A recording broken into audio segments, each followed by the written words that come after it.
Hello, hello. Or shit, I can hear myself. Also, you're not supposed to hear that track. Uh, there we go. All right, hello, welcome, empty. Hello, never. Yeah, I did do the missions already, so I'm not behind. I don't know if I'll stream it. I'll probably do rain climb. Holy, this is loud. Oh yeah. New items locked. Okay. So we're gonna finish up case 4, and then do a chunk of case 5. We should be almost done. The next time I pick this up, we should finish it.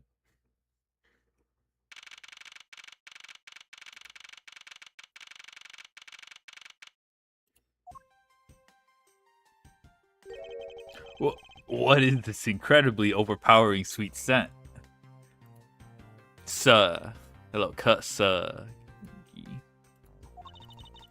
Smells like flowers. Uncle Bad, is this it? Isn't that Detective Bad and Kay over there? Looks like she managed to escape the bailiff. No, that's not quite it. Aw, too bad. But it's so pretty. I think you're still a bit too young to be wearing that. But since you found it, guess I can let you keep it. Thanks! I'll treasure it always. Those two seem to get along rather well. Oh, here. I've got something else for you. Yay! Thank you, Uncle Bad. Earlier, I ate one of these with Gummy. Gummy? Oh. You mean Gumshoe. I won't let you get close. Gummy is... He was trying to be nice to me because I was going to get in trouble. And then he got in trouble because he lied to protect me. Gummy. I know he didn't kill Daddy. Have you not seen the vid? Nah. Don't cry. Faraday would be sad if he saw you crying. It's so funny. Okay. I'm not crying. Oh, it's the mister from before and the lady too. Don't you think it would be a good idea to go home for the time being? You're not involved in the investigation, so it's for the best if you do. Actually, I'm Uncle Bad's assistant, so I'm related to the investigation. Is that so, Detective Bad? Yeah, I guess. Why is he so chill? What? You're just scolding us like kids to not mess up the crime scene. And now you let this child run free? Why? People are free to investigate things outside of the actual crime scene. Okay, I'm guessing what if this is the actual crime scene? You also had a few things you want to look into. Got a problem with that? Hello, Plushy Bell. Alright, what is this? What am I clicking?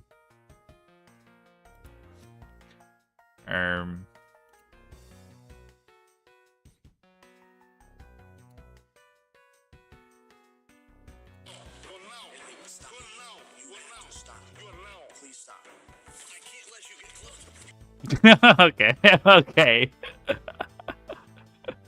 Okay. We got Detective Bad. Yeah, he's a baddie.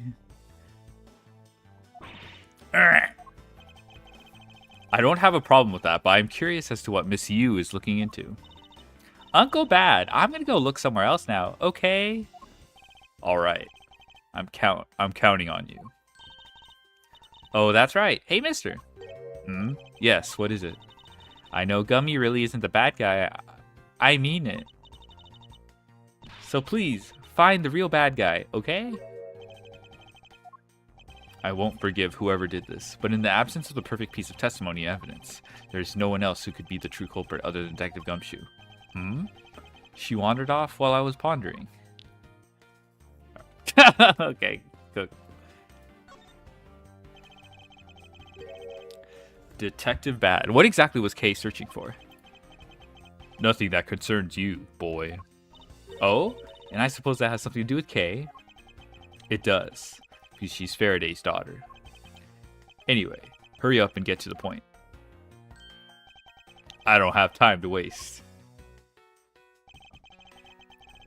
Straight up pondering my orb. Glorb. Sounds like he'd rather be... I like how it looks like he's going to pull out a gun. Sounds like he'd rather be left alone. I have something I'd like to confirm with you once again. I don't have anything to say to you. I'm glad he drops his stupid finger wag too. Holy shit. He's so fucking annoying. Be that as it may, we still have questions that we need answers to. Now then, first of all, what is the overpowering smell that is permeating this room? Upon entering this room, I thought I was going to suffocate. It's that ultra-strong perfume you wears. She spilled some of it. I was having a bad time of it myself. I did think twice and opened the window. But that smell's still here. Perfume, huh? So the sweet scent in there is perfume. Well, it's giving off quite a stench. I bet it's some cheap, no-name brand. She said, it's a famous brand from overseas. Going to Streamer U? Isn't it done? Isn't Streamer University done? I've seen clips of Streamer University, and that shit was like 90% of the clips. Maybe it's just because of the way people, you know, there's like a selection. I'm not tapped in. No, it's done. But 90% of the clips I see are like Ludwig teaching like basic human decency to these like annoying as fuck streamers. I'm surprised he didn't like throw hands with the people like just on their phones while he's teaching or whatever. There is a good clip of Ludwig where he plays blackjack and he ended up winning. Most of them are annoying. Yeah, fair enough. There's a good clip of I'm not gonna look for it, but Ludwig wins in blackjack. And then one of the streamers is like, yeah, I'll give you 50 subs, and then gives 5 subs and dip. And then like Ludwig like legit sneaks up on him and pretty much like he's like, where's my 50? Where's my 50? He's like, I know you misclicked or something like that. I don't know. It was really funny to see. He was basically like hounding him for the 50. Yeah, basically, yeah. It was kind of scary, but then he flips a switch after he convinces the guy to give him the 45 subs. Yeah, it was a little... It's a knockoff. Yes, definitely a knockoff. No disrespect, but she forced one of those bottles on me. Here, little girl, you can have it. I was born for a much more expensive and refined perfume. However, seeing as you just happen to have a spare, I suppose I'll take it. Yeah, her hands are tied. Miles Edgeworth, you will hold on to this bottle without fail. How can she ever be honest about her wants? Now we have the perfume Miss Yu wears. Just fantastic. Is that all you wanted to talk about? If so, I'm going back to investigating. Actually, I still have a few other things I wish to inquire about. His face! Dude, it looks like he's going for a gun. Bro, he looks fucking tweaked out. So you were in this room this entire recess. Like I said, I made a call to the precinct to get that big lug down here. Other than that, I was waiting for the recess to end in here. At least your story is consistent. Earlier you stated that you were in this lobby with Miss Yu. Yeah, I ran into her in the hallway. She said she wanted to talk to me about something, so we came in here. Then what you're saying is that until Detective Gumshoe's arrival, you and Miss Yu are in 2 different locations? Yes, I am. Interesting. Speaking of that lawyer, she seems to have a great dislike for you. Ooh. Let's see. Miss Yu is the sister of the victim of the KGA incident, and as I recall, Detective Bad was the lead detective on the case. I wonder if the reason for her disdain isn't simply because you failed to guard Cece, but because you were the lead detective on the case. You knew? I also know that today's trial involving the Kodopian embassy staff member is being referred to as the second KGA incident. Now then, Detective, I believe it's time you were honest with me and told me the truth behind your relationship with Miss Yu and Mr. Faraday and the KGA incident. If you already know that much, I guess it'd be alright to tell you. Now then, I'd like to ask you a few questions about the KGA incidents. It's not exactly a happy story, other than the people who were directly involved. You two will be the first to hear what I'm about to tell.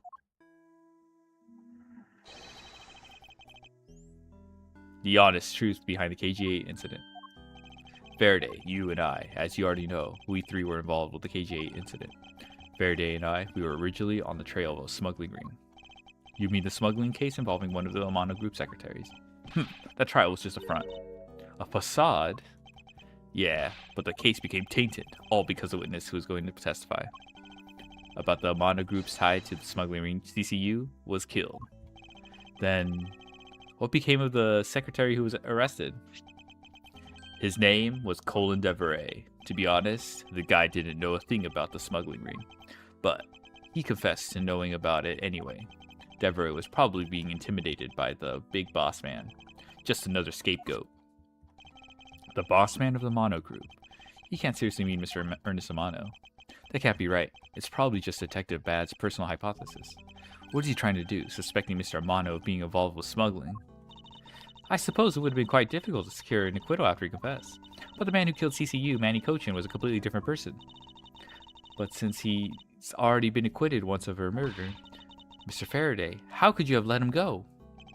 If I remember correctly, I heard that Mr. Faraday had an important piece of evidence stolen from him. That wasn't Faraday's fault. It was mine. I wasn't vigilant enough. Faraday, Cece, I was supposed to protect them both.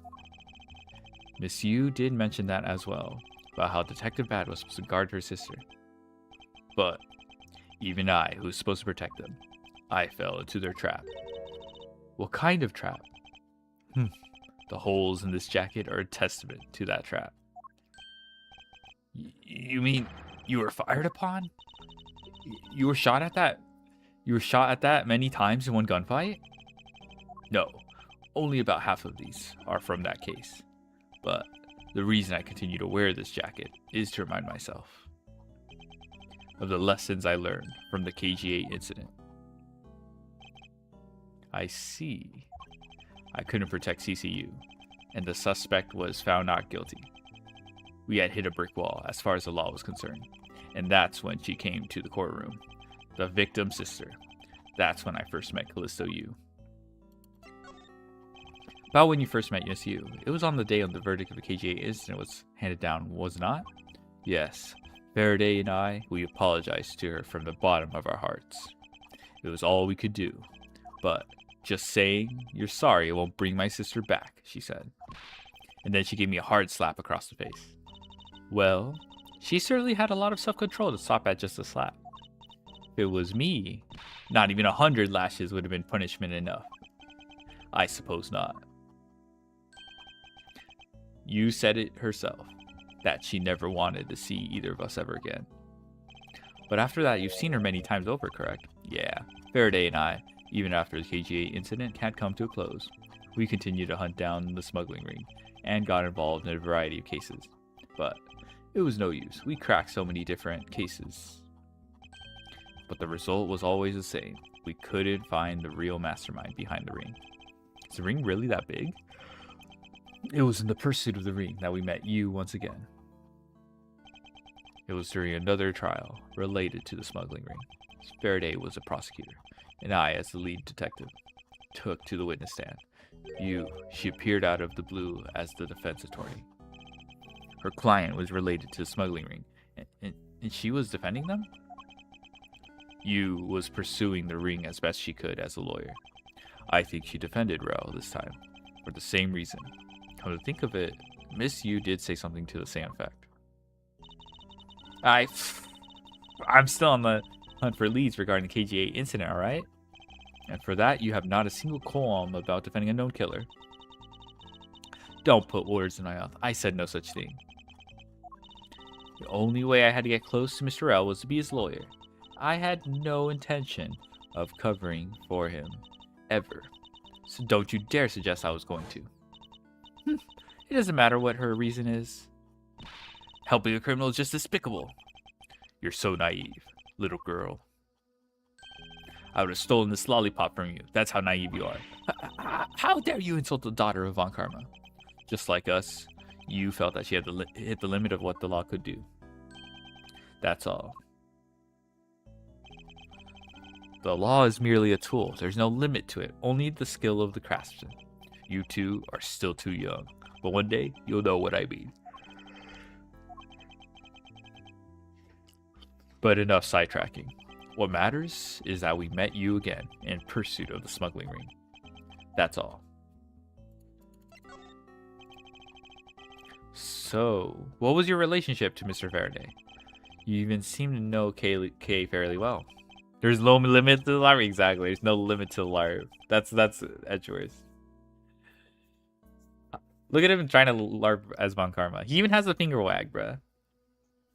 I met him when he was a rookie prosecutor. Known him ever since. And Kay, I've known her since the day she was born. Faraday and I, we cracked quite a few cases together. But you two seem to have made no progress at all in the Yadagras case. Did we touch a nerve? I only have one thing to say to you. No one knew more about the Yadagarasu than me and Faraday. That's why I was called upon to testify in today's trial. To prove that Rel was not the real Yadagarasu. Which I would have done if he hadn't turned around and accused Faraday. After the accusation, I was asked to testify this time to prove or disprove the accusation, but I guess I won't be doing that either. I sense that there's more to that statement than meets the eye.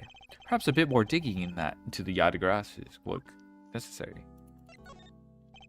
You claim to know much about the Yadagarasu, but what would you care to show what you know with me? What you two should be looking for right now is proof of murderous intent towards Faraday and Rel. I agree, which is actually why I'm asking you about the Yadagarasu. What? The KG8 incident and the second KG8 incident. Both of these cases are tied to the smuggling ring. And in both of these cases, the witness who was to testify about the ring was murdered.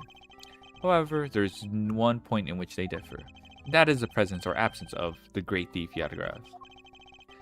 Mr. Rel claimed to be the Yadagarasu. However, in the middle of the trial, he suddenly declared Mr. Faraday to be the real Yadagarasu. Then during the recess, they were both killed. Don't you find that to be the least bit odd? Miles Edgeworth, stop beating around the bush and spit it out already. I believe that there must be some reason that the two men suspected of being the Yadagarasu were both killed at the same time. A reason? Huh? And so in order to catch Mr. Faraday's and Mr. Rel's cold-blood killer, I feel that I need to learn as much as I can about the Yadagarasu. If it will help you solve this case. And I'll tell you the reason why we've never caught the Yadagarasu. What was that sound outburst for? You almost made me whip you by accident. No! It still accidentally whipped me anyway. There are three main reasons why the Yadagarasu will always be one step ahead. First, the Yadagarasu always knows the exact location of the target object. Second, the Yadagarasu always knows exactly how to disarm the security system. Third, the Yadagarasu doesn't leave a single shred of evidence behind. Ever. I see. So those are the Yadagarasu's special traits. Sounds like an incredible elusive thief.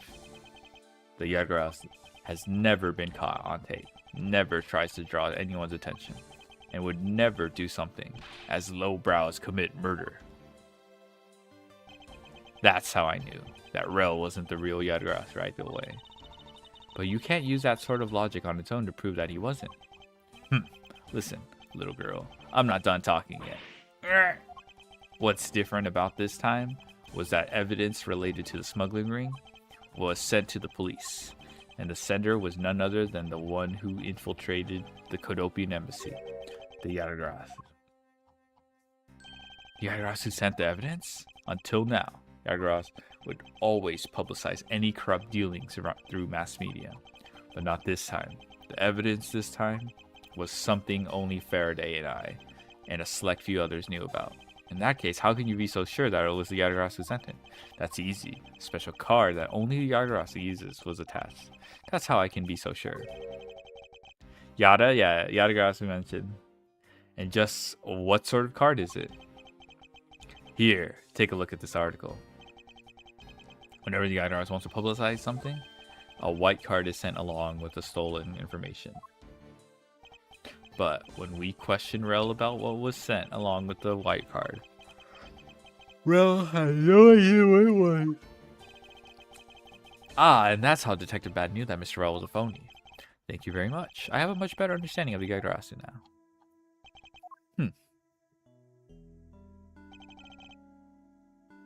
Excuse me, Mr. Edgeworth. Yes, His Honor would like to transfer evidence from today's trial over to you. So if you could please head over to the courtroom, it'd be much appreciated, sir. Understood. I'll be there shortly. Detective Bad. What does law mean to you? Finding the answer to that question is the only reason I'm still alive. I became a prosecutor to find the answer to that question myself.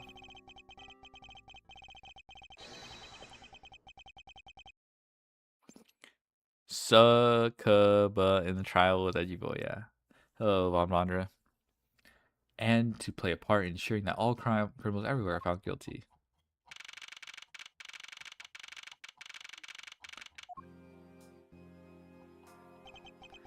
Oh, it's you, Mr. Edgeworth. It appears that His Honor is still a bit dispirited. For the first time today, I experienced what it's like to stand at the witness stand. I now have a greater appreciation for just how hard it is to give testimony. Well, there's no reason for you to be all depressed about it, Your Honor. As a judge, no one expects you to think about anything other than the verdict. Francisca, there's no need to further depress His Honor. But I'm not trying to, Miles. Your Honor? Your Honor, I've come to collect the evidence that was to be transferred to me. Your Honor? The evidence? Your Honor? Oh, yes. Can I help you? I'd like to collect the evidence now, sir. Your Honor, do you think you can stay focused long enough to at least do your job? Yes, I'm sorry. I would accept the defense attorney has yet to arrive. He's busy with the investigation. So let's keep this brief, shall we? Very well.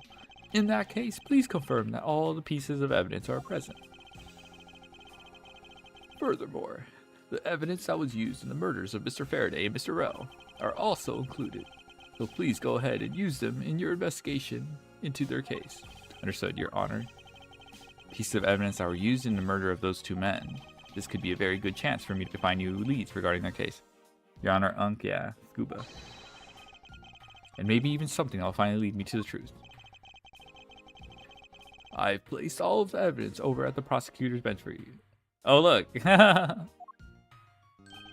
I see. Thank you very much. I will go and confirm that they are all accounted for.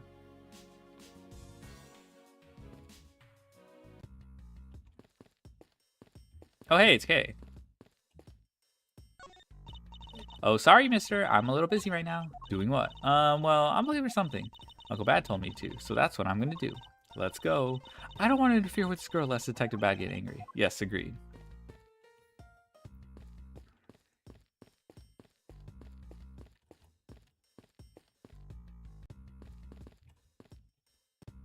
Okay. Okay, no more dilly-dallying.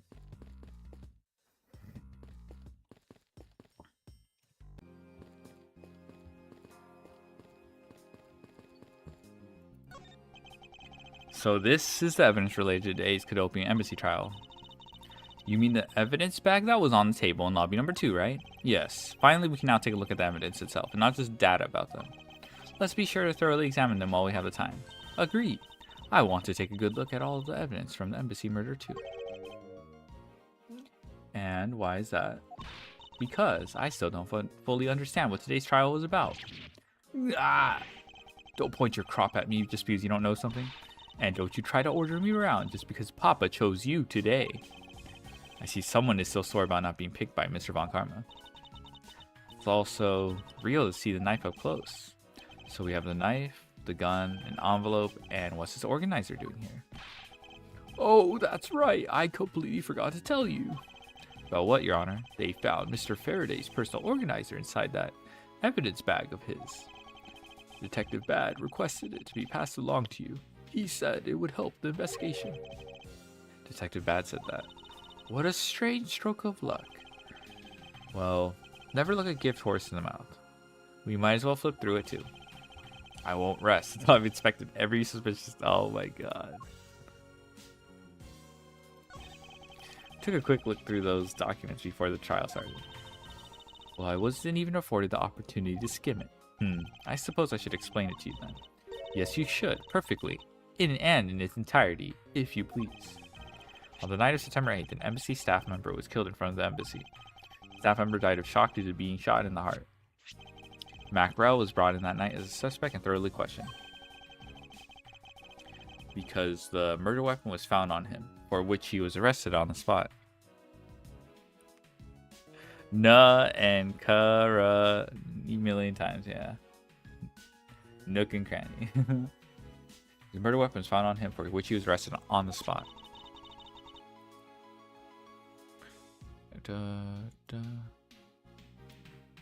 A simpleton of a man, that's what he was. Perhaps he was, for the weapon wasn't the only incriminating evidence we had. Mr. L was caught in the act on the film by security camera. He was an even bigger simpleton than I thought. I can't believe he didn't notice the security camera. The Cadopian embassy security system is supposedly very well designed. He may have simply not been aware that there was a camera in that area. So, have you seen the contents of the video for yourself?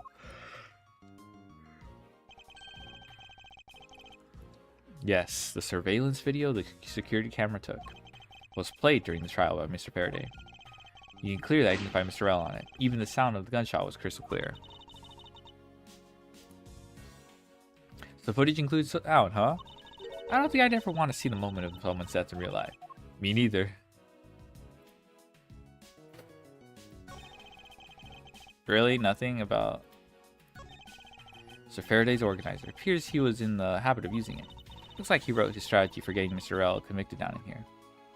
I've collected evidence between the handgun Rel had on him when he was arrested and the surveillance setup. I should be able to prove that he was the one. It appears that Mr. Faraday honestly believed that Mr. L was a killer in the case.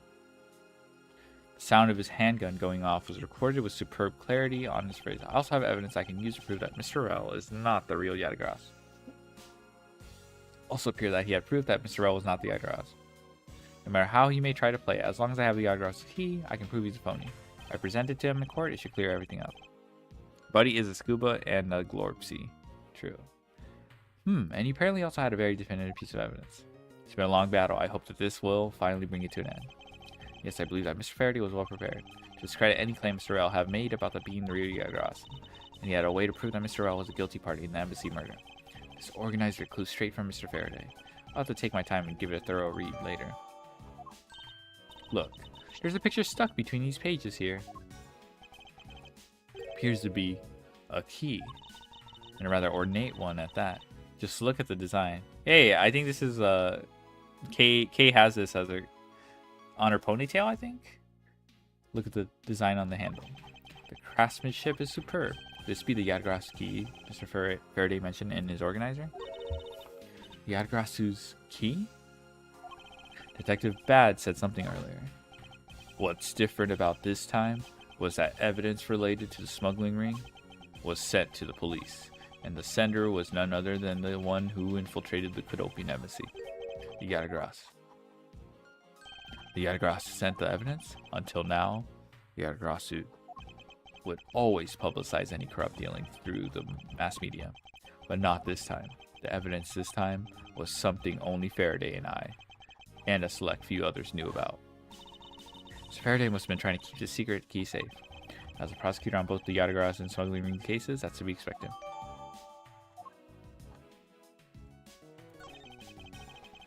It's a knife that was used to kill Mr. Faraday. Who would have thought that such a beautiful piece of would be used for such a cruel act? And it's never crossed your mind that you use your riding crop for the wrong purpose? That's odd. What is it? Mr. Faraday didn't mention anything about a knife in his organizer. That certainly is odd. The weapon that was used to kill the Cadopian embassy staff member was a gun. But if that's the case, where did the knife that was used to murder Mr. Faraday come from? Is it obvious? It was brought into the courthouse by Mr. Rao. That's the only logical conclusion, right? No, because it's not that easy to smuggle a weapon like that in here. Every person who enters the courthouse doors is checked thoroughly for contraband. Furthermore, the suspect was handcuffed, making it impossible for him to bring a knife as large as this inside. In that case, how do you suppose this knife ended up inside the courtroom house? I need to think carefully here. There is nothing related to the knife written anywhere in Mr. Faraday's organizer. However, it is the fact that this knife came from Mr. Faraday's evidence bag. Conversely, there's one item listed in Mr. Faraday's organizer that no one has claimed to have seen today. So in order to solve this mystery, I believe I will need to take another good look at the evidence. Miles Edgeworth, can I take the fact that you have yet to answer me to mean that you don't have an answer for me? Actually, I do know the answer, Francisca. What? And what is it? One of the pieces of evidence we've been holding has been hiding a secret of its own. It was through this piece of evidence that the knife was brought into the courthouse. This one, the key. Has the same handle. This Yadgrass key Mr. Faraday mentions as organizer. This is how the knife was brought into the courthouse. You're not making any sense, Miles Edgeworth. You just need to look a bit closer, Francisca. You see what I mean. Don't the color and the ornamentation of the key's handle remind you of anything? They do remind me of the knife. Very good. Both the Yadgrass's key in this photo and the murderous knife have this very unique design on their handles. Furthermore, even though Mr. Faraday mentions the Yadgrass's key, the only object we found at the crime scene was a knife. You don't seriously think it appears that you finally caught up? And yes, I do mean to say that those two pieces are in fact one and the same. But that's impossible! Even if that is what you believe, we should still investigate its possibility. Now then, let us examine this knife in a little more detail.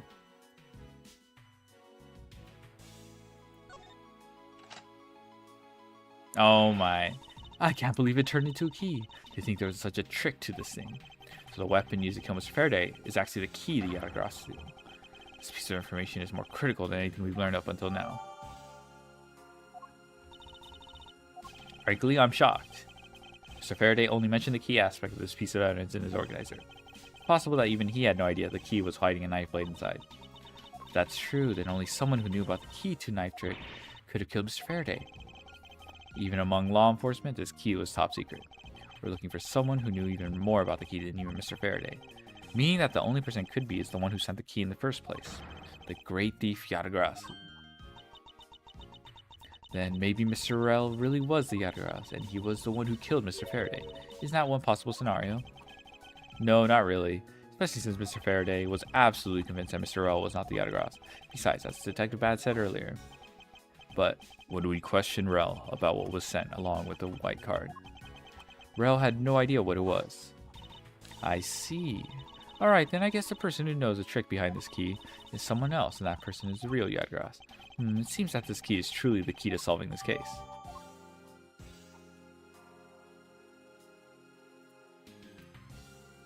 Oh, now I can tap this gun. It was originally used to kill the Cadopian embassy staff member. When the crime was reported, the responding police found Mr. Rel still holding it, which led to his immediate arrest. And then, this gun took the original shooter's life. How ironic. There doesn't seem to be anything else we can learn from this piece of evidence. That's odd. We're short one piece of evidence. The piece that's missing is the surveillance video that was played in court. The surveillance video? How could a piece of evidence just disappear? Where did it go? The video showing the moment in which Mr. Rel committed the murder. Where could it have gone indeed? Are you done with your inspection of the evidence? Yes, I'm finished. However, Your Honor, I'm missing a single piece of prosecutorial evidence. Your Honor, were you derelicting your duties? What? No, I dare not lick my duties. What do you take me for? No, Your Honor, the most important piece of evidence is today's trial. The surveillance video is not amongst the evidence you laid out for me. But I brought Mr. Faraday's whole bag with me from the crime scene. Maybe the tape is still somewhere at the crime scene? There's something wrong here. Something about this missing piece of evidence. It would appear that for me to find the answers I seek, I would have to pay another visit to the scene of the crime. Defendant lobby number 2. I drew impulse against Mimigal again? Bruh.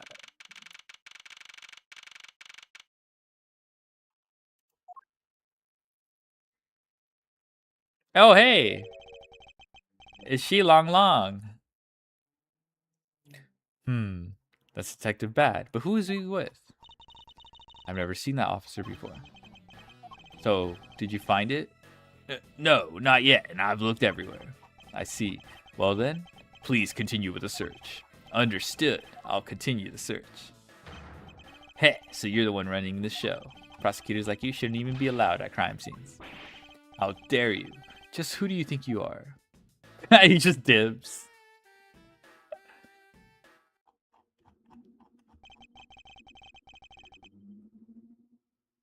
What was that all about? And who was that man just now? Whoever he was, I've never seen a more impudent officer in my life. Does he even know that we're standing right here behind him? I know you're standing right behind me. What do you want, kids? It looks like you were paying attention after all. Of course I was. I have eyes in the back of my head. So that mirror isn't for vanity's sake. It's for him to keep an eye on who or what is behind him at all times. So tell me, Detective Bad, who was that rude man just now? The guy came here from the Republic of Jiangfa to study. He's Agent Long. He's trying everything he can to revive the lost honor of his family. He's traveling the world to study different philosophies of detainment from scratch. By visiting various police departments around the world, he has a lot of dedication. He's still just a rookie cop, but I sense a strong grudge of some sort from him. The guy's more useful than Gumshoe, even if he is rude. Well, he sure has a lot of guts to come to this country and give prosecutors a hard time. I agree. However, I can think of one young lady that statement also applies to. Anyway, what was that agent looking for, Detective Bad?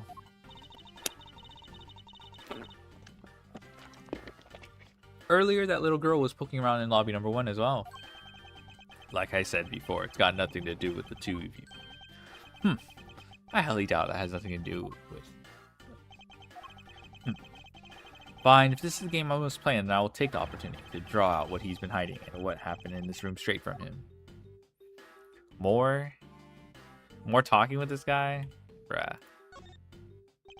Earlier, you were in lobby number 1, and now you're here in lobby number 2. You're quite the busy man, Detective Bad. Multiple returns to a crime scene brings about success. That's what we detectives say.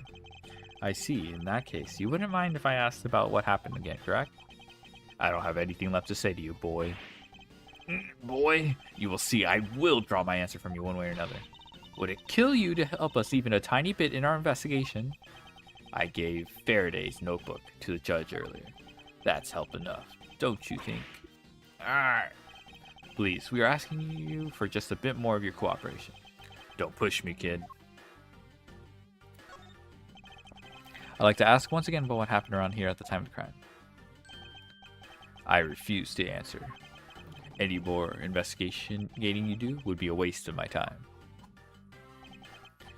Besides, how am I supposed to answer questions about things I don't know about? Things you don't know about, but aren't you supposed to know everything? He should. Wait, is it possible? Maybe he doesn't know about the trick behind the piece of evidence. Let's try showing it to him. It may prove to be the key to getting some answers from Detective Bad.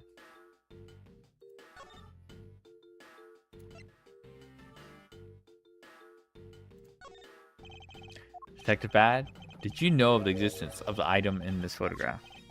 Of course I did. It's my job to know everything related to the Yadagarasu case. In that case, let me ask you something. Did you know that the knife that killed Mr. Faraday and this Yadagarasu's key are one and the same? What? That's impossible. It looks like he didn't know after all. This piece of evidence, which we call the Yadagarasu's key, is actually a well-camouflaged knife. Mr. Faraday was planning to use this Yadagarasu key to prove that Mr. L was not the real Yadagarasu. Is that correct?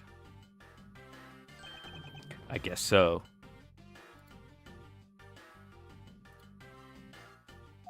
However, Mr. Faraday had no idea that it was in fact a knife. Yeah, I have to admit, neither one of us knew that fact. And if neither of us knew, then no one in law enforcement knew either. How did we miss something as big as this? I noticed that since a little while ago, you appear to be searching for something. I presume that this key is what you were searching for? Yeah, that's right. And why were you searching for it? Because I promised Faraday. I promised I'd protect the key with my life. But after he was killed, the key disappeared from Faraday's evidence bag. Who would have thought that the key is what took Faraday's life? Detective Bad, so that we may find the truth, please testify for me once more. Alright, but it doesn't matter how many times I tell you about what happened. Nothing will change.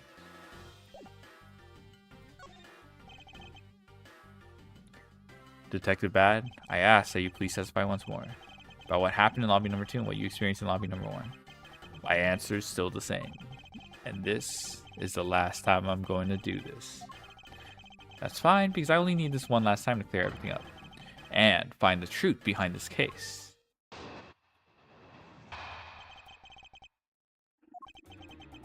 I was in lobby number 1, talking with you.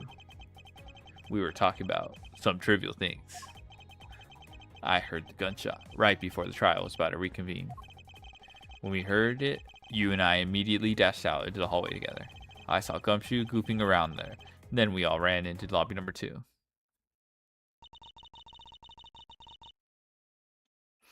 Sounds like the exact same story you told us before. Indeed.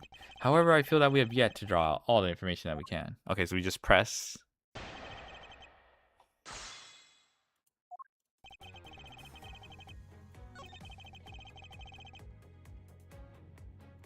Hold it. I was hoping you could expand on what exactly you were discussing with Miss Yu. Trivial stuff. It was nothing important. That's for me to decide. Alright, I suppose that's for him to decide. Moving on then. Gunshot. Okay. Hold it. Till you heard the gunshot, did you notice anything else that was out of the ordinary? I didn't hear any other strange sounds until that gunshot. The gunshot Detective Bad heard was really the one from the murder. That would give the other piece of evidence an entirely different meaning. I ask that you please amend your testimony with that statement just now. Oh, so then that can only be the balloon. There was no gunshot. So he doesn't know about the balloon. Objection. He would have had to hear 2 big noises. Detective Bad, does this balloon fragment remind you of anything? It's the same color as the one Kay was holding. Oh, so you knew about that girl's balloon? Yeah, I was sitting with her up in the gallery. During the recess, just before we split up, I filled that balloon up for her. Well, as you may have already surmised, this piece did indeed come from Kay's balloon. So, what about the balloon? I wonder if you might remember hearing this balloon pop at some point. What are you getting at? This fragment was found in the hallway right in front of lobby number 2. Furthermore, it was the sound of this balloon popping that the judge mistook as a gunshot. Oh? So the sound that the judge heard was not actually a gunshot. On top of that, His Honor said that he heard the balloon pop about 20 minutes before the trial was reconvened. Yes, which means that His Honor heard the balloon pop in the hallway when you were in lobby number 1, Detective Bad. And if you were in lobby number 1 at the time, you were close enough that you should have heard the balloon popping as well. So, what? Don't give me a so. We just proved that there is a flaw in your testimony. The crackling of the truth is louder than the sound of your sweet naivete cracking. And since you kids don't seem to know, let me fill you in on something. Do you ever stop to think why the doors and walls of this place seem so rugged? That's because they were designed to keep secrets from being leaked. What is this supposed to mean? The doors and the walls are super thick. The window panes are double layered. To top it all off, even the curtains are made of a special sound-absorbing material. Then you mean... Since I was shut up inside lobby number 1, there was no way I could have heard that sound. No! I knew that's what he was gonna say. Then that means that Scruff-Face's testimony is completely useless. The rooms are soundproofed, and of course he wouldn't hear any sign of a struggle. No! That's also why it's only natural. Well, his jacket's so big, I went with a big... Yeah, they're huge. That I didn't hear the balloon popping. Now, do you get it, kids? Miles, I thought we were supposed to be the ones finding flaws in his logic. Not the other way around. The other way around. It's not possible to hear the sound of a balloon popping if one were in lobby number 1. However, we examine the situation in reverse. A person standing in the hallway should not be able to hear the real gunshot either. Yet Detective Gumshoe claims to have heard it while he was standing in the hallway. Detective Bad? That is the case. How exactly did you hear the gunshot? What do you mean, how? I just did. It would appear that you have yet to realize the contradiction in your own words. Oh, how so? If the rooms are as soundproof as you say they are, then how did the sound of the gunshot enter your ears? I see what you mean. I guess I'm more out of it from Faraday's murder than I had thought. Which means what exactly, Miles? In the end, what does it all boil down to? It boils down to this. There must be a reason. How Detective Bad and Gumshoe heard gunshot they theoretically couldn't have. Looks like we need to examine the state of the crime scene again, huh? State of the crime scene? Wait, can it be? It's that ultra strong perfume you wear. She spilled some of it. Ooh, ah, and way too noisy. A surveillance video. How could a piece of evidence just disappear? Where did it go?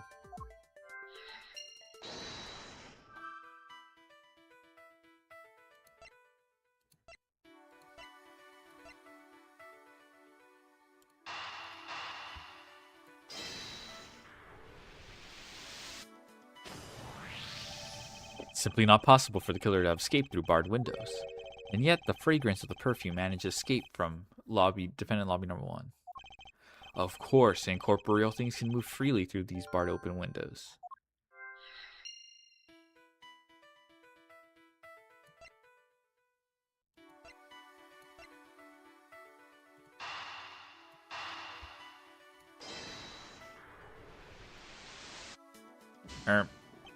The pieces don't fit together quite right. XDD.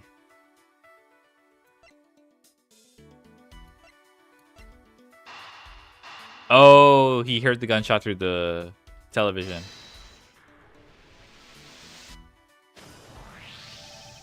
Now then, what else besides the smell can go both in and out of an open barred window? So one of the pieces are connected? Yeah. The answer is sound. So no matter how careful the killer was, if the windows were open, the jig would be up. Since the windows in both defendant lobby and number 1 in the hallway were open, that explains how the sound of a gunshot could be heard in both locations.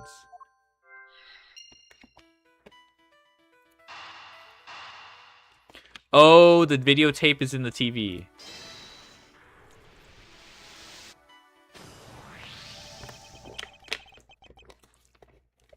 The missing piece of evidence is a video that shows the moment in which Mr. Rell killed the embassy staff member. The sound of the gunshot left quite an impression on me when it was played during the trial.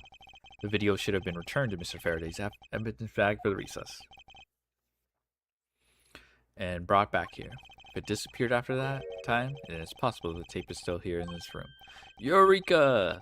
The defense evidence that the missing evidence created for me is the gunshot sound that no one should have been able to hear in the first place. Miles, what have you been thinking about? Stop wasting time thinking and let's start looking again. It's not a waste of time to think, for I have figured out where we should look. Where would that be? I believe we should examine the television. The TV? Well, you kids have fun. Go ahead and examine whatever you like.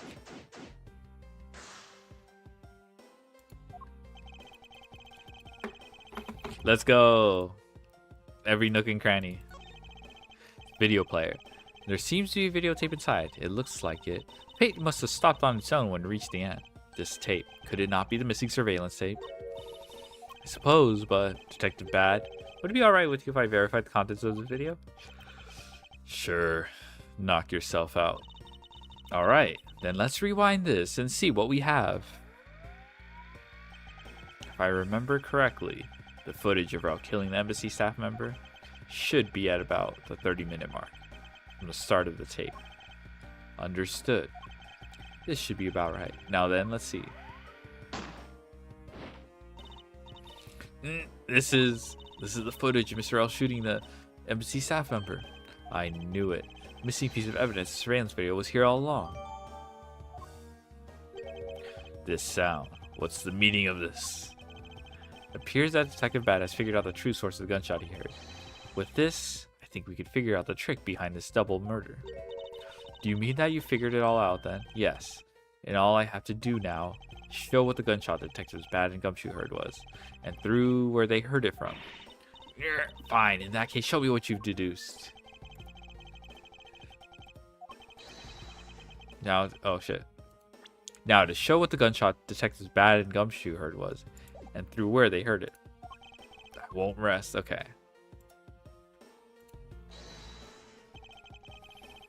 Alright, time to deduce.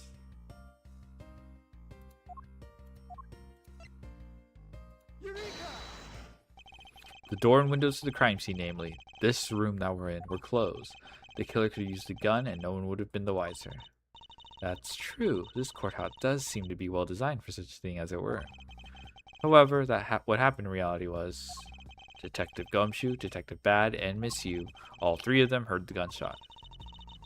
Well, the windows in lobby number 1, number 2, and the hallway were open. Yeah, Eureka! So naturally, the people in those locations could hear it.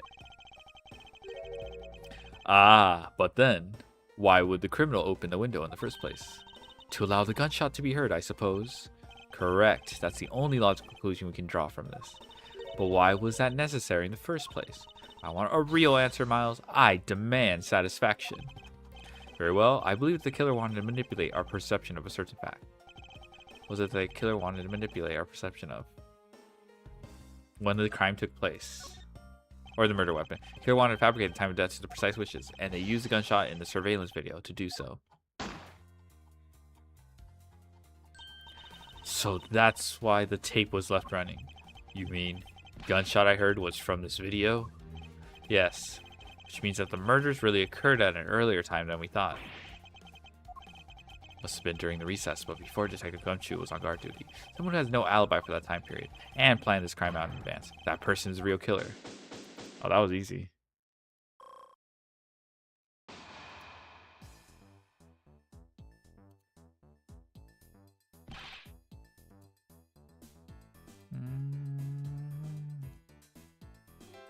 Mr. Edgeworth. Yes, what is it? Miss Yu is asking for you. She's in the courtroom. She says that she's identified the murderer, but that she wants to clarify something. Looks like Miss Yu is still investigating something. Understood. Please tell her that I will be right over. I'll come along. I want to hear what she has to say. It would appear that the time has come to uncover the truth. Dang.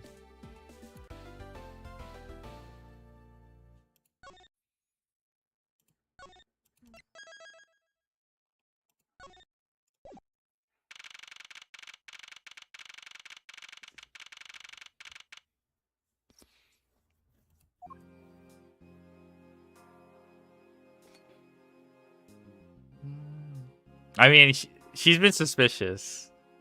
So I figure we're going to accuse her eventually. Kay, what are you doing here? Oh, hello, mister. I'm still investigating. But the object you're looking for has already... Kay, don't mind him. Please continue with your investigation. Okay, you got it. Detective Bad, how we already found what you were looking for? If it means I can keep her in the dark just a little longer. Any little task will do. Oh, you're more sympathetic than I thought.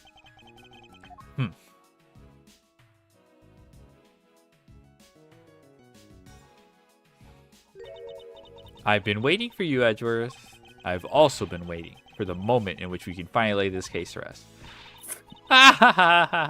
The moment in which we can finally lay this case to rest. Wasn't that when we placed Detective Gumshoe under arrest? I think we more than solved this case already.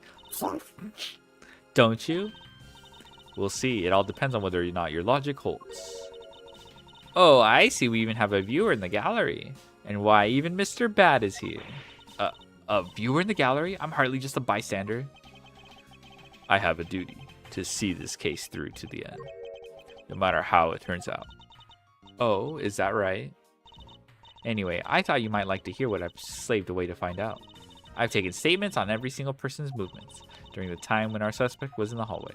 I also confirmed that there's no possible route of escape from lobby number 2. Therefore, the killer must without a doubt be Detective Gumshoe. And that's all you have? Yeah, that's all there is to my conclusion. In this case, sorry, but I beg to differ. In a trial, there's always time for a rebuttal, and we are standing in a court of law. It'd be more than appropriate to follow the rules of court in this case, don't you think? How absolutely like a rookie to think such a thing. But alright, I'll play along and give you proper testimony. If my logic is correct, then I've already won. All I have to do now is to prove it by showing who the real killer is.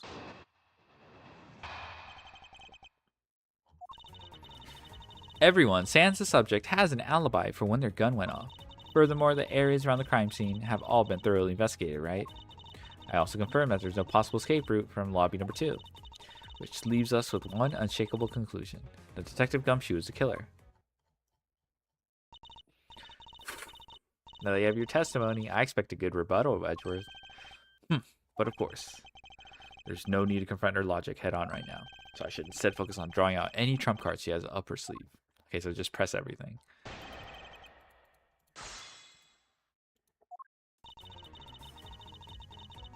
Hold it.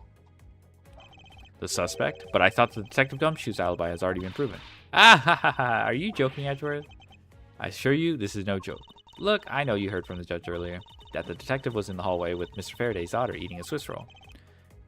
Oh, the question theme? Yeah. Yes, that is correct. But see, that was 20 minutes before the real gunshot went off, right? And the problem is, there's no one else who can corroborate what he did since the snacking.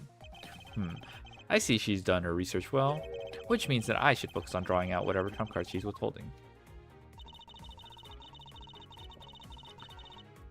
Hold it. We forgot to investigate the VCR, no? Whether they have been thoroughly investigated or not is for me to decide. The scrunched eyebrows and lines on your forehead are back. Anyway, even if you believe it has been exhaustive, the crime scene, lobby number 2, has no way out other than the hallway Detective Gumshoe was standing in. Because he claimed to be there, that makes him the only possible suspect. But isn't it also possible that someone escaped through the window and into the garden? That's the first place everyone looks, silly.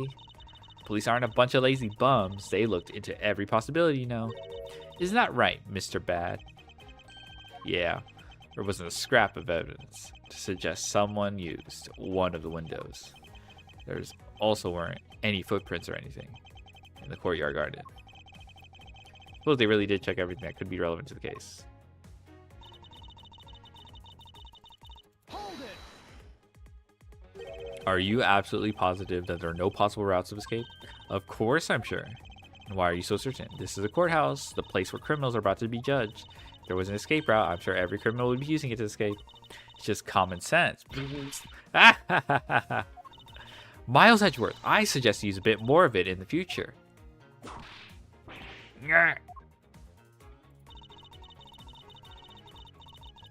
Hold it.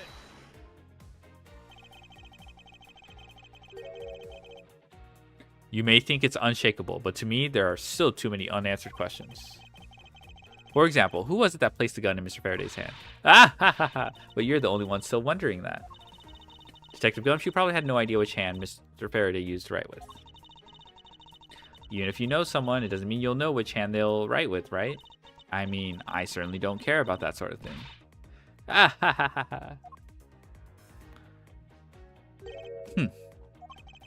not about to let her get a rise out of me with such a flippant statement. I suppose we've really reached the end now. I already have my trump card ready. All that remains is to play it. Before I do, I think I should inquire into a little something about her argument. You said earlier that you confirmed the alibis of every person other than the suspect. However, I don't recall either Francisco or myself speaking with you about the subject. Ah, but there were witnesses. For you, there is your mentor who gave you an alibi. I see. As for the little Missy, she came to the courthouse during the recess and was stopped by a security guard at the door to the hallway. She gave him quite a whipping for that, or so I heard. I'm the daughter of Manfred von Karma, and I will not be forcibly stopped by a guard, or a bailiff, or anyone else. Wait, so basically the only reason Francisca bothered to show up today was because she found out that I was to be the replacing prosecutor? By the way, Miss Yu, what about everyone's alibis before Detective Gumshoe was assigned to guard duty? What about them?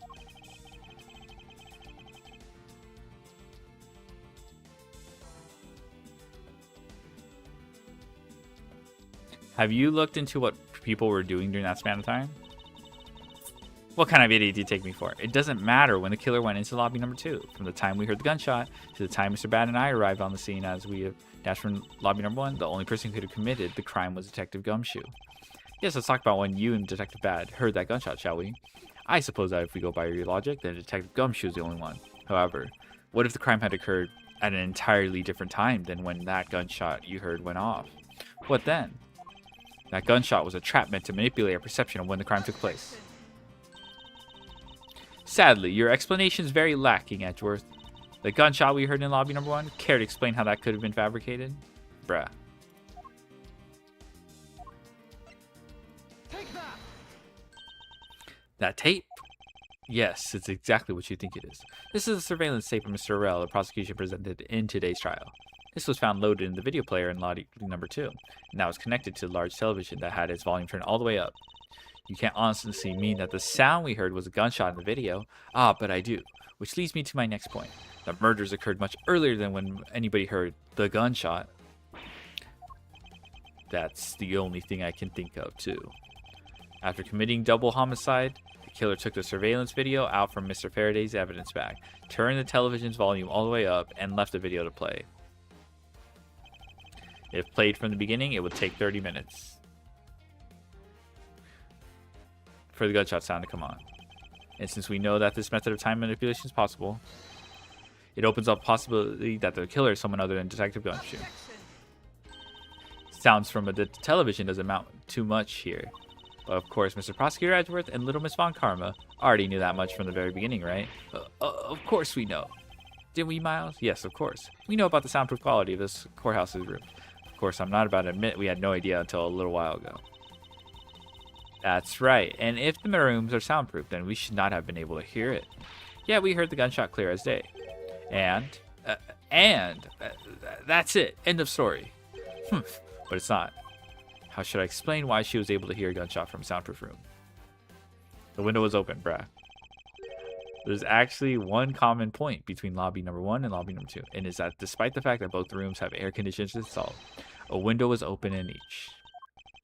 Now, we know that the window in lobby number 2 was opened by the killer. However, a window in lobby number 1 was also open. Ah ha ha ha. It's probably just coincidence that they were both open at the time. It was no mere coincidence, I assure you. Why was the window open in lobby number 1? The answer is that a certain person did something to cause the window to be open. And the person who triggered that action, that person is the real guilty party. The real killer in this double murder it's Callisto Yu. Da da da da da. Da, da, da.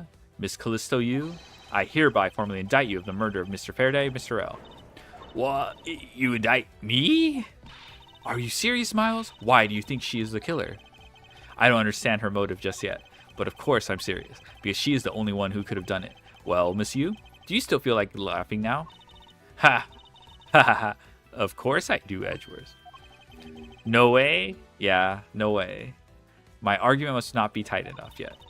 Although, I never thought things would spiral into this. But I'll have you know, I'm enjoying this dance. Quite a bit. I guess this means it's time for my own rebuttal now, right? Da da da. Da da. You argue that the window was open. However, do you have proof it was I who did that? Furthermore, do you have proof that the tape was used in committing the crime? Frankly, I'm shocked at you for going around accusing of people of murder like this. Especially with logic as full of holes as yours. Every fucking time. Do you have evidence of this? Every fucking is like evidence is like everything in the courtroom, but then it just becomes an excuse for every fucking criminal. This is where it really starts. I mustn't let my guard down for even a second, or the truth will blow away. Now is the time to put the patented Von Karma perfect proof to the test.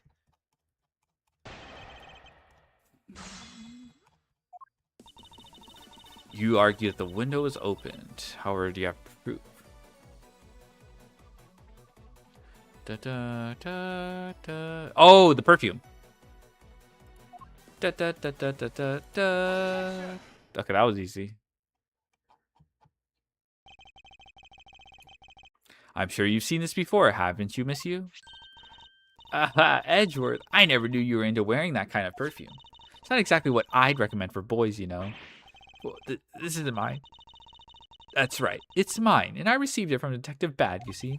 Miss Yu, you can pretend all you like, but we know at least this much is for sure. That you are the one who gave this bottle of perfume to Detective Bad.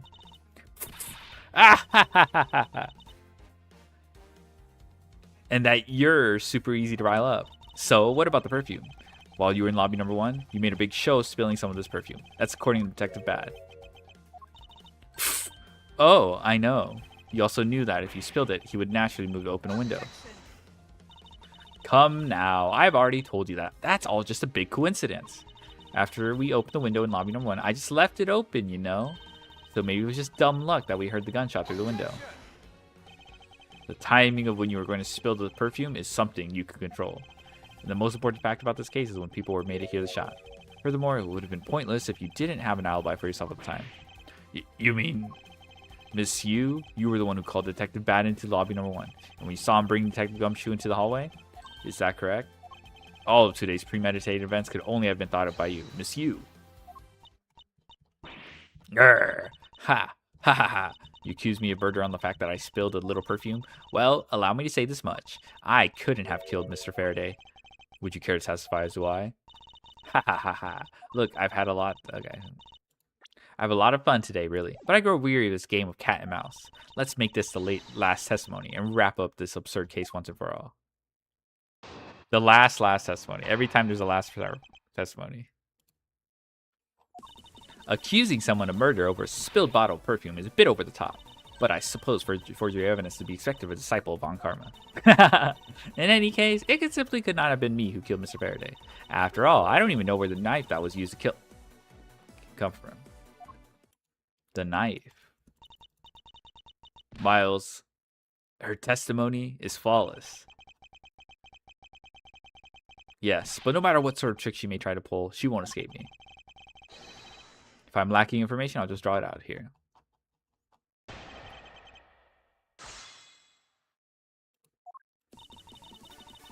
Accuse someone of murder. Okay, this is... Okay, we just...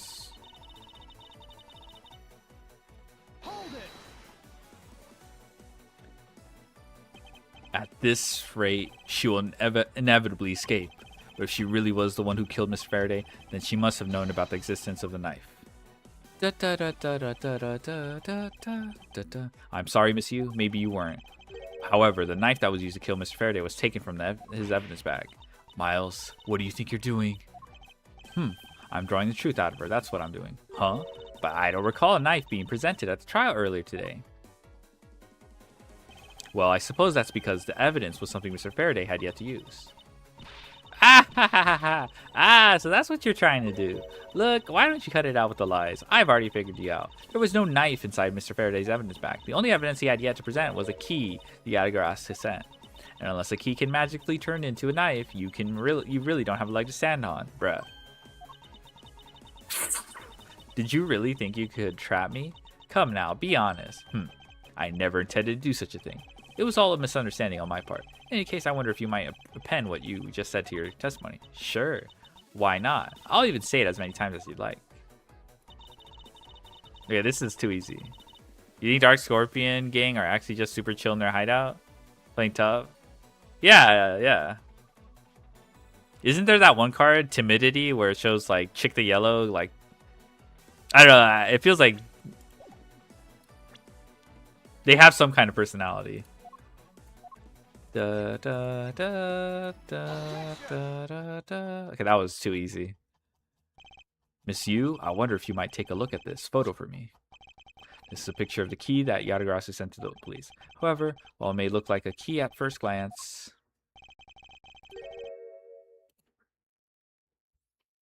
in fact has a secret ability to transform into a knife, which means that what was inside Mr. Faraday's bag was both the Yatagarasu key and the murderous knife.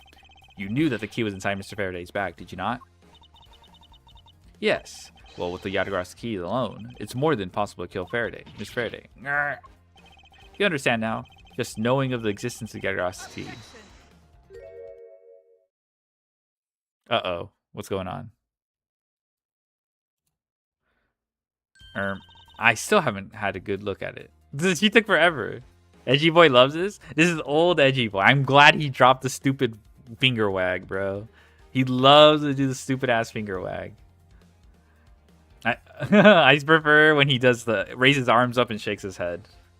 I still haven't a good look at it. Showing it to me from that far away, you'd just be lying for all I know. You would, even now, still feign ignorance. Aha, I'm not feigning anything. But we can't have you accusing me of a crime with false evidence now, can we? I mean, Mr. Von Karma. I have heard some very interesting rumors about him. Yeah, Shrug Man. Yeah, exactly.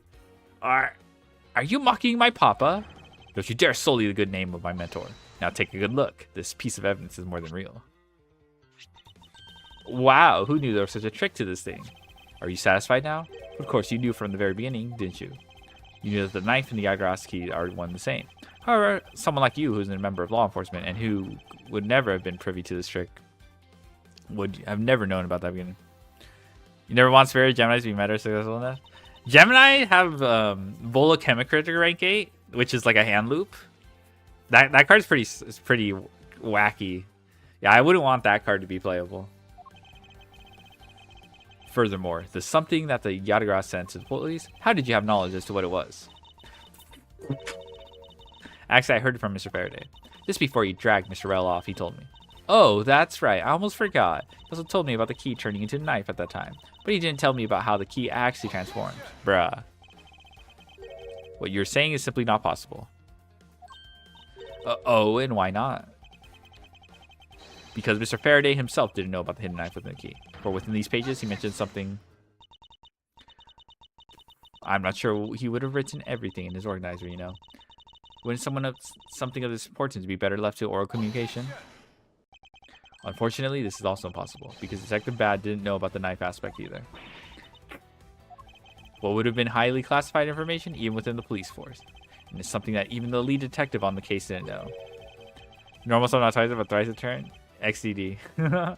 Why would Mr. Faraday have felt the need to share such information with the opposition? Yeah, I guess he wouldn't have much of a reason to. Looks like I gave a pretty lame excuse, huh? How can you laugh at a time like this? She probably just realized the flaw in her logic and is actually in a panic over it. But that's not something we need to concern ourselves with. I suppose you're right. Miss Yu, I'd like to state that I also know how you know the real nature of the knife. Do you now? Well, why don't you put your money where your mouth is and show me? Oh, I will, and I'll wipe that smile off your face by the time we're through. This is it, the moment of truth, the secret behind the Yatagarasu key.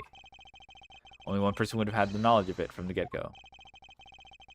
Who knew from the start that the Yatagarasu key could change into a knife? The Yatagarasu?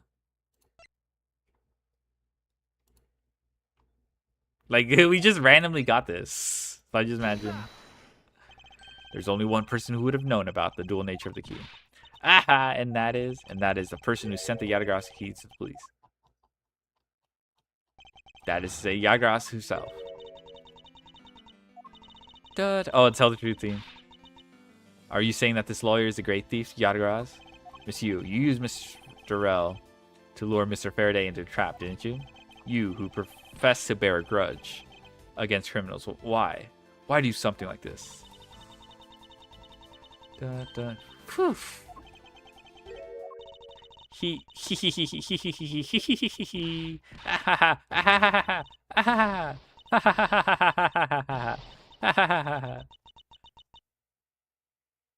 Breakdown. Who would have thought that you, a stupid rookie prosecutor, would see through me? You're sending the biggest chill down my spine right now, Edgeworth. This feeling of thrill. It's even greater than when I sneak into some place. You killed Faraday. Why? Answer me. Callisto Yu? Aha! Callisto Yu, huh? That's not my real name. Because my real identity is, yes, the great thief Yatagarasu. Let me tell you something, Edgeworth. Mr. Faraday was one difficult man to deal with. For you see, he had discovered my true identity, which is why I had to erase him from the world of law. I made Rell an offer, an acquittal for a little favor in return. All he had to do was accuse Mr. Faraday of being in the Yatagarasu court. But once we entered the recess, Rell was dragged off by Mr. Faraday, which threw my plan into a complete mess. Chased after them and eavesdropped on them through a crack in the door. That Rell craves only two things, money and authority, just all like thugs do. I feared my plan was going to be ruined if Mr. Faraday held on to Rell any longer. Plus, if I had let them continue on the way they were, I would have been found out. That's why I had no choice. I had to kill them both. But didn't you say that you despise criminals? But do I really? Have you forgotten about the KGA incident too? Maybe. What sort of woman would? So then was it your plan to kill Mr. Faraday with the very evidence that you sent? Haha. Well, I had a good idea what Mr. Faraday was going to do. I anticipated that Mr. Faraday was going to prove that Mr. Rell wasn't a Yatagarasu by using this Yatagarasu key as evidence, and he would bring it with him. Which is why I thought to use the knife portion. New specific. Oh yeah, I've known that for a while. It's the only cyber pendulum monster we have currently. With a weapon as well disguised as this, no one would be the wiser. Because who in their right mind would think something like this could be a weapon? I casually entered lobby number 2 on the pretext that I had a talk with Mr. Faraday. In order to get in with him, I pretended to be worried about something. He then let me hold the Yadgrass key, just like that. He never noticed I had changed the key into a knife inside that plastic bag. And he didn't have the chance to take note of the knife that took his life. How could you kill him? I knew him for a long time, you know? At the very least, I thought I'd give him a quick and painless death. You killed Mr. Faraday first. There was no need for you to kill Mr. Rell as well. I believe I mentioned why when we were placing Detective Gomshu under arrest. Something about having accidentally created an eyewitness. And how that led the killer to think about setting them up as though they'd kill each other. And the trick with the surveillance tape. Yes, I hadn't actually planned to use that. The risk was too high that I'd be caught. However, that's when I remembered the existence of the surveillance tape. Which is why I had Rell help me set up the crime scene. After all was said and done, I rewarded for all his hard work with a bullet. You're a defense attorney, aren't you? How could you? How could you betray a client? Ha ha ha, client? You want to talk about who was a client of whose first? It was me. It was a client in the murder of the Kodopian. I was a client in the murder of the Kodopian embassy staff member, Dead Man. You ordered a hit job? Ha ha ha. You still haven't figured it out, Mr. Bad. I had Dead Man killed because he was about to give away info about the smuggling ring. Now, who exactly do you think would benefit from such an assassination? It can't be. You're... That's right. I'm a member of the smuggling ring. Bruh, really? How could this... You don't mean you're working with Manny Cochin too, do you? Ha ha ha ha ha ha ha. Maybe, maybe not. Guess you'll never know. Yadagras claims to be noble, but you're just another cold-blooded murderer. Ah ha ha ha ha ha. That's right, little girl. The Yadagras is just another killer. Be quiet, you. Yadagras, you can run from the law, but you'll never escape it. So just humbly accept the judgment of this court. Ha ha ha. Hey, Edgeworth, did you know the Yadagras has 3 legs? Do you know why that is?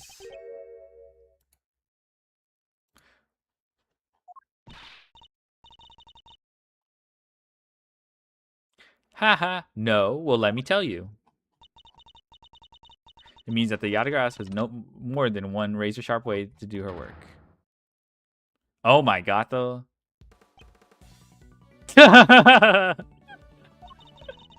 You really are too naive, Edgeworth. You even handled the Yadagras key right to me without a second thought. Everything may not have gone according to plan, but I'll still gladly take it. You mean the key was your real target? And even after I gave you such great advice, didn't I tell you to always keep a good eye on a criminal?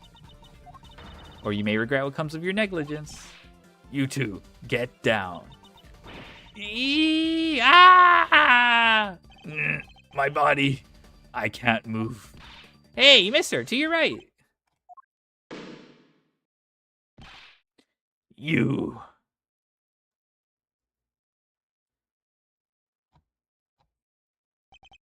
Are you alright, Francisca? I'm perfectly fine, Miles. Her voice is shaking, but it looks like she's unharmed. Where did Kay go? That's a gunshot.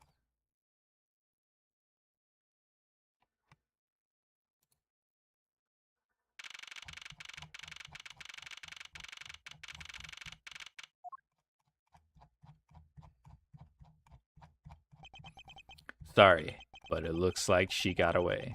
I called the precinct. They should have a perimeter set up soon. Detective Bad, are you alright? I heard a gunshot. I'm okay. Just got another hole in my jacket. You may say he's fine, but he looks quite shaken. But more importantly, boy, I mean, Mr. Edgeworth, Miss Von Karma, are you two hurt? I'm absolutely fine. I'm also alright, thanks to Kay. Speaking of Kay, where is she? I don't know. She just sort of disappeared. I'll go look for her. Oh, and hey, Detective Gumshoe. Yes, sir. Detective Bat, sir. I'm sorry I doubted you. Don't worry, sir. It's not your fault. Well, I lied to you guys too, after all. I heard about what happened from Kay. Lying while giving testimony is still unforgivable. But in this case, you were protecting Kay and her feelings. Looks like you just might have what it takes to be a real detective.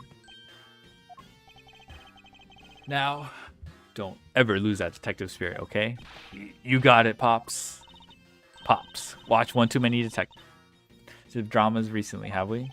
Way to single-handedly destroy the cheery atmosphere with one snarky comment. I should get back to investigation. I swear I'll catch you if it's the last thing I do. Be careful, Detective Bad, and take care. Thanks. Well, I'm off. Maybe we'll run into each other again someday.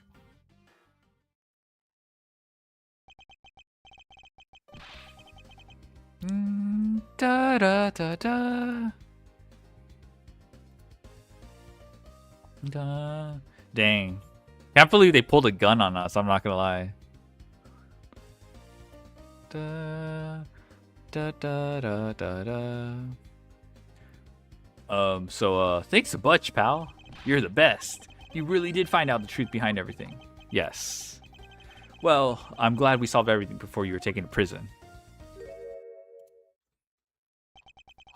I can't believe how much trouble I caused you with the testimony, Detective Gumshoe. Ah, it was no problem, really. Ha ha ha. I mean, I lied. Oh shit, I missed that. Gumshoe, no, don't leave me. I mean, I lied too, so I didn't help anything. It's really not your fault, Your Honor. Well, even if we don't have His Honor's testimony, I think that lawyer would have found another way to get you convicted on her behalf. Yeah, I can't believe I was about to get fired during my first week as a detective. Well, so long as you're not fired, you should work hard, give all that you have, and perform your duties well. Oh, and one more thing. Kay left a present for you with me. She did? Ooh, what is it? What was it that Kay left for me? The proof of their friendship? Oh, the Swiss roll. Take that! It's a courthouse special Swiss roll. Can I really have it? Yes, it's a present meant for you after all. Thanks a bunch. You have no idea how happy this thing makes me, pal. I'm gonna eat this right now. Sure, go ahead. Swiss rolls Detective Gumshoe and Kay bought together. While the one Kay saved never reached her father, it would appear that her sentiments have touched the heart of the detective. He's so happy. It's as though he's having a welcome back celebration of his own. Well, I was asked by Kay to give it to him. Whoop, that was good, pal. I can't believe I gotta eat 2 of these delicious things in one day. It's like I'm in Swiss roll paradise or something. I've gotta thank Kay myself. Hey, wait, where is she? You only noticed just now? Was his mind not present when we discussed her earlier? Detective Bad left to go search for her earlier. Maybe we should go join him. Yeah, you betcha, pal. I'm gonna go help him. Oh, but first, you know what, pal? Actually, I guess I shouldn't be so rude to you anymore, huh? I'm gonna stick right by your side from now on, Mr. Edgeworth, sir. Bruh. I sense nothing but a most troublesome relationship from that ominous statement. We should go home too, Miles. We have to hurry and report what has happened to Papa. Agreed. Well, I'm afraid we must be going now, Detective. Roger, sir. Don't you worry. I'll investigate the next case we're on real well. I'll be counting on you. The scent of trouble is definitely in the air. Thus, like a bad dream, my first outing at court came to a disturbing edge. A few months later, I was finally able to properly stand in court as a prosecutor. But the detective in charge of the investigation was, as I dreaded, Detective Gumshoe. After that, he became my direct subordinate. I have tried, but words that fail to describe the immeasurable suffering he has caused me. But I suppose that's just how things are.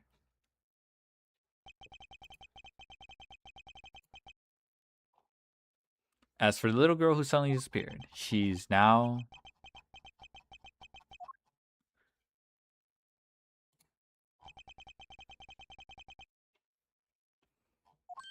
So, do you remember now? Yes. I remember everything. Okay, it's been a while. Okay, you sure grew up a lot. Of course, but thank goodness. I thought you two had totally forgotten about me. You know, I was really worried about you.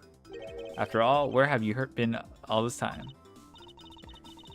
Hey, Gummy, I didn't know you cared. After my father died, I went to go live with my mother's relatives. They live really far away, so I wasn't really able to come back here all that much. Oh, is that what happened? Well, I'm just glad you're alright. So does it all make sense now? You betcha it does. Oh, you know what? I was going through my father's bookshelves recently, and actually, there's still a number of things that don't make sense, Kay. Huh? First of all, why did you come all this way to see me? Second of all, why are you calling yourself the Yadgras? The Yadgras is Callisto Yu, the woman who killed your father. No, you're wrong. The real Yadgras was my father. Mr. Faraday was Yadgras. Like I said, I was going through my father's bookshelf recently, and I found a secret diary hidden among his books. I have no regrets in choosing to walk the path of the Yadgras. That was written in his diary. That's how I know for sure. But that's impossible. What's with that look? You don't believe me? It was just the expression on my face. I clearly said it was impossible just now. All right, then. How do you explain this? It's a way of disarming any security system of the user's choosing. Yep, that's Little Thief. Truth be told, this is the Yadgras secret. This logismo was used by my father. Wow, Mr. Faraday wasn't just a great prosecutor. He was really a great thief, huh? Yeah, my father worked really hard to seal the truth. But he was killed, and Yadgras was no more. Despite that, Yadgras has been spotted again recently. Someone other than you? Here, Mr. Edgeworth. Take a look at this article. Dun, dun. Yadgras sent to the embassy. A calling card? Yeah, meaning this person's fake. I'm almost certain that Callisto lady is behind this, because the real Yadgras would never send something like a gaudy card out. The Yadgras did send a white card along with anything to be publicized. That's what Detective Bad told me years ago, if memory serves. Well, as soon as I heard the news, I got all wound up, and I knew I couldn't just let it go. So I searched you out, so that I could obtain the truth behind the Yadgras. Because if anyone can help me find it, I figured it's you, Mr. Edgeworth. So you're saying that I have your father's and Mr. Yu's identities backwards? Yes, because the real Yadgras is noble to the end. I want to revive the real noble Yadgras. And if I don't, my father will never be able to rest in peace. Kay. Kay, you're so honorable. I don't care what anyone else thinks. I'll always be here to cheer you on, pal. Even if you are honorable, a thief is a thief. If you're plotting to commit a crime, then I'm afraid I can't be complicit. Mr. Edgeworth. Ugh, you guys are not making it easy for me. Who am I supposed to support now? Mr. Edgeworth. What I want from you is not to steal something. What I want is the arrest of the evil woman. That evil woman.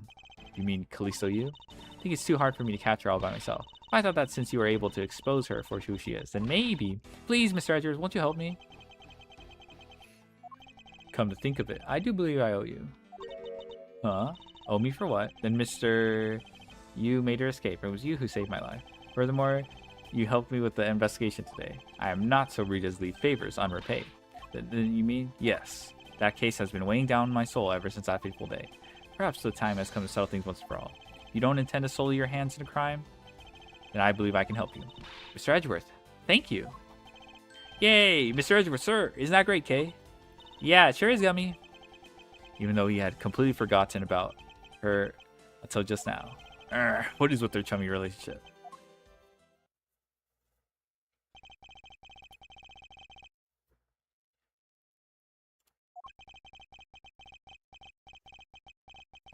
After all that time, the true identity of the thief sank back into darkness. Burn Faraday, Callisto Yu, and Kay Faraday. The phantasmagorically changing identity of the great thief Yadgras. And the Yadgras' real goal. It would all come to light the day after I made that promise to Kay.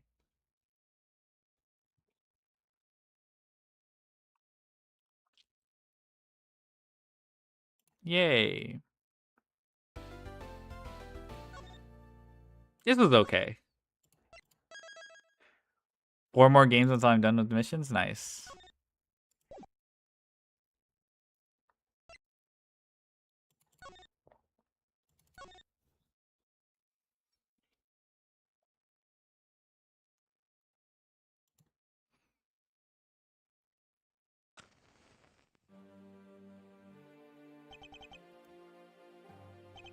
Two cards. One of the Black Raven.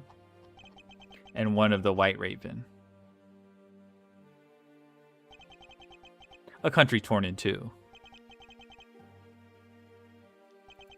And one to the east.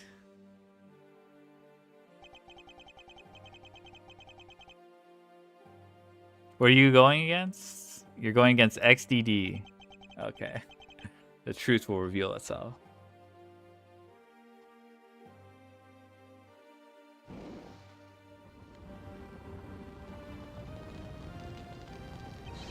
It's Yardgrass.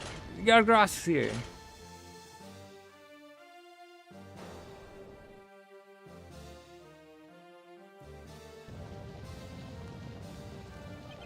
You accursed Yardgrass. Okay, you. This is the 5th case? Yeah, this is the 5th case. Okay, fake arson.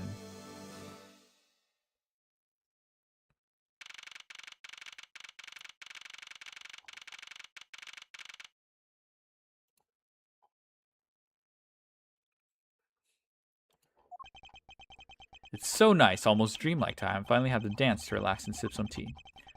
Chance, not dance. Especially after what a whirlwind in the past few days have been.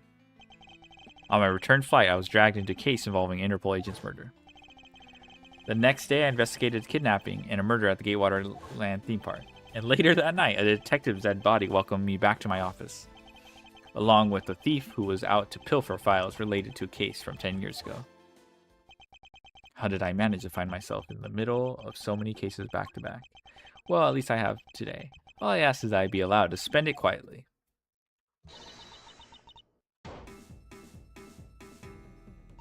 This is big. Big, I tell you. Hey, what's wrong with you? Where's your enthusiasm? And suddenly the phrase, the fragility of dreams, comes to mind. What are you talking about? Fragile dreams? Come on, let's go. The fake Yardgrass isn't going to just find herself, you know. Well, if you must know, it's possible that I was paid a visit last night by your fake. Say what?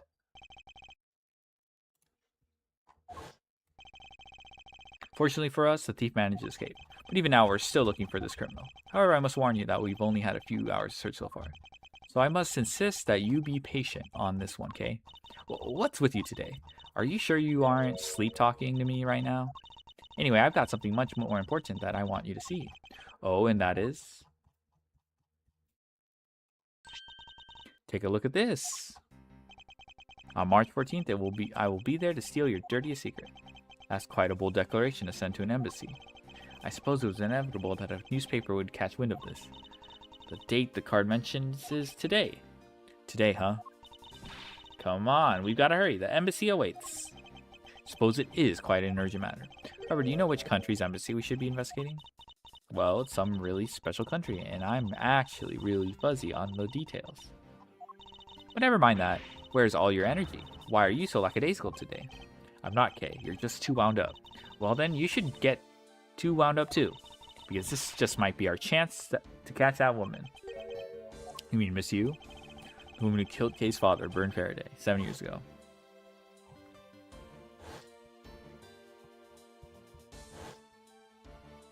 Bruh. The gun. Callisto Yu. She claimed to be the great thief Yardgrass, and then disappeared from the courtroom. Ah, she makes me so mad. The phony. Everyone knows that the real Yardgrass will never see something like a calling card. The company's underhanded dealings are made public. The target is always totally unaware that the Yardgrass has paid them a visit. That's what makes the real Yardgrass so awesome. Yardgrass card is shown in this article. Looks to me as though it could be genuine. See, that's the thing. Whoever it is, that person isn't the real deal, but has knowledge of the Yardgrass. This wasn't a clue that woman's involved, and nothing is. Come on, Mr. Edgeworth, out the door you go. Wait, there are a few preparations I must make before we go. There's something interesting about this card we found last night here in my office. It's of a different color than the one in the article, which makes me wonder why. What's up? Any reason why you're boring a hole through the newspaper with your eyes? No reason at all. Very well. The thing is how Miss Yu is also someone of a special nature to me. I agree there's some merit to be found in investigating this. I knew you'd come around.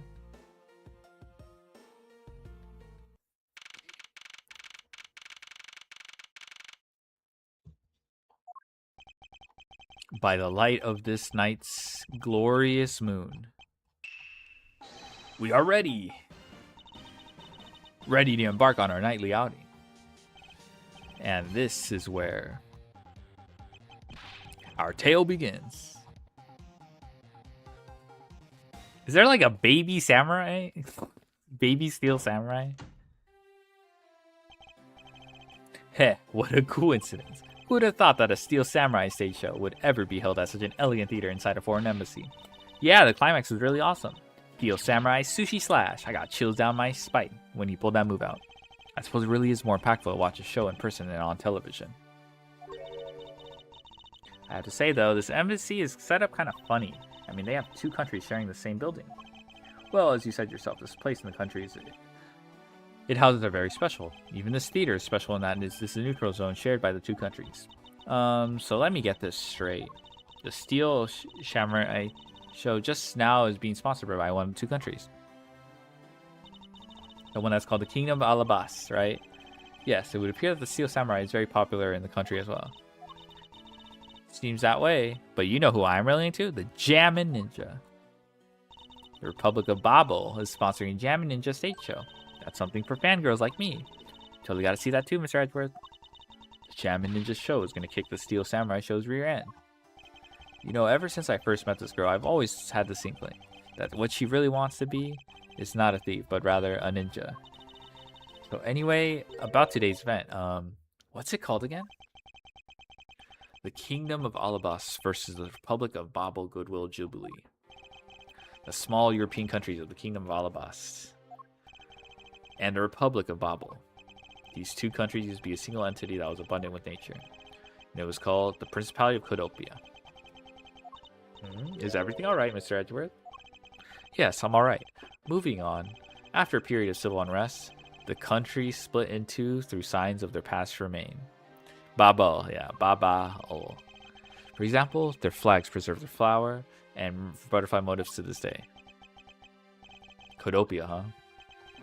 KGA incident, and what was referred to as the second KGA incident, which an embassy staff member was murdered. Both of these cases are related. Principality of Codopia. In the 7 years that have passed, the country may have split into two. However, the Yatagarasu still sent a calling card. What could it all mean? Mr. Edgeworth, I know you're thinking about something. Oh, excuse me. What were we talking about again? Alright, please stop spacing out on me. Anyway, we're still talking about the Alabas versus Babel Goodwill Jubilee. The two countries have had a bad relationship with each other. Supposedly, they've been trying really hard to make up recently. That's why I decided to hold this event. If that's the case, then why the versus? Also, both countries claim to own the Rio Primaduck statue, a national treasure to both. They're planning to have them publicly evaluate today, see which one's the real deal. Oh, that's gonna go well. Okay, need I remind you to take care and not succumb to your thieving desires? Well, when it comes to treasure, I can't help myself. You know that. She had better be saying that in jest. Hey, I can read your body language, you know, and you've got it all wrong. Look, I'm here to do some investigating. Investigating, I tell you. And I know. And although we know if the Yatagarasu will really make an appearance, I suppose we should still spend some time examining this place. Okay.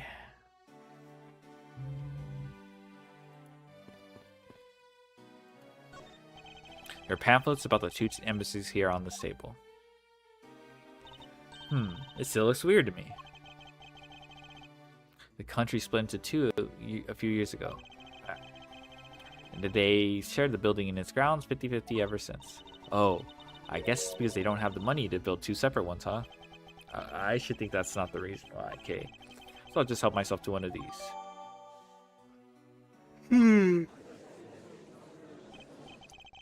What is all the hubbub? Ah!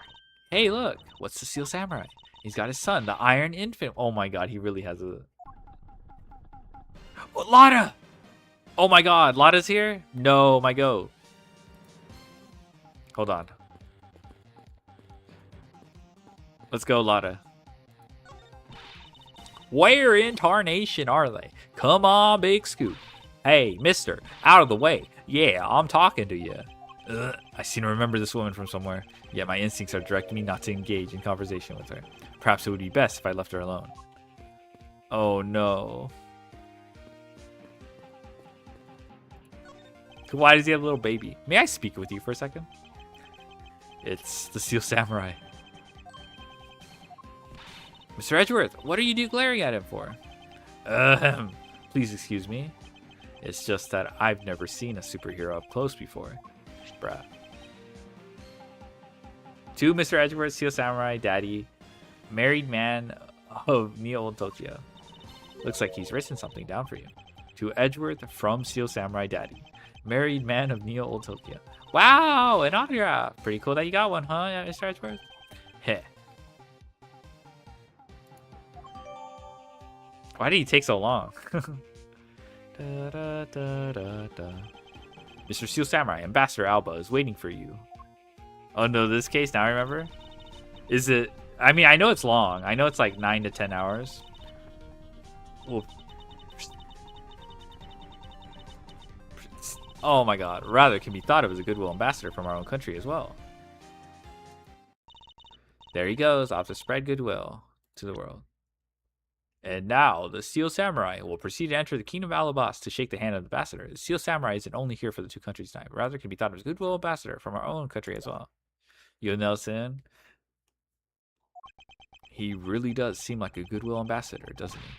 Okay, we're shooting next segment now. Cue camera. In just a few seconds, the Jammin' Ninja stage show is set to begin. After the show, the Jammin' Ninja will enter the Republic of Babo. He is set to meet with the ambassador of Babo at that time. The Jammin' Ninja show is about to start. We've got to get back to our seats. Regrettably, I don't have much of an interest in ninjas. Well, the show will change your mind. Come on, we have to hurry. If we miss even a second of the Jammin' Ninja's awesome playing, I'll never forgive you. I suppose you're not about to give me much of a choice here, are you, Kay?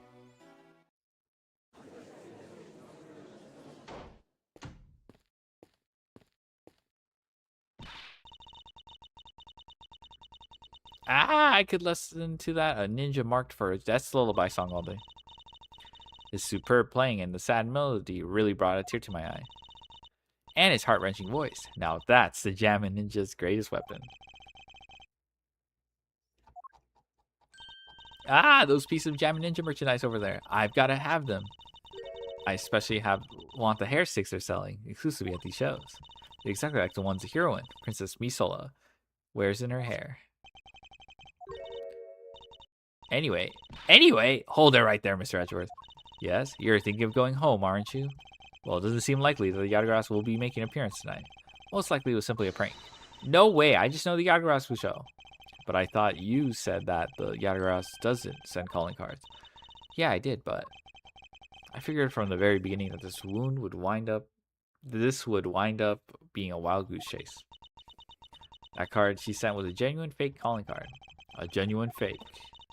Well, how can I word this? Yatagara's mark that's on the calling card is exactly the same as my mark. Get it now? Well, we've got a problem. Yatagarasu is spotted in Albas. What? You hear that, Mr. Edgeworth? Ha! So you finally decided to show yourself, you phony.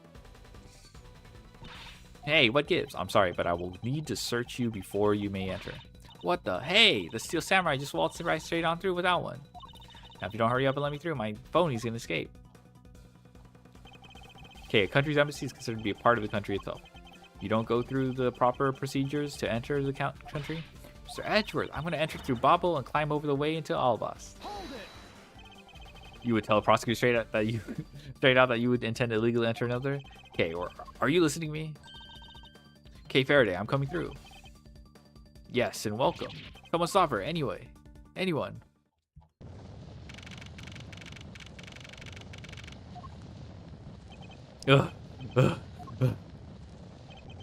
Okay, where are you? Don't tell me you really did find some way over this fence. Ah! Fire! This is too big for us to handle. Looks like the Yatagarasu came to Bobble too. You, accursed Yatagarasu. Hey, you had better be alright wherever you are. I'm guessing Kay's gonna get accused or whatever. Yeah. I told you it wasn't me. Hold it. Oh, hey, it's the guy from the previous case. Or like the case from 10 years ago, I think. Kay, are you alright? Do I look alright to you? Now, can you do something about this woman? Mr. Edgeworth? Detective Gumshoe, what is the meaning of this? Well, sir, it's, this. It wasn't me. He was already dead when I ran in here, hot on the heels of a fake yacht grab. Look, I only came in here because I saw a suspicious person at the open air stage. Suspicious person? A long black coat and a hood over their head. I dare you to tell me that's not suspicious. When I saw that person, I immediately thought that they must be the fake gathered. Yes. So I chased after them into the embassy, then into here, and then lost sight of them.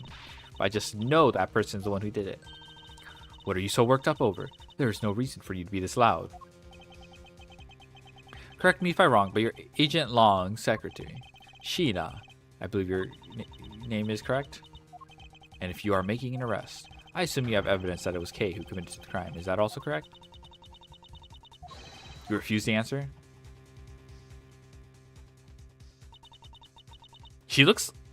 Her eyes look very distinct. I don't need to answer. It's like the eyelashes too. You are merely a prosecutor in this country, meaning you have no investigative authority. Hey pal, just what the heck does that, what you said mean? If it happened here, it's under Mr. Edgeworth's jurisdiction. The end. Seeing as how this building is sitting on our soil, we can investigate it whether we'd like. Unfortunately, detective embassies are a different matter. Huh? This office is considered to be a part of the Republic of Babo, which means that anything that happens in here defaults to the control of the Babalese government and Babalese law, giving them exclusive extraterritorial rights. Extraterrestrial rights. Extraterrestrial rights. Sir, do you believe that the truth is out there? Basically, our country's laws do not apply inside the embassy of another country. That's what was agreed to by our respective governments. The authority to investigate was effectively nullified the second we entered this place. So you can do little here in this situation. No way, sir. Please leave the matter in Interpol's hands and go home. Mr. Edgeworth? Hey, you're not Mr. Edgeworth? In that case, allow me to join your investigation. Well, Ms. Von Karma. Eee! Ambassador Paleno, I truly appreciate you allowing me to join the investigation. It's really nothing. Manny was my secretariat, so of course I want to help you as much as I can. In fact, it's a blessing that Interpol agents were able to make it so quickly.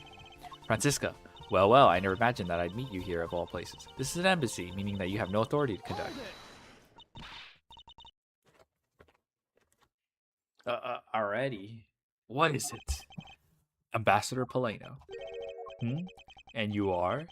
I'm Miles Edgeworth, public prosecutor. I ask that you please allow me to investigate this case of Miss Von Karma's assistant. Assistant? Miles? What the heck do you think you're... Please, I implore you, Ambassador Paleno. Very well. I'll be counting on the two of you, Miss Von Karma and Mr. Edgeworth. What did you mean by you'll be Miss Von Karma's assistant? I don't exactly have a choice, do I, detective? If I don't become Francisca's assistant, I can't participate in this investigation. There you go again, running at the mouth with that aloof expression on your face. Francisca, please. I don't know what you're planning quite yet, but at least I do know one thing, that you are now my subordinate. Just remember that my whip is always ready to wake you, should you have a brain lapse. Of course, I'll keep that in mind. Murakumo, yeah. If you are done playing games. Right, let's begin the investigation. Da da da da.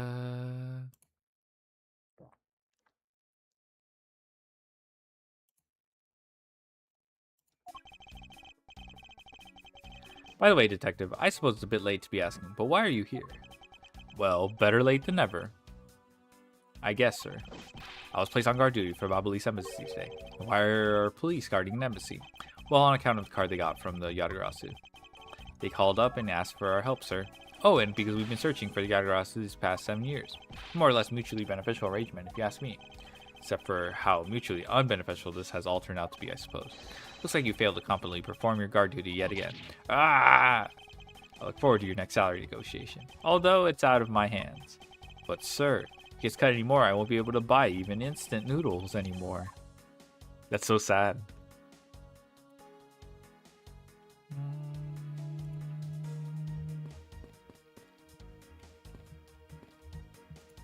What the? Oh my god. Are you serious? Okay, good. Because it's a national treasure, can I ask that you please not touch it? I'm afraid the only ones allowed to touch it are myself and the secret secretariat. There's a possibility that is related to the murder, wouldn't you agree? Hey, Mr. Edgeworth, why don't we give up for now? We can force them to let us investigate it later when we find some solid proof. Well, I don't have a choice here. Must be one of the Primaduck statues Kay was talking about earlier. Is it just me, or does this man look just like the Steel Samurai? They could be twins.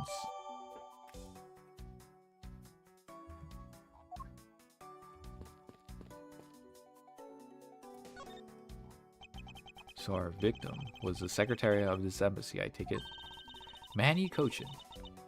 I hear that he was an admirable person. Very admirable. The cause of death is a stab to the base of his neck. He was lax in watching his back. We were fortunate that the fire missed our victim's body for the most part. If the fire had burned a bit longer, it would have made to identify him a hassle. So Mr. Cochin was stabbed to death in the middle of raging fire? What in the world happened inside this room? I won't rest until I've inspected every... Oh my god. Oh hey, it's Yadagrasa's key. There appears to be something in his pocket. This key, it can't be. Isn't this the Yadagrasa's key that was stolen 7 years ago? What, but that's... Huh? 7 years ago? Oh, you mean that case where I was framed, sir? Yes, it's a piece of evidence that stole the life of Kay's father 7 years ago. Which was then stolen by Callisto Yu. What? Mr. Faraday was killed with his key, sir? Thought he was killed with a knife. Eee! Scruffy, at the very least try to remember the details of crimes you were a suspect in. Francisca, as you will recall, Detective Gumshoe was not present when Mrs. Yu made her escape. Plus, even among law enforcement, only a few knew of this key's existence. I doubt that a new rookie at the time would have been privy to such knowledge. Oh, I feel like the victim right now, all trampled on, sir. I suppose you'll have to fill it. I have to fill you in now. The secret to this key is...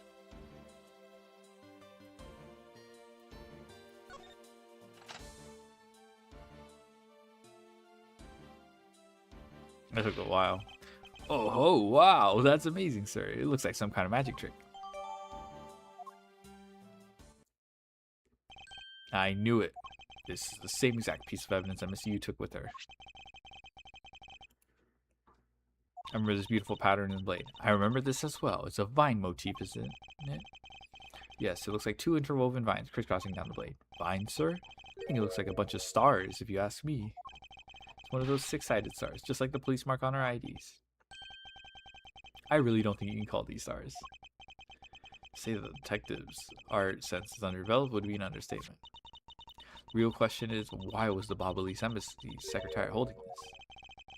Well, we don't know how Mr. Cochin came to possess this key. We do know that this was stolen by the Yadagrasa from the Cadopian Embassy. This pattern is pretty similar to one of the flags. That's right, Mr. Faraday had written that back down in his organizer. I believe this means that the further research is required into the country of Cadopia.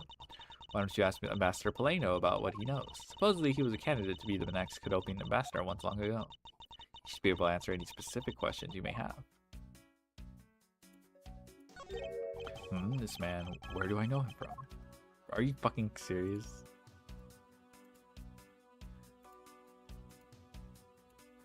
Are you serious?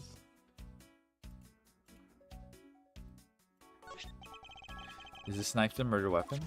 Some preliminary testing has been conducted. According to the results, the blood on that matches the victim's blood. The blade's shape was also found to be consistent with the stab wound. Suppose this means that we know that the crime was committed with this knife. This knife's got some really fancy ornamentation going on. I think practically screams artsy at me too, although it's also covered in blood, just like the last thing that I said was artsy. But the handle is pristine. There's not a single drop of blood on it. Speaking of the handle, I believe it has a butterfly motif. Very beautiful.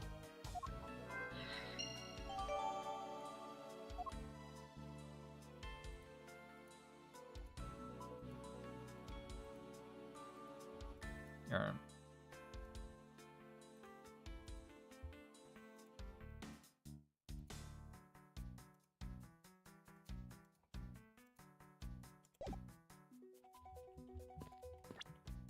my god.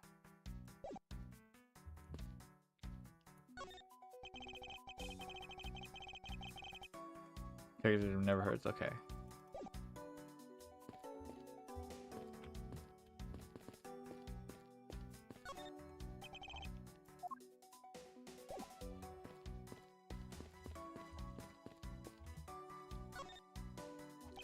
I can't believe that man he fell among the thieves tonight. Without him, I have no idea what my schedule for tonight is. Ambassador Paleno, I believe your schedule tonight will consist of listening to reports from the police. And only that. I ask you to cooperate not only for your own sake, but for Mr. Cochin's as well. You're a rather strong man, aren't you? How fascinating. I know it isn't much, but I'd like you to have these. I'm sorry, but it would be against my principles to accept a bribe.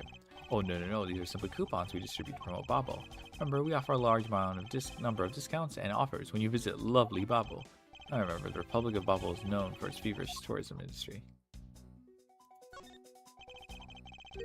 So wondering if you might tell me about the deceased Manny Cochin. He was my secretary, and the embassy secretariat, charged with running the whole place. He was an admirable man. His death was a great loss to our country. He was in charge of everything, counting, printing, taking care of our national treasures. Right, but did you say printing? Our country's primary source of revenue is our tourism industry, and so in order for us to print the necessary pamphlets, flyers, coupons, etc., we have a printing press here at our embassy. I see. Please excuse my forwardness, however. I feel I should mention that I have the distinct impression that I've met him before.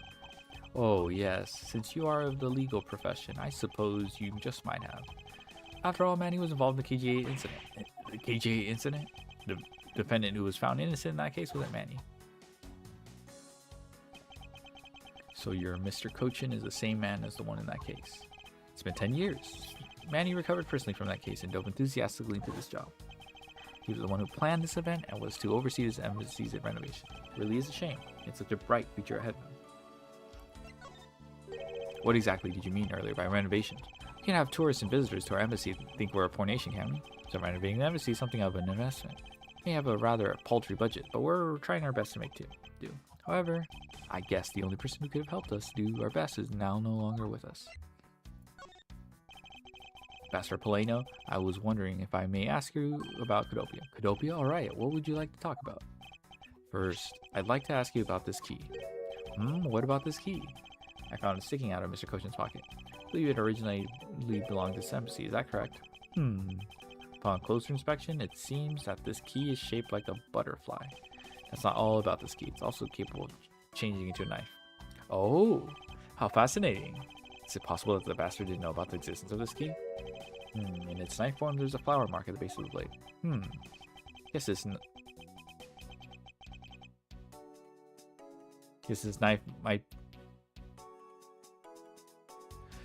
knife might be from when we used to be part of Cadopia. How did you come to that conclusion? It has both of Cadopia's national symbols, the butterfly and the flower. Suppose Manny used his key here at the embassy back when we were still at Cadopia. Ambassador Paleno, this key was stolen from the Cadopian embassy 7 years ago. By Callisto, otherwise known as the Great Thief Yatagras. Oh, really? You were not aware that Miss Yu had broken into this embassy at that time? I'm sorry, I can't be of much help. I'm not very familiar with the details, you see. Only became an ambassador after Babel became its own independent nation. But if Manny was still alive, you would probably know about what happened back then.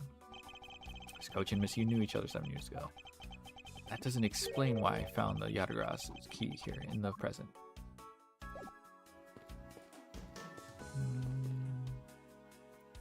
For Loreno, yeah. A small personal safe. This was Mr. Cochin's office, so perhaps he stared his most important documents in here. Of course it locked. Appears we won't be able to open it without the key. Oh, okay.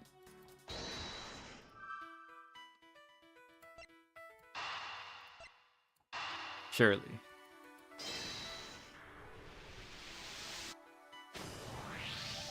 We know for a fact that the Yatagras key was used at this embassy. Furthermore, we found it in the victim, Mr. Cochin's pocket, which leads me to think that perhaps it is a key to the personal safe in this office. Good thinking, sir. Let's go try it out.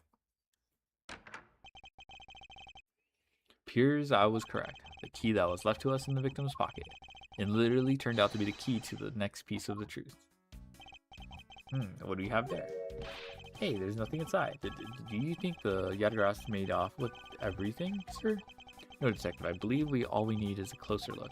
Oh, rest. Oh my god. Inspected every suspicious-looking nook and cranny. Looks like such a serious safe, but there's not a scrap of paper inside. Reminds me, the safe in your office is just as empty, huh? Edgeworth? It's merely a coincidence that both safes are empty, detective. We'll make that a triple coincidence because my piggy bank at home is empty too, Brad. I don't think there's anything coincidental about that, detective. What is this here? Looks like the ripped corner of a piece of paper, sir. No, I don't think it's ripped. It seems more to me like it's stuck in the safe. Hey, you're right. I won't budge an inch, not even when I tug on it. I don't think I've ever seen paper stuck on the inside of a safe before. Detective, I think you have it backwards. It's not the paper that's strange, it's the safe. What do you mean? What you mean is that the secret to the safe is that it has two compartments. Even just eyeballing, you can see that the inside is a bit too shallow.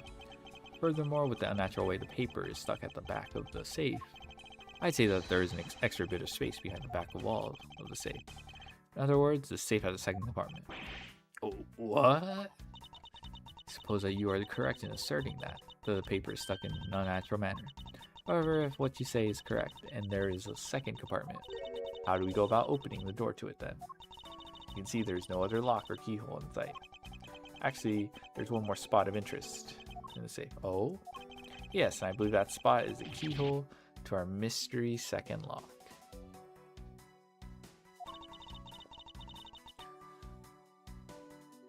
The safe and its locks. Alright then, since you're so sure of yours, show us what you deduced from your answer.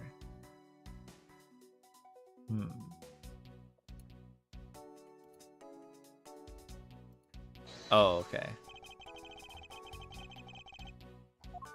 This is the second keyhole?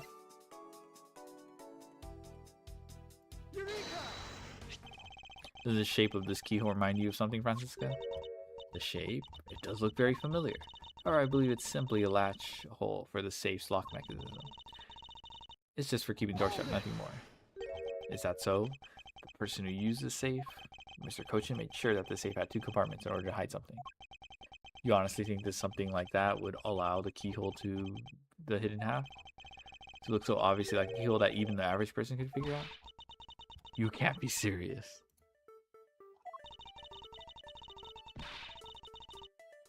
Are you saying that this hole is a keyhole to the hidden compartment of the safe? That's precisely what I'm saying. And I will prove to you right now that the Yadagras key is a key that will open it. Objection! The Yadagras key? Miles Edgeworth, this had better be a very bad joke. Sorry, but this is no joke. The Yadagras key is the very key that will open the second compartment of this case. We know that this key opens the first compartment of the safe. The keyhole you're talking about is of an entirely different shape than that of the key.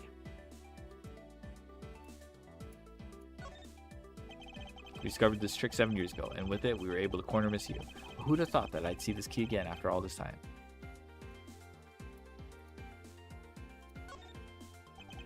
Let's go over this again, shall we? The Yadagras key was originally made to open Mr. Cochin's safe and could open the embassy. Remember that as a fact by opening the door to the safe. Now let's take a look at the back end of the key. Looking at the knife portion head on, what do you see? What are you talking? Ah! It appears that you've come to understand what I'm talking about. When viewed head on, the knife's blade is the exact same shape as the keyhole. The real function of that knife portion is to act as the key to the hidden portion of the safe. But that's preposterous. It looks like a knife that was used like one to kill Mr. Faraday 7 years ago. We fell under a misconception that it was always meant to be a knife. But for both the safe and its key to conceal such clever tricks, whatever is hidden inside the secret section must be of incredible importance. Then it's even possible that I've been searching for is inside. Scruffy, hurry up and open that safe. Hey, yes sir, opening now sir. These items there, it's a bunch of funny shaped things. Guess they're pieces of art, huh? You're in the way, now move Scruffy. I didn't think I was in the way. These pieces of art, they're identical to the ones that have been stolen from various countries around the world. Figured as much, because the treasures section of the safe was to hide from view. I believe a more thorough examination is required. pieces of stolen art from around the world. Or how much they're worth, especially this one. Yee! Scruffy! Don't touch those valuable pieces of art with your filthy hands. Why, do you have an idea what would happen to you if one of them were to break? It's just me, or did she hit one of the pieces of art just now?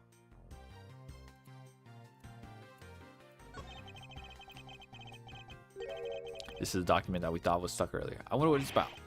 Beats me, sir. Why don't we take a look at it before we give up, detectives?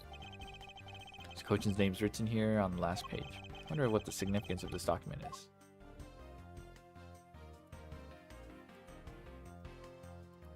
That's it? Here's how we found the key that the Yadagras, no, Miss Yu stole 7 years ago. It was originally from this embassy, maybe she came back to return it. I don't think she's the type to be so kind to do such a thing, detective. Okay then, what do you think, sir? Callisto Yu. For what reason did she steal the key?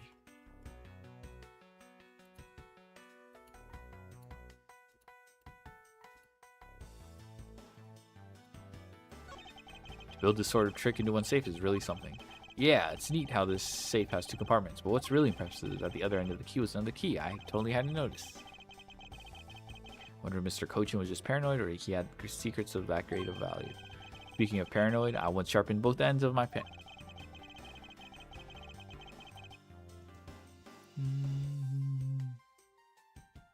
But then I went to erase something, I got all paranoid and that I was going to stab myself.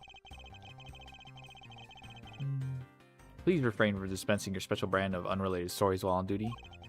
Yes, sir. We get everything? Okay, I guess we did get everything.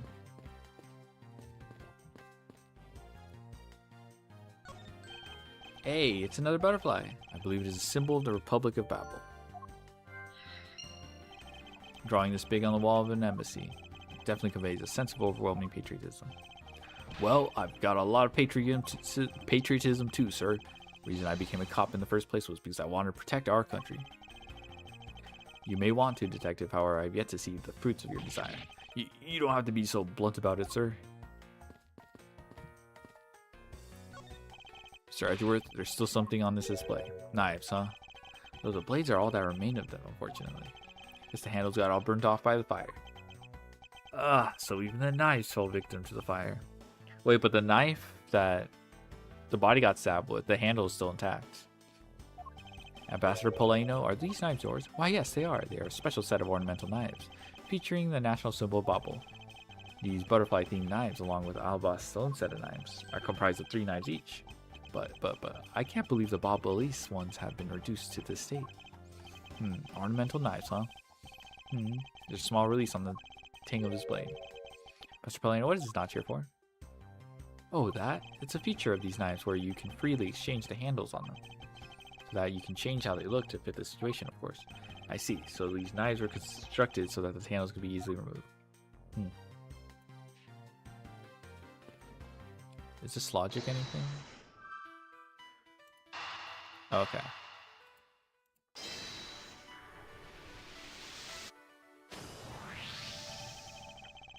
Design on the knife's handle. It greatly resembles a special Babelese species of butterfly. It does, doesn't it? Plus, it says right here, this knife is property of the Republic of Babel. Perhaps this means that the knife used in the crime was found right in this room.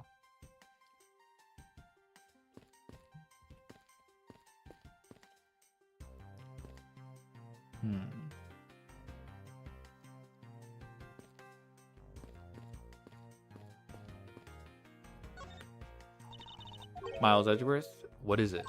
Let me tell you something. You are currently my subordinate, and if you wish to convince everyone else of that, you will speak to me with respect. Okay. What's with the giddy glint in her eye? I don't think that will really be necessary, Francisca. Oh, really? Well, it doesn't matter. It doesn't change the fact that you are still under me. I thought Francisca was flying around the world in pursuit of the smuggling ring case. So then why is she here at this embassy?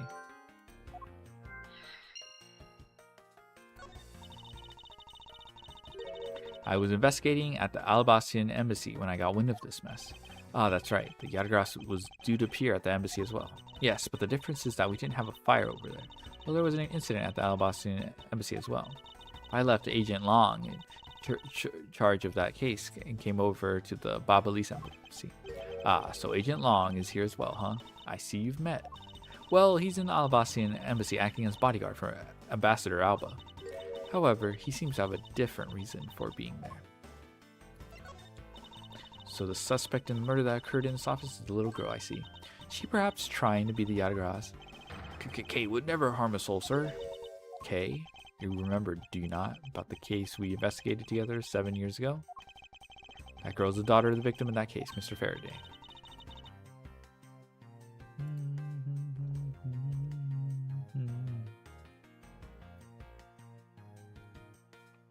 So she's that feisty little girl. Kay has been on the trail of the Yatagara's, which is how she ended up here, looking for the one who took her father's life. I see. Kay's trying so hard, but you know what? The Yatagara's just keeps on tricking us all. How so? The Yatagarasu sent a card saying, I will be there to steal your dirtiest secret. But all we've had is an arson and a murder. The lab boys are going in circles. You know what this is, sirs? It's a breach of contract and it's going on the rap sheet. If you ask me, I'm perfectly fine.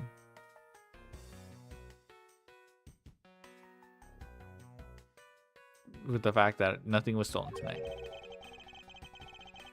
I do wonder though, if Callisto Yu really is the Yatagara's. Are these?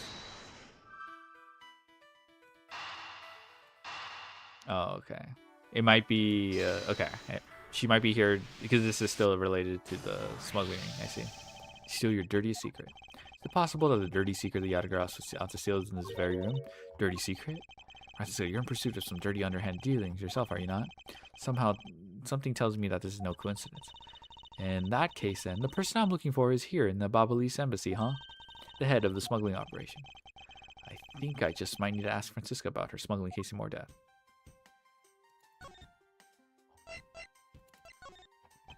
Francisca, when we last talked, you said that you were on the trail of a smuggling ring. I suppose the reason you're here right now is related to that.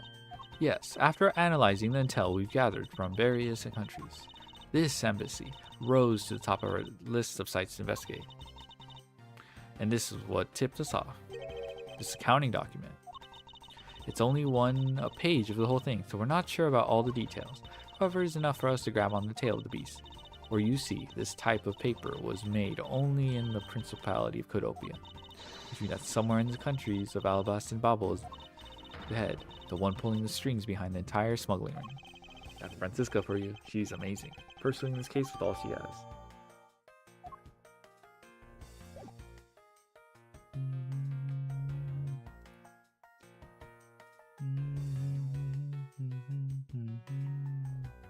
Okay, now what?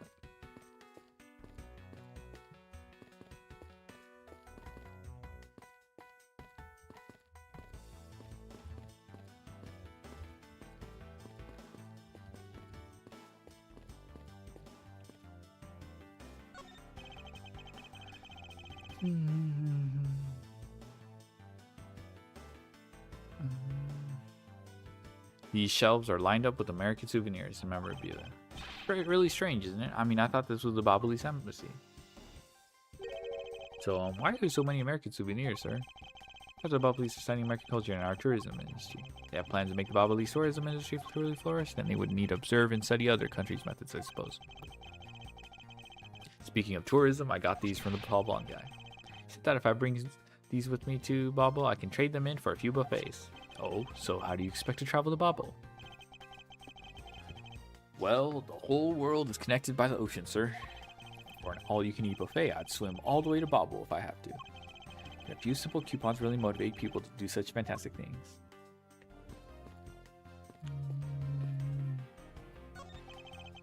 Looks like this was once a magnificent grandfather clock, but it has fallen victim to the fire. Hey, Mr. Edgeworth, is it okay for me to talk about clocks in my house, sir? They're unrelated to the case. I hope that you'll refrain from sharing, but... Well, there's this one clock that I made by myself, but timer on it manages to auto. That's quite enough, detective. Bruh.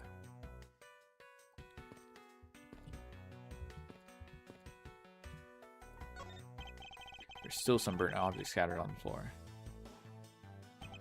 Well, burnt things get burnt, and they become burnt things, you know? Well, no, because there's no way to prove that the burnt thing started out as a burnt thing. Was it a burnt thing or was it not? I have no idea. What's what anymore? Yes, it was a bit hard for someone with a burnt out light bulb to comprehend. Bruh, are you serious?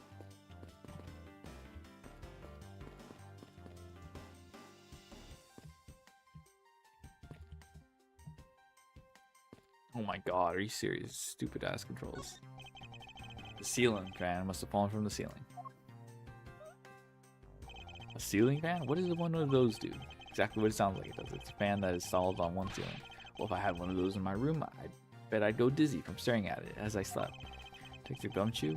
In the real world, we close our eyes when we sleep.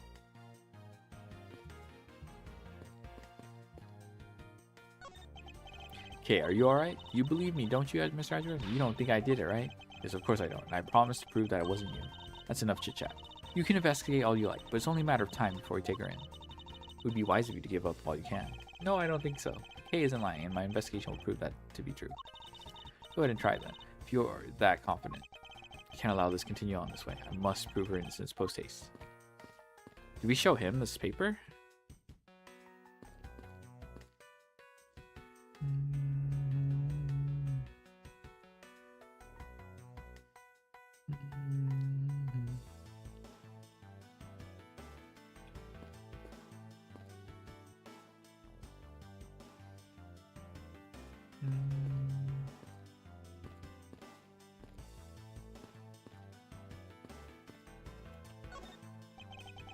Already checked this area.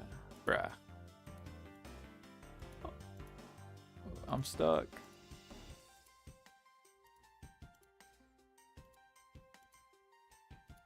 No, bruh. Sorry, but Interpol is still conducting its investigation beyond this point. I'm a subordinate of Mrs. Von Karma. Is there some reason why I'm being denied access? My superior clearly said, don't you dare let anyone near the site. You got it? If I let you examine the site, my superior will get really angry at me. You know, Mr. Edgeworth, I feel really bad for the guy, so why don't we do as he says? Yes, I suppose we might as well.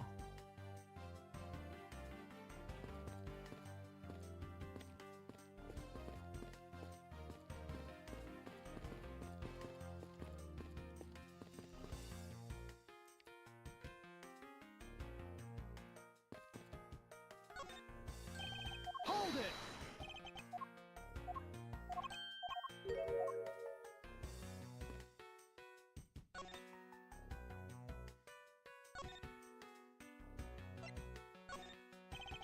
Master Pelaine, I was wondering if you might have some thoughts on this. I think that you would know more about the case than I do, so let me make it up to you for not knowing anything about that with these coupons. Thank you, Howard. I feel much declined. Oh my god.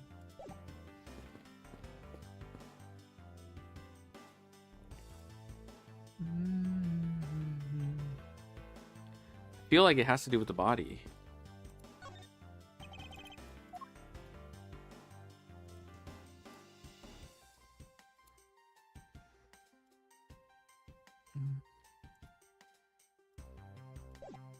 I'm done with the logic. What the hell?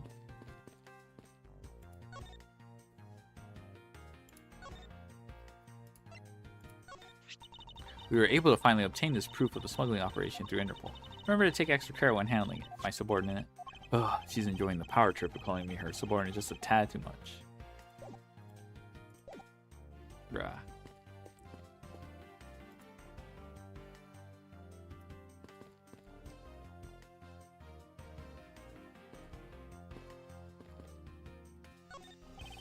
There's still something on the display rack, sir. What? Knives, huh? No.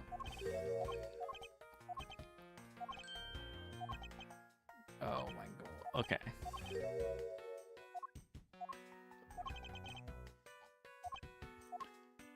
Freely use knives, bruh.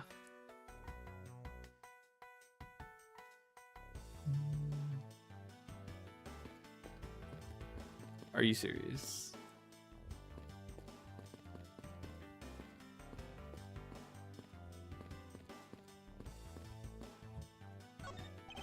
That's some fireplace. You know it. You know, it really gives this place mansion-like quality, don't you think, sir? Ooh, if these are staple in every Bobbly's house, then I bet Santa Claus pays them a visit, too. How old are you again, detective?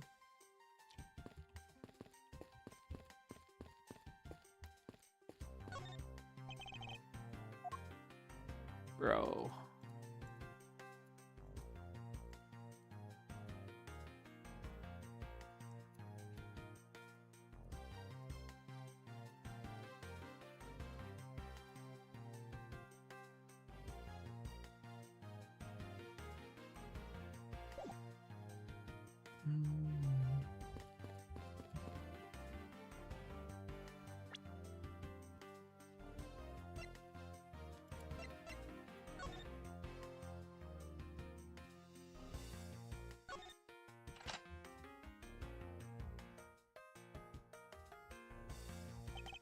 Discovered this trick 7 years ago, and with it we were able to corner Miss Yu. Who would have thought that I'd see this key again after all this time?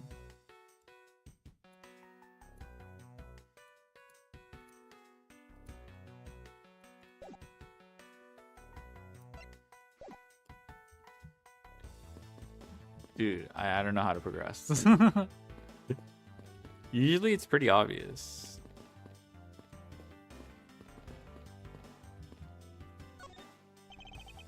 No way it's in here. We had to deduce. Are you fucking kidding me? That's what we were missing. Oh my god.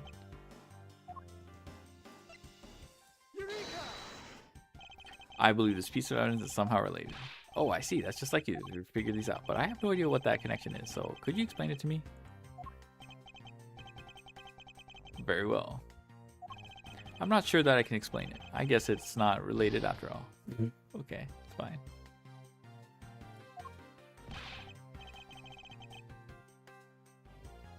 Come on, sir. Hurry up and explain it to me. I will, eventually. Let's save it for another time, when I have the proper time to explain it to you. I feel I should carefully examine everything one more time.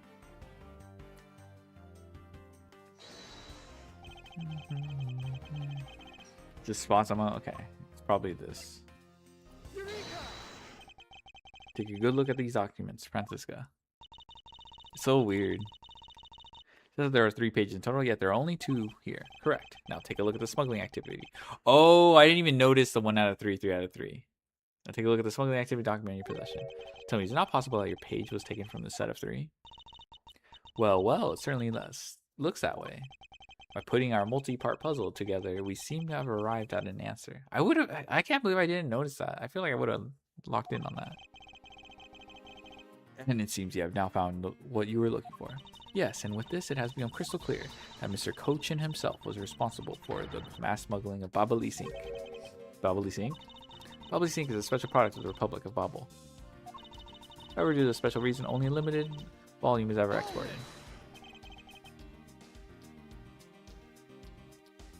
And that reason is that's classified. It's on a need-to-know basis, and you don't need to know. In any case, it seems that the head of the smuggling ring was our victim, Mr. Manny Cochin. His base was in an embassy, thus it was hard for both our country and his to interfere, making it ideal conditions in which to run a smuggling operation. But it is so frustrating. I lost the person I was to rain judgment down upon with my whip of justice. Well, even if he is dead, we still have a responsibility to look into his misdeed. You expect me to whip a dead man? Well, I'm not interested. Francisca, you must know that Manny Cochin was a suspect in the KG8 incident. Of course I know, on top of being the head of the smuggling ring. There is the matter of what really happened in that case that needs to be resolved. Okay, finally. Are you done investigating? You realize now, don't you, that this girl is the only one it could be? Now come along quietly, Yadagras. Hey, Faraday. Please be, yeah. You're under arrest for the murder of Manny Cochin. But, Mr. Edgeworth, please, you have to believe me. I didn't do it. I chased the fake Yadagras in here, and he was already. You have the right to remain silent. Anything you say can and will be used against you. I'd like to help you reduce the number of mistaken arrests Interpol makes. What is that supposed to mean? I believe I told you that Kay Faraday is not the culprit of this crime. Very well. I suppose I have no choice. I'll show you just how foolish your claims are.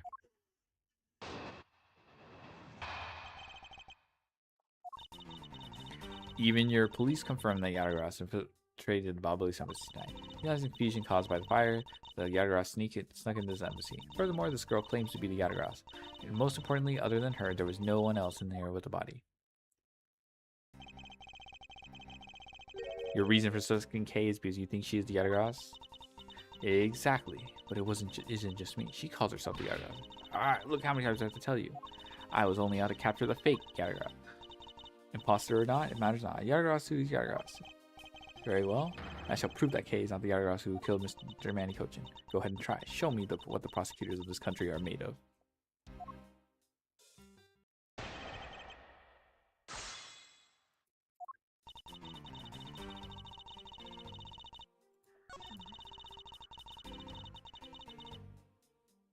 Hold it. The confusion caused by the fire. Are you saying that the Yatagarasu was not the arsonist who started the fire? A suspicious person in long coat was spotted in the area. Officers in the area claim to have seen that person start the fire. It sounds like we have a phantom in our midst. Yeah. In a way, he could be considered a phantom with the way he randomly appears. Furthermore, Hold it.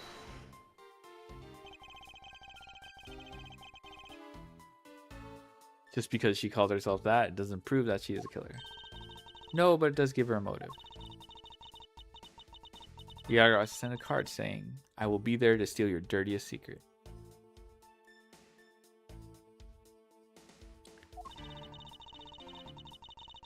Furthermore, there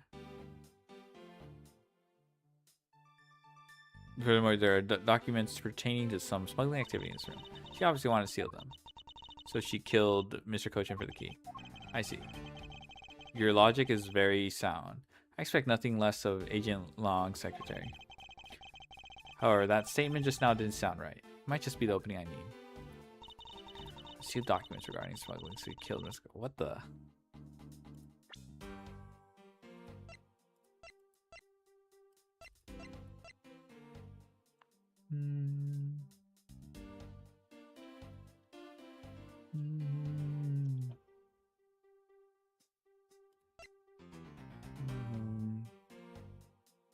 Wait, this doesn't make sense. I mean, she could just counter with like, oh, it was stolen.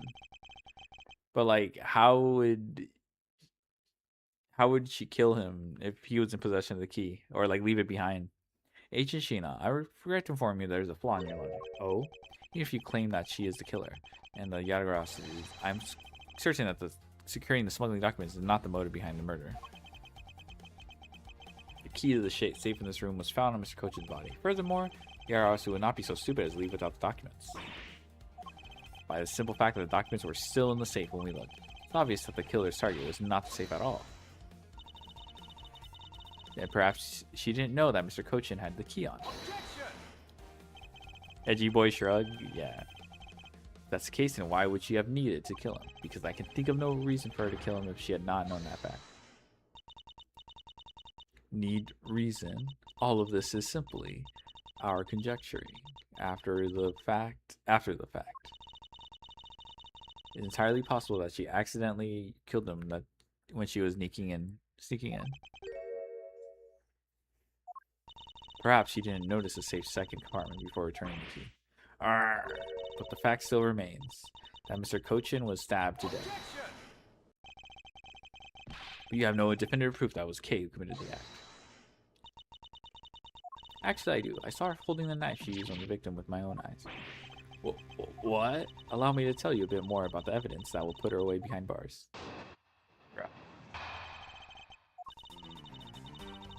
A body consistent with the blade of the knife with the butterfly handle is a murder weapon which the killer was holding. I assume she obtained the knife from the display rack and used it on the victim. That knife is part of a special 3-piece set, which is designed like no other. The evidence and testimony all points to the girl. There's no counter-argument. That is your definitive evidence? Is it? But the handles got burnt off. You see now that she's definitely a killer, right? No, Mr. Edgeworth, you've got to believe me. The suspicious person in the long black coat outside the embassy, I swear. You came in here because you were chasing the suspicious person? That's right, I ran into the office only because I was chasing after that person. When I entered the room, it was pitch black. I couldn't see a thing. Felt something on the ground next to my foot, so I turned on the lights and then... Ah! Who's there? This is... Came to this room upon hearing the girl scream. When I saw her holding the knife, I immediately restrained her. So the object Kay felt by her feet on the floor was the murder weapon. I had the knife analyzed right away, but we failed to find anyone's prints on it. A suspicious person in a black coat who came into this room before me. You continue to insist there was such a person, but if there was, where did they go? That, I don't know, but I know they came in here. That sounds like a desperate excuse of the suspected killer, not a trustworthy testimony. You understand, don't you? We can't trust this girl's words, Mr. Edgeworth. She has a point. Even if Kay's words are the truth, I must show that they are with some solid evidence. Mr. Edgeworth, I really didn't. Kay, don't worry. If you didn't do it, then there must exist a way for me to prove that. Still not giving up, I see. In that case, try to counter my argument if you can. Don't worry. I can and I will.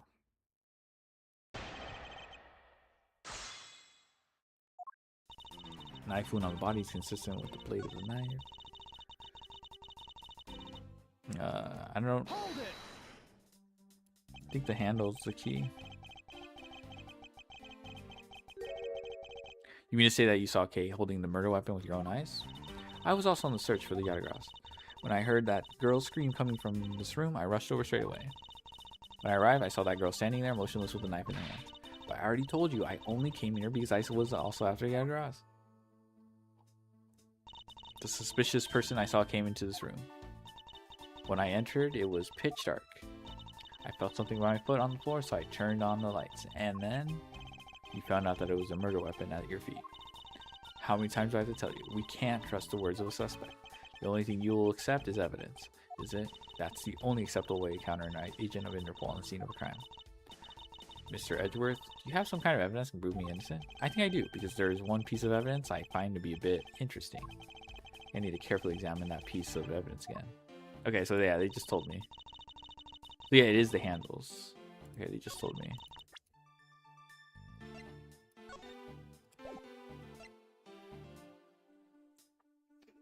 Objection!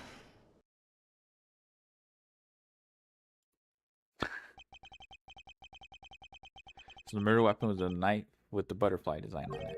But is that really the truth? What are you getting at? I'd like for you to take a look at this. There is blood on the blade, and yet there's not a speck of blood on the handle. This signifies that at the time of the crime, a different handle was attached to this blade. The knife that Kay was holding had its handle switch and was in fact not the real murder weapon. Was it the real murder weapon? This knife can be taken apart. Shall we give it a go? As you can see, the Bobolese knife has now been disassembled into two parts. The killer must have pulled the murder weapon out of the victim's body.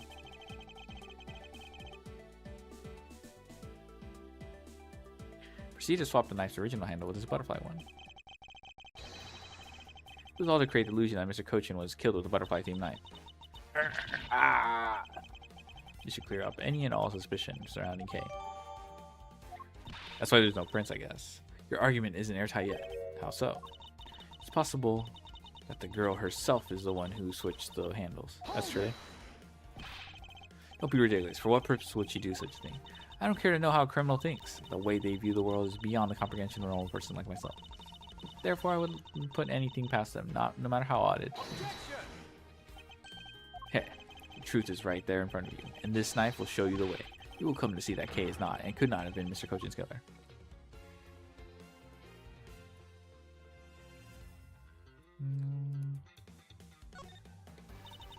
What is this mark on here? It's the mark of a flower. I assume you know what this means. No, not really. Butterflies rest on flowers all the time to drink their sweet nectar. And so they do. However, would this butterfly really drink the nectar of this flower?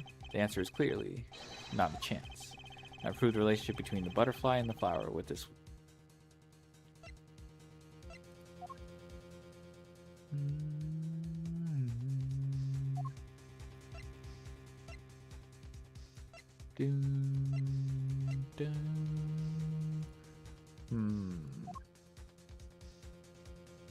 Oh, then we just got the knife handle.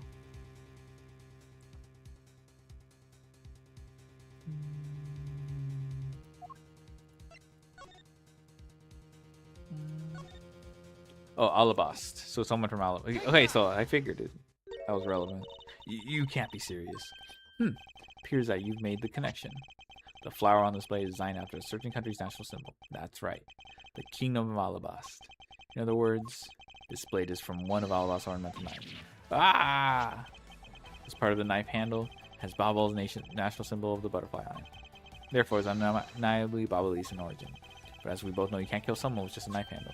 Incidentally, when exactly did the murder occur again? Agent Sheena. After the fire had broken out. That's right. Kate entered the Babalese embassy after the fire had taken place. Furthermore, she had not been to the Alabasta side of the building before then. On top of that, not a single person passed between the two countries during the fire. Which means that Kate could not have transported an Alabasta object over here. This makes it impossible for her to be the true killer. Woo! Way to go, Mr. Edgeworth, sir. What a great victory.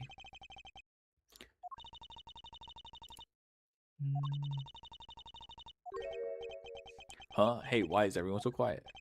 I'm happy we got this far and cleared Kay's name. But what worries me now is what will happen next.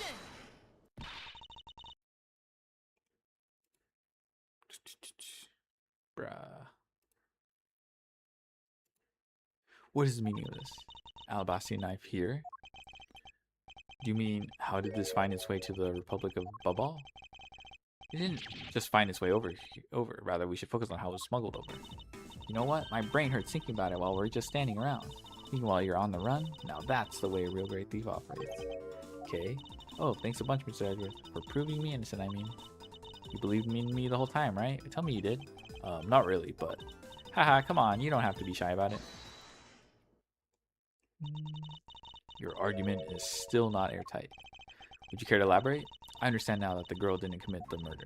However, there's still the possibility that she is the Yagras. That again? Look how many times I have to explain it to you. I am the real Yagras. I'm not like that fake one that goes around setting fires, okay? Whether you're the real deal or fake, it doesn't really matter. All I have to say is this. I have my suspicions that this girl is the one who started the fire. Preposterous. On what grounds do you suspect her of such a thing?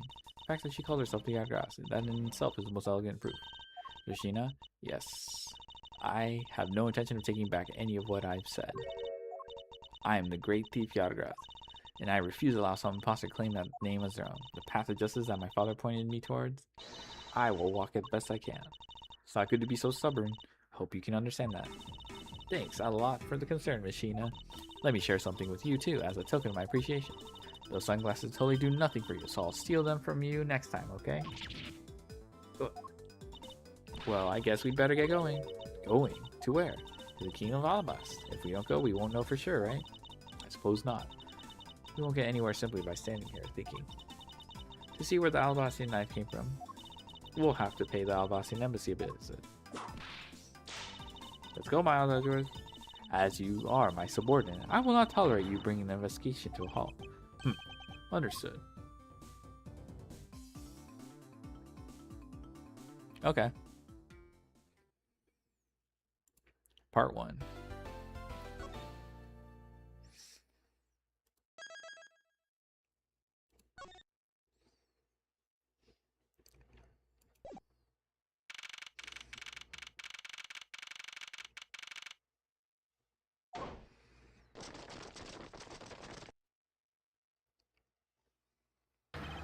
Count off 1, 1, 1, 1, 1, 1, 1, 1, 1, 1. Peepoo! 99 cots. All 99 members are most likely here and accounted for, sir. Hey, you. Yeah, you. The second number 1 from my right. Sir, yes, sir. Here, a birthday present for you. What? Shifu, I didn't know that you knew all of our birthdays. What a kind heart you have. Shifu, you are more of a man than will ever be, sir. I'm really sorry, but it's not my birthday.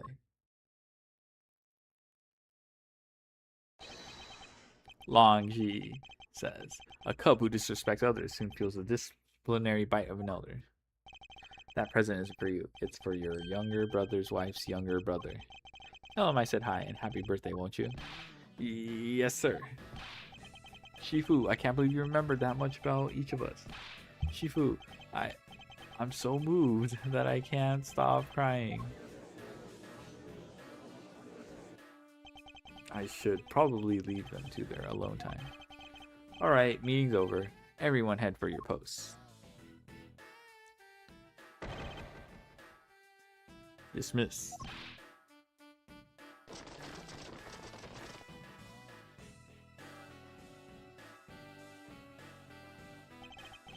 Yo, were you guys there the whole time? I've got a call from Sheena, and she's already filled me in. Sounds like you're out to get in my way again. I have absolutely no intention of interrupting your investigation. I simply request that you grant me permission to investigate the Alabastian embassy. What if I say no? Agent Long, this man is my subordinate. As I have received permission from the master, he is to be extended the same rights. Sorry, sis, but it's not that simple. Alabas has strictest immigration regulations in the world, or didn't you know? Even amongst my elite men, about only half of them were admitted to the country. Besides, any more cooks in the kitchen, we might spoil the soup, if you get what I mean. How dare you make such assumptions? 1 second.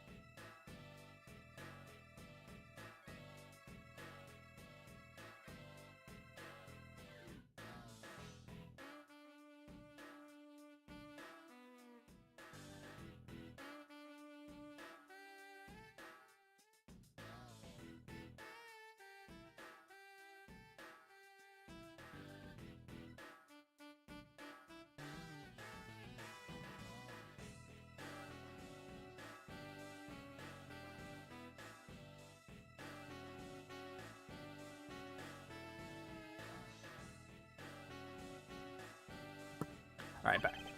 Don't take this the wrong way, but I thought I was in charge with Alabas, Miss Von Karma.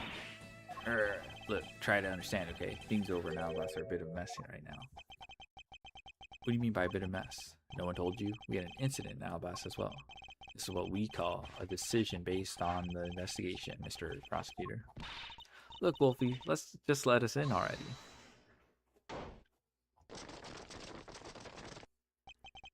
Is there a problem here, Agent Long? Oh, what the? Oh no, not this guy. Not really, just having a discussion about whether or not to let these guys in. Ambassador Alba, I ask that you please allow these people to join the investigation. Having a debate because of my country. I'm terribly sorry for placing you good people in that kind of situation. It's all because I lack the strength to govern well. Please, it is nothing of the sort, Ambassador. You weakling Quarkus. Curse your frailty and inability to effect change in your country. Unc Albaz? Yeah. He's hella unk. What are you? The thing is, investigations conducted in my country have been under Agent Long. It is my judgment that in order to minimize disruption in the investigation, I should leave everything up to Agent Long. There, you see? Oh, no way.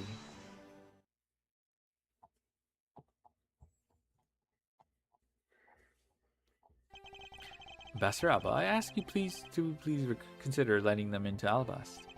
What's that? My very own secretary has been murdered in the Babalis embassy. And he was apparently caught up in some very shady dealings completely unbeknownst to me. So I ask for your cooperation in our investigation. These aren't much, but I hope they can cover your travel expenses to Babal someday. Alright, I get it.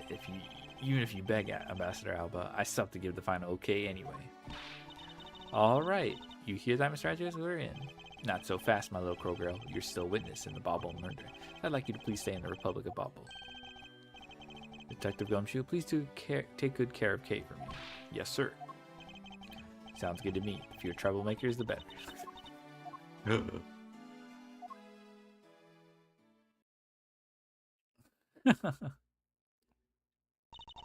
Hey, Mr. Edgeworth? Yes. So I wanted to ask for a little while now, but that lady over there, is she who I think she is? Oh, that's right. I didn't introduce the two of you yet. Francisca Von Karma, the prosecutorial prodigy. It's nice to see you again. Oh, I knew it. You're the whip lady. You may address me as Miss Von Karma. Miss Von Karma, I leave the investigation of Alabas in your hands. Thanks. Rest assured, I will outsmart both the smuggling ring and the Yatagras. Smuggling ring, huh? Perhaps I should ask Francisca a bit more about them before I head into Alabas. Ah, and I mustn't forget to thank Ambassador Paleno for all that he has done for me.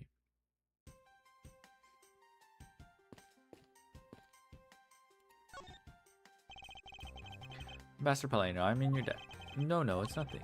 Because it's about all I can do for you, I'm afraid. I only ask that you please bring Manny's killer to justice. I will, Ambassador, on my honor. Wow, you're so sensational. You've really piqued my curiosity. I know they aren't much, but know that I'm giving them to you wholeheartedly. No, that's quite alright. Oh well, how about this then? And what exactly is it? It's fountain pen ink, known as Babalis ink. It's made exclusively in Babo. So this is Babalis ink. We make it from wit crystal oil, which is mined through our mineral mines. Please accept this ink, one dip of your fountain pen in this, and you can write for hours in your organizer. How fortunate for me. The ink in my pen just happened to have run out. I gladly accept your gracious gift. Great, wonderful. I guarantee to you that writing with our ink is an unforgettable experience. And since we don't export it, if you run out, you're always welcome to come and visit our fair nation. Talk about cornering the customer along with the market. Okay, we got some Babalis on. Yeah.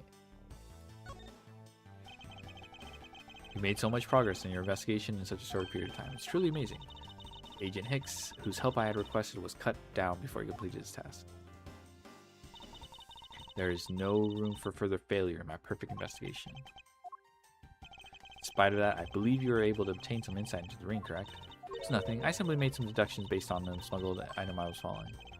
You mean the Babalis ink? Why are there restrictions on the export of Babalis ink to begin with? That's classified Interpol report. Francisca, as your subordinate, I'm part of your investigation now. Don't you think it would be beneficial if I was as well informed as you? Point taken. Very well, I'll fill you in. Recently, we discovered some very well-made counterfeit bills circulating in Jiangfa. Counterfeit bills? Yes, as you may have deduced, counterfeits are being made with special Babalis ink, and it's virtually... Am I back?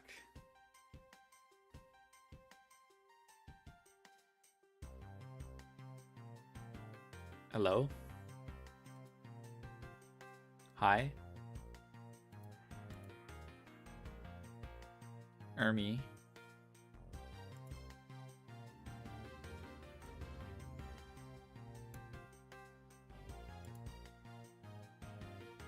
Hello? It looks like I'm back.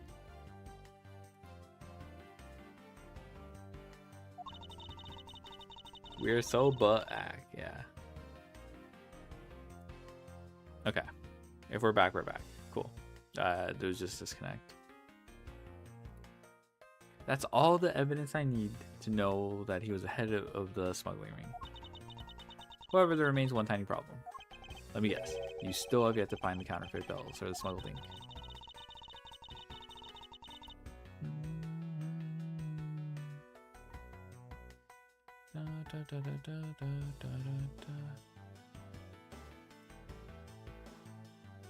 Okay, it looks like it's back, yeah. I mean, it probably reset. You have to reset the Twitch VOD, but it looks like the YouTube VOD is fine. Yes, and we're listing things. I might as well add the counterfeit plate to the pile. We haven't been able to locate any of these items in the Babalis embassy. We're looking to Alabastian embassy next. Doesn't matter where they're hidden. Mark my words, I will find them. Well, shall we get going? What's wrong, Kay?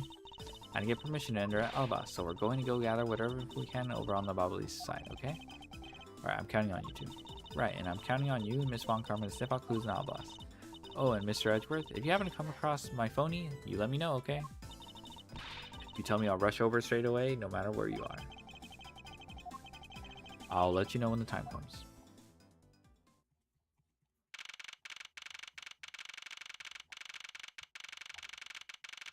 Oh shoot, it's Master Mask. Hmm? Whoa! What do you think you're doing to my subordinate?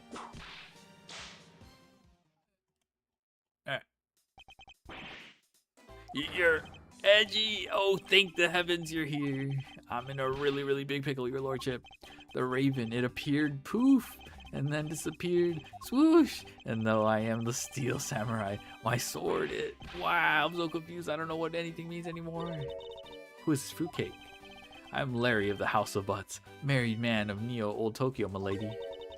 I remember this person is one of your friends, isn't he, Miles? Yes, frighteningly enough, he is. Hey, what's up with that answer?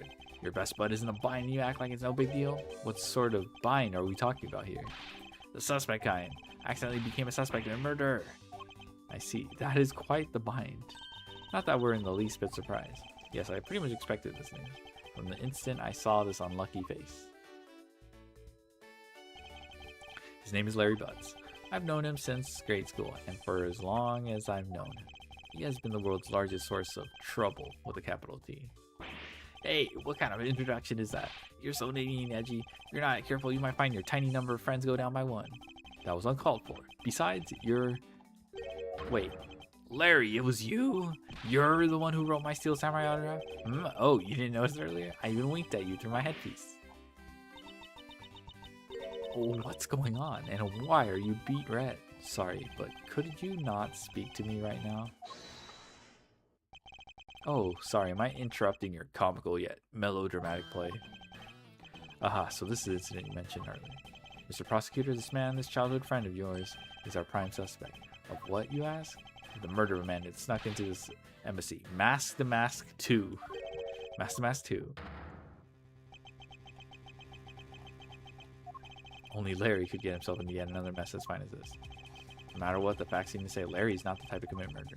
Still, it's a rather daunting stroke of misfortune I've struck. I have to prove that Larry Butts is innocent of all wrongdoing.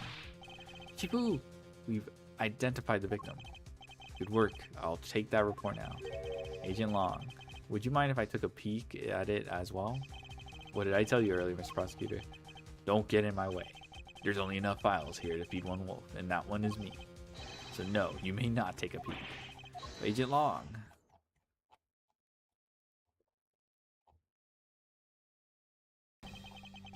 Agent Long, will you allow an investigator such as myself to take a look? Ah, yes, of course, yeah. You let the detective see the file. You're Detective Bad. You're the prosecutor, Mr. Edgeworth, right? Fancy meeting you here, Detective. You weren't expecting me. Ever since that day 7 years ago, I've chased after the Yagaras non-stop. I've been pressured Interpol into keeping me in the loop in case the card was ever found.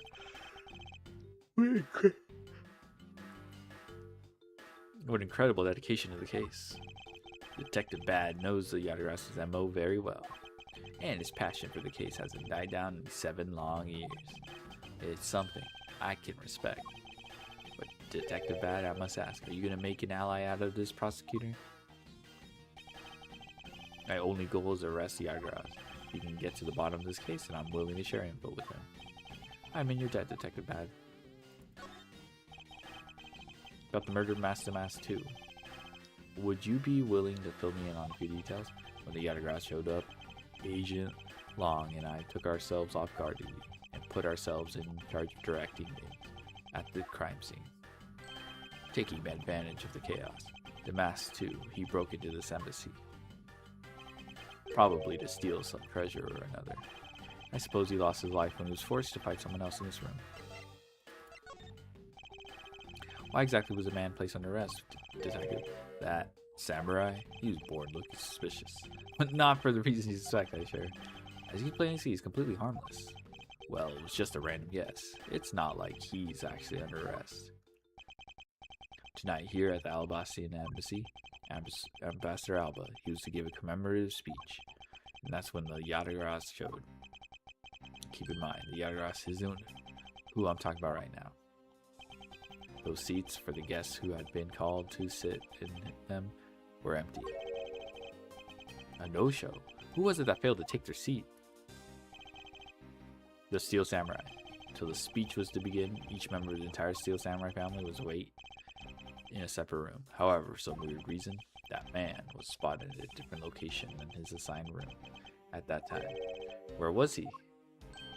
He was on the roof with one of his legs down the chair. Are you serious? What the fuck? Why is he here? That chimney leads directly in his room. Larry Butts, you really outdone yourself this time. What were you thinking? Also, they have knives back here too. In any case, I believe it's high time for me to start my investigation. I'll check out those knives. There are some weapons on display on this wall. Crossbow. And under that, a set of knives bearing a flower motif. They must be the counterparts to the Bob-Elise knife, meaning that the blades inside these scabbards should match the blade that was used to kill Mr. Cochin. I won't rest until oh my god, every nook and cranny. Ew, this fucking plant. What's that plant supposed to be? Francisco, can't you see that it's supposed to be a likeness of Ambassador Alba? Miles Edgeworth, as a subordinate, you have a lot of nerve telling me what to think. Look forward to your salary assessment next month. You are deluding yourself if you think you have any control over that. Deduce. This spot somehow connected.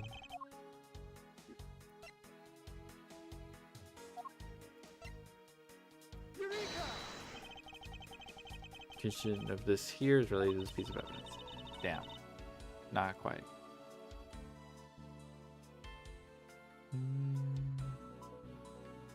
I'll say they're related anyway.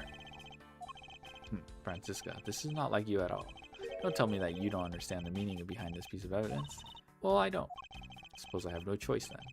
Then I'll have to explain it to you from the beginning. What you should be doing from the beginning is admitting your mistake.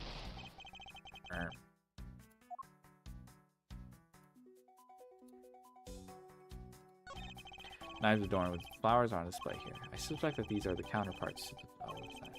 These are the that should match the blade of the knife that killed Mr. Cochin. One of the knives is missing, its blade. See if these two pieces, the blade and handle, fit each other. It appears that they fit together quite well, almost seamlessly. This means that an Albacian knife did find its way in a bubble. But how? Da, da, da, da. Da, da, da, da, da. What does it want me to deduce? Steel Samurai's primary weapon, the samurai spear. Isn't it awesome? I totally fell for this thing. Sleek and shiny, just like my heart. Is that you, like, when you hold it, you just want to live life like bam. You do well to watch what you say, Larry. Although it is just as Larry says, the spear is quite the symbol of valor. However, speaking of spears, aren't you supposed to use them by thrusting the point straight into your opponent? I'm entirely convinced the spear is up to the task. What's wrong, Edgy? You're just staring off into the distance. Oh, I get it. Tell you what, I'll tell you the studio to make you one, okay? Did I say anything about wanting one? Maybe I can shut him up if I show him this piece of evidence that will point to something about this sphere.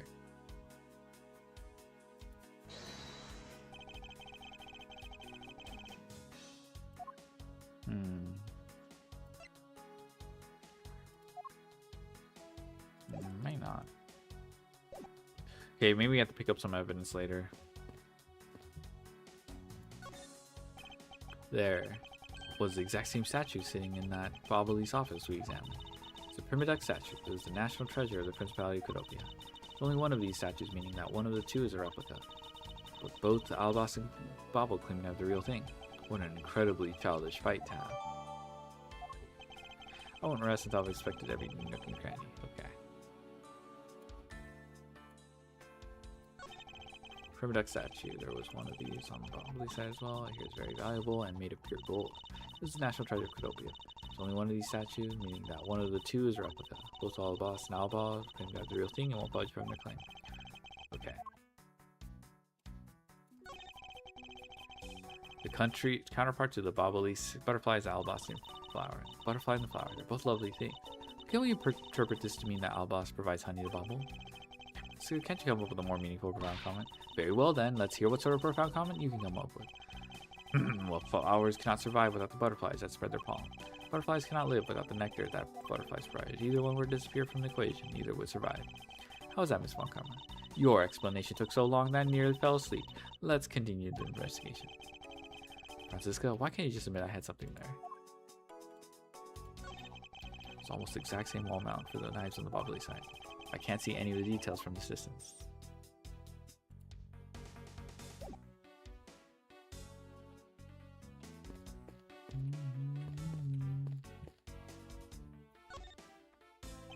So this is the victim of the mask too.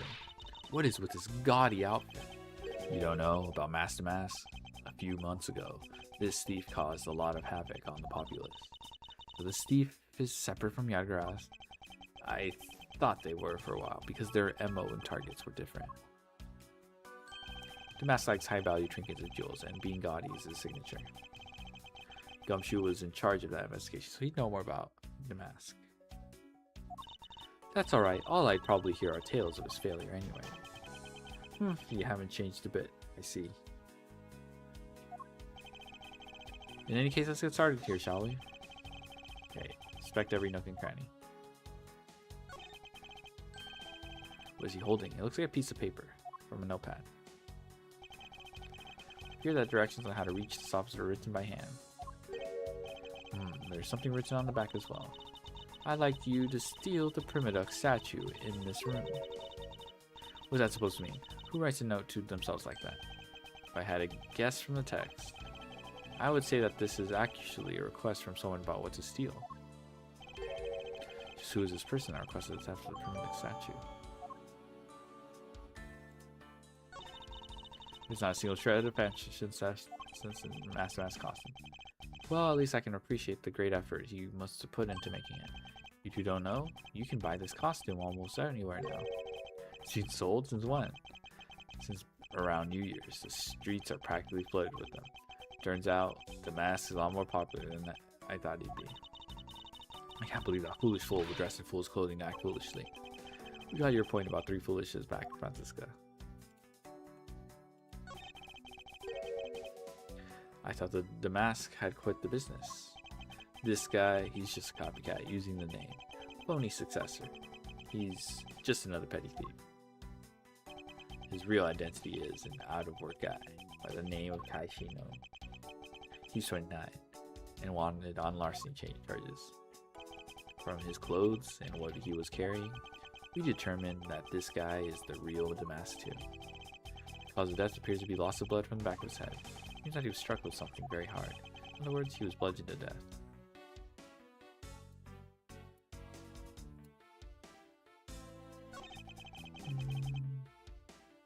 So this is the murder weapon in this case.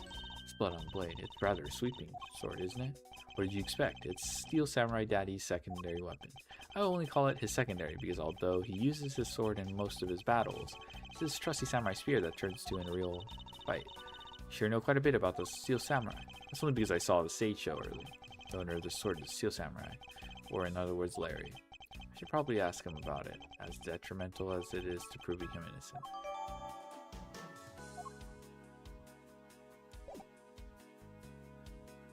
Oh, are we done with the nook and cranny? Okay, already checked. Oh, I noticed there was a nameplate that said Quercus Alba.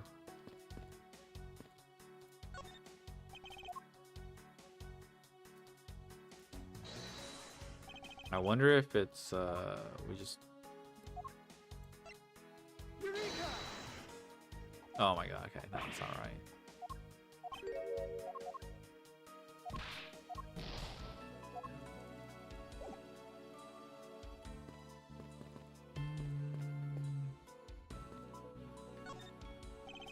The person shaking hands with the Steel Samurai in the picture is Ambassador Alba.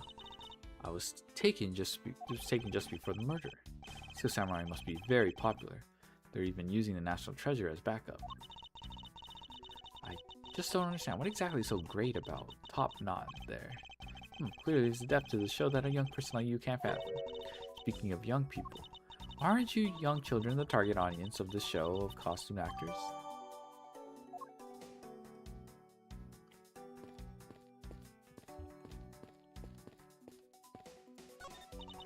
It's a fireplace, and by the looks of it, I don't think it's been used recently.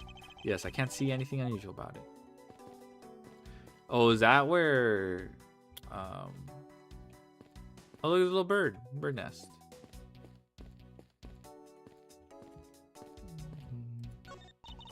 This must be Ambassador Alba's desk. His notebook is open on his desk. He must have been in the middle of some important work.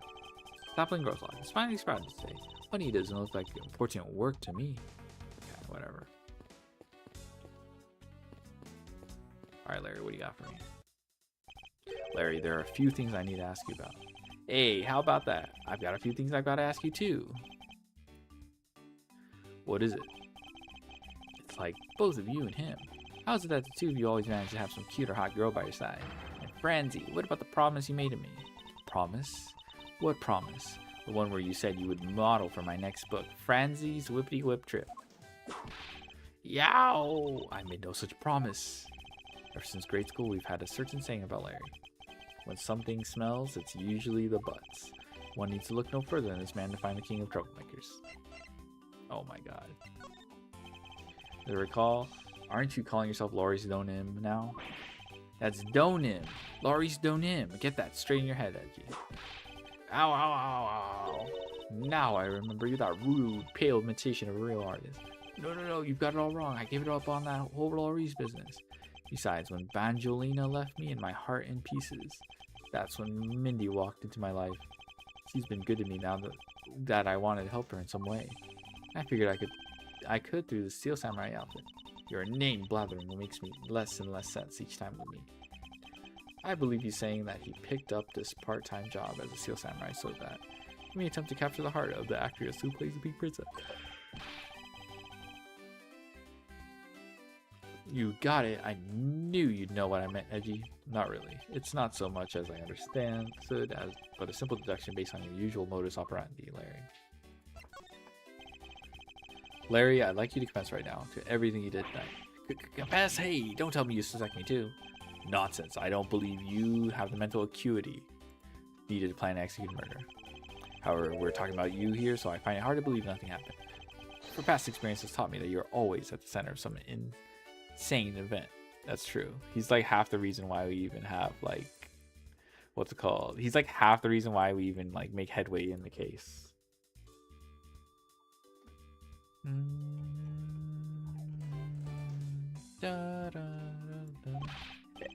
Hey, Edgy, how can you be so mean, stabbing me with your words like that? Fortunately, I don't have the time to search out a key to unlock your heart this time. So I suggest that you cooperate and tell me what you know. Okay, I get it. Just stop Franzi from whipping me from behind. So, I guess you know what I did, right, Edgy? I can't even begin to imagine. However, I imagine that whatever you were up to was probably beyond my imagination. So you will tell me exactly what you did, Larry. Nope, not yet, Edgy. I'll take more than that to loosen my lips. A lot more. Confess. Now. Ugh. Okay, well, I was up on the roof. And why exactly were you up there? Oh, you know, that wintry custom and legendary hero. Legendary hero? Santa Claus. Santa Claus? I wanted to do that thing he does, so I climbed up on one of the chimneys. When I got there, there was smoke pouring out of the chimney. Oh, okay. And, well, I couldn't go down the chimney with smoke coming up, right? So I gave up. Larry, you do realize that Santa Claus does not exist, right? Of course I know. I did graduate from junior high, you know? Then you should also understand this. If Santa was real, he would be the biggest unlawful trespasser in history. Ugh, crud. It is your attempt to imitate Santa that has landed you as a prime suspect in this murder.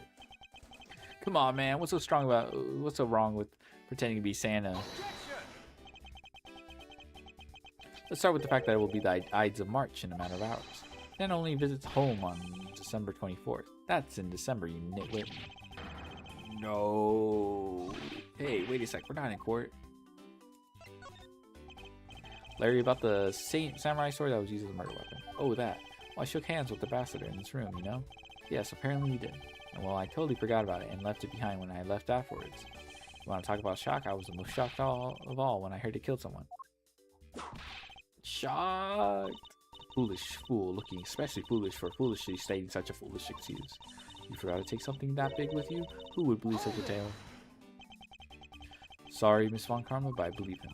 Because if anyone could forget something like that, it would be Larry. Edgy, you believe me. I just knew that our friendship is something special.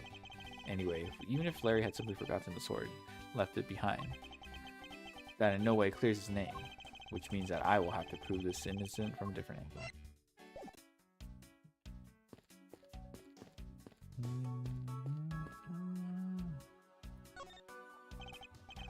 Two gorgeous flowers are in full bloom here.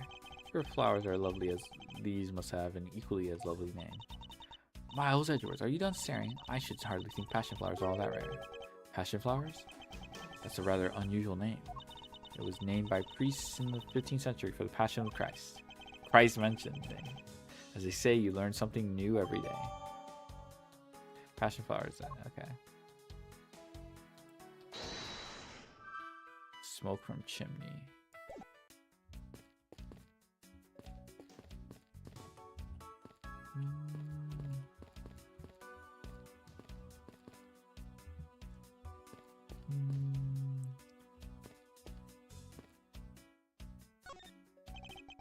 Okay, we're done with this.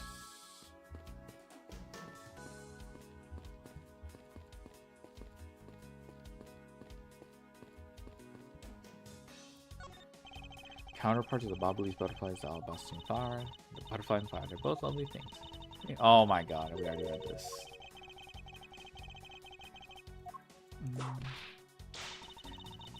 Let's hear what sort of profound comment you come up with. Well, flowers cannot survive with the butterflies. Yeah. Butterflies cannot live without the nectar. Yeah. The one would disappear. Yeah. She got bored. We took too long. Bruh.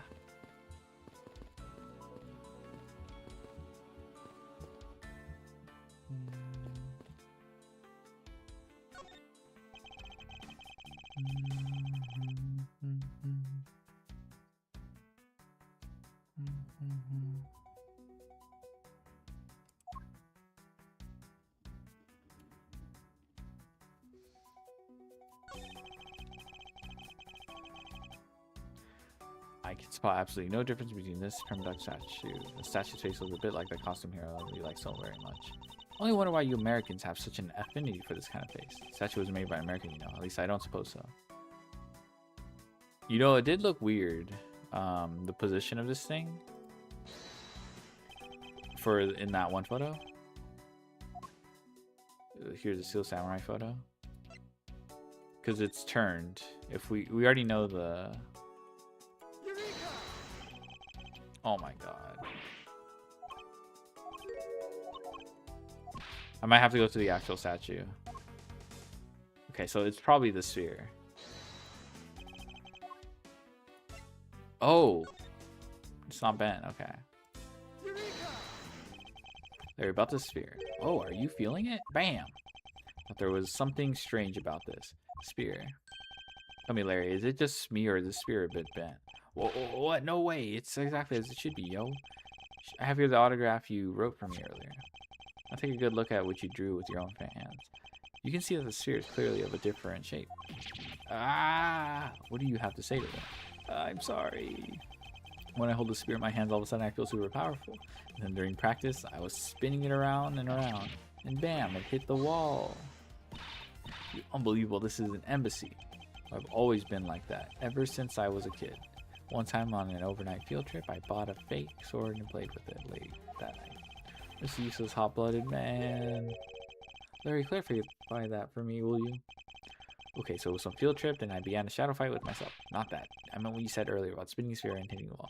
Well, it's no biggie. It's not like I left a hole or anything. That's not why I'm asking, Larry. The samurai spear is made of metal. I somehow doubt that a move as simple as spinning it around would cause it to bend. Man, Edgy, you're so naive. What? Where did that come from? Well, you keep calling it the samurai sphere. It's not real. You can't really fight someone with it. Because it's hollow on the inside. You could hit it against practically anything, and it would bend. Is that so? Don't tell me you thought it was real. Oh, but don't take it the wrong way. I just think that part of your personality is cute. I see your friendship truly is something special, Miss Isles Edgeworth. Alright, that's not friendship, it's utter humiliation.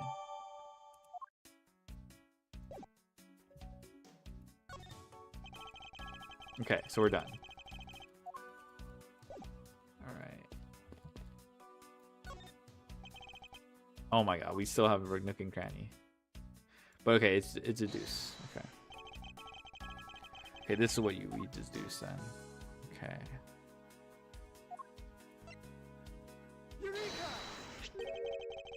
Look at this photo and tell me what you find odd about this scene, Miss Von Karma.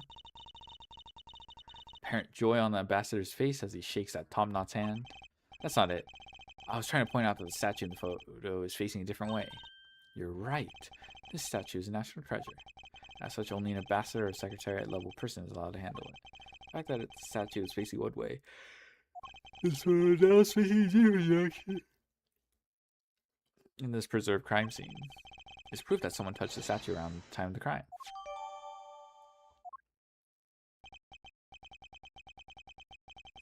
I guess that about wraps up my investigation. That's... Yo, Pink Princess, how are you feeling? Still feeling ill?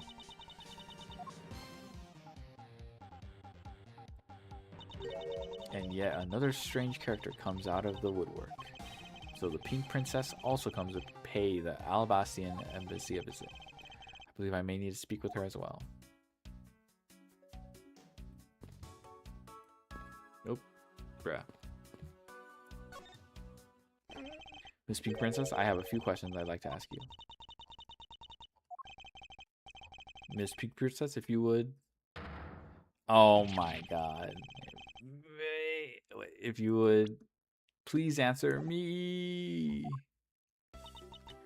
Hey, this must be what they call fate. How could this happen 2 days in a row? Whoa, what the? Aren't you Miss Oldbag? Why are you surprised? So surprised. XDD, I know.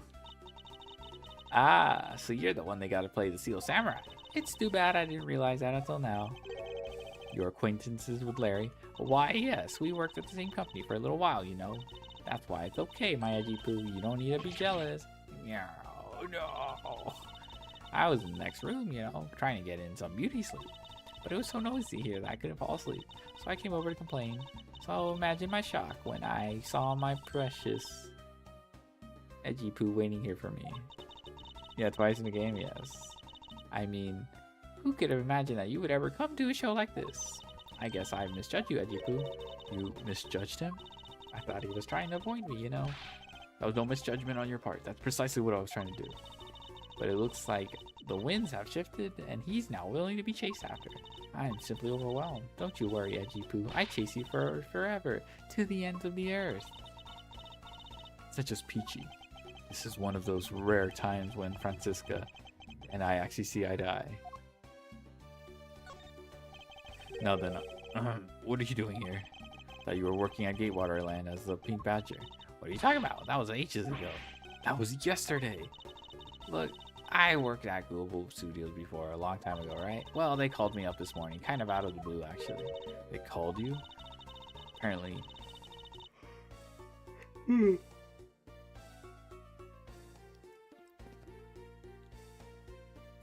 Apparently, the girl who plays the King Princess collapsed from a bad cold. It happened so suddenly, so they called in to be her last-minute replacement. Do they not have enough people on staff at the studio? I really couldn't say no, so here I am playing the role of the herald. Instead of that Mindy girl, I mean. But the poor girl, I feel bad for her. Because they let me stand in for her, she's gonna have a terrible time when she returns. I mean, I'm not exactly great at reading that. I to be standing in the dark, so they tripped over the most important thing. I ragdolled to the shuriken, and the audience was an overall avant-garde. I tell you, they're just a bunch of simpletons. That was so hard. You're a rather lively old lady. Let me see. Let me stand in first. You're gonna have a terrible time. I'm not exactly great at reading that strange font they use, but I was called in to be standing at the very last second, so I just tripped over all the most important lines. I threw that ragdoll instead of the shuriken, hit the steel samurai instead of the enemy, and the audience was in an uproar, but it's the avant-garde actress. They'll forgive me. Because I tell you, they're really just a bunch of simpletons. So basically you received the stand-in request this morning, correct? You got it. You got it. If you need to see it, I've got it right here. Look. It appears that she is telling the truth. I tell you, my fine acting moved the entire audience to tears. Yes, tears of laughter as I recall. Being famous has its own problems too, you know. Here, take a look at this. It's a letter from a stalker. I'll be descending on you from above tonight. Your loving knight. I was just taking my break when I found this stuck under the door to my room. Honestly, you really have to watch out for these kinds of things. Look at what it says. Wendy, I'll be descending on you from above tonight. Your loving knight. How absolutely revolting. I mean, you think you could get my name right. There's no accent in my name. Wait, this horrible handwriting. Where have I seen it? Oh, it's Larry. Hermie, yeah. Ah, but now that you're here, Edgy Poo, I feel 100% safe. Where? Where do I factor into this? You'd bust that evil soccer man for my sake, wouldn't you, Edgy Poo? Well, if you allow me the liberty to handle this in my own way, I'll gladly dispatch a detective to your house later. Oh, come on, Edgy Poo. Stop being so dismissive and playing hard to get. Bruh. What were you doing at the time of the crime? What crime? What? After the show was over, I have nothing but free time on my hands. So I used the fireplace in the room next door to keep my bad hip warm. Oh, so she was here. Well, a murder occurred in the room right next to yours. Is that right? Oh, Edgy Poo, I'm so scared. Hold me. Hold it. If you could please not cling on to my personage. In any case, I take it then that you failed to show up at Ambassador Alba's speech. Oh, that. No, I didn't go. I mean, I didn't have the heart of a young, tender maiden. But my body just refuses to cooperate at times.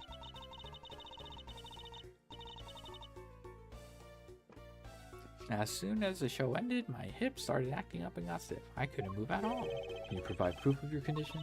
Oh, you just go on ahead and ask the doctors in the clinic. They're the ones who carried me from the theater all the way to this embassy. To admit that thought of her not being able to leave that room is rather pleasant.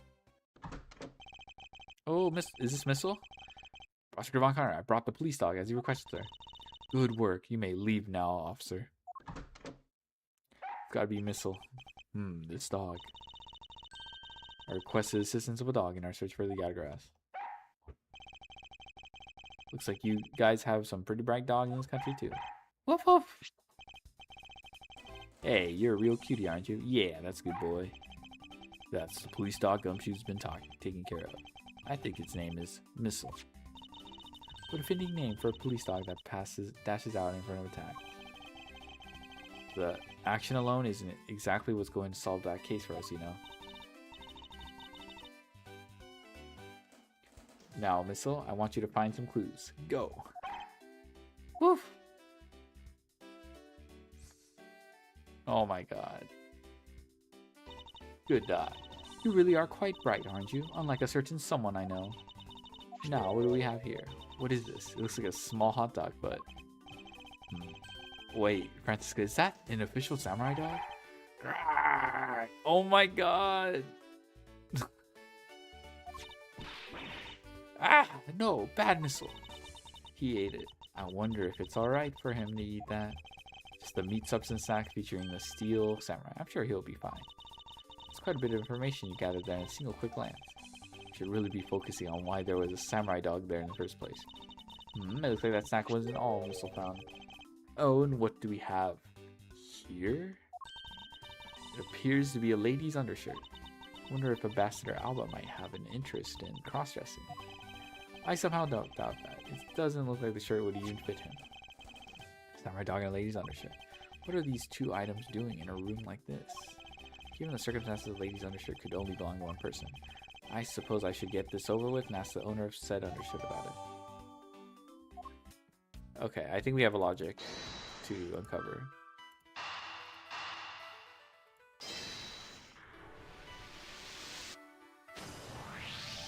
There's no trace of this room's fireplace being used.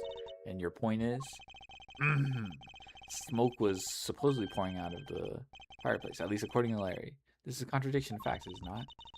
Larry wasn't just disoriented or something up on that roof. There's testimony from an investigator that puts Larry at this particular chimney. So no, I don't think it's a mistaken impression on Larry's part. On the other hand, the fireplace in the next room was being used at the time. Where do you suppose the smoke from that fireplace went? Ah, I see. So what you're proposing is this. The smoke that came out of the chimney was actually from Miss Oldback's fire. So basically, the fireplace of neighboring rooms share one chimney. Is that what you were implying? Precisely. Okay. Share chimney later.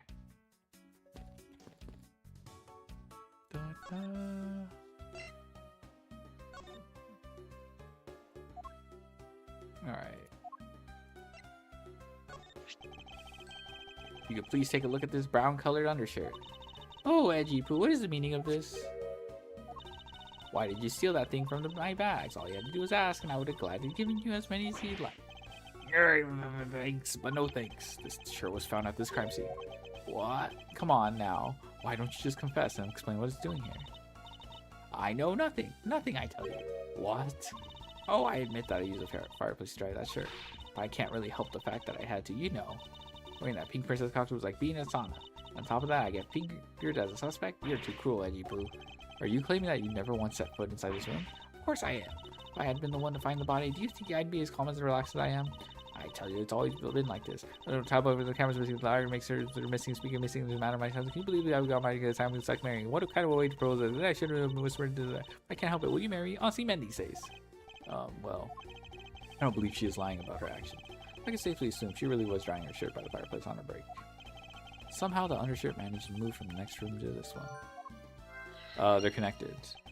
Assume the samurai dog was also yours? Ah, that brilliant mind of yours. You really can see through everything about me. The feeling of dread continues, but I suppose I should ask for more details.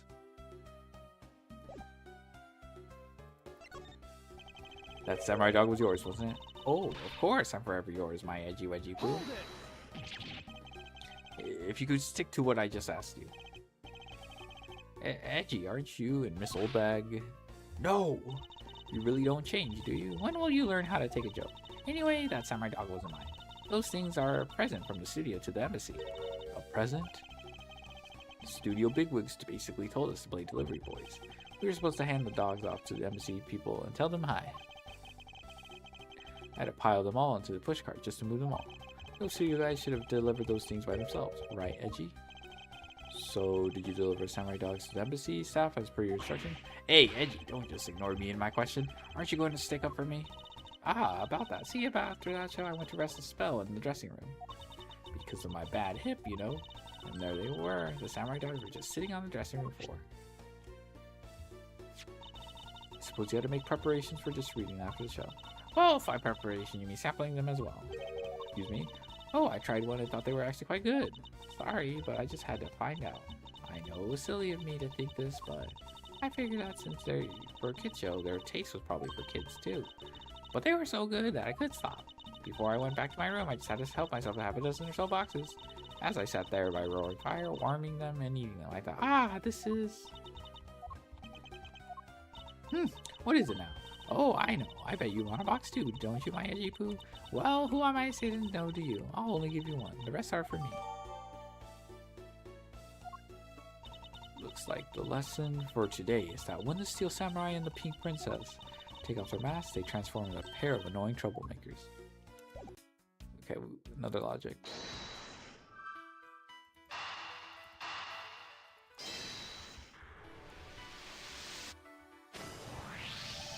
Lady's undershirt that Missile found.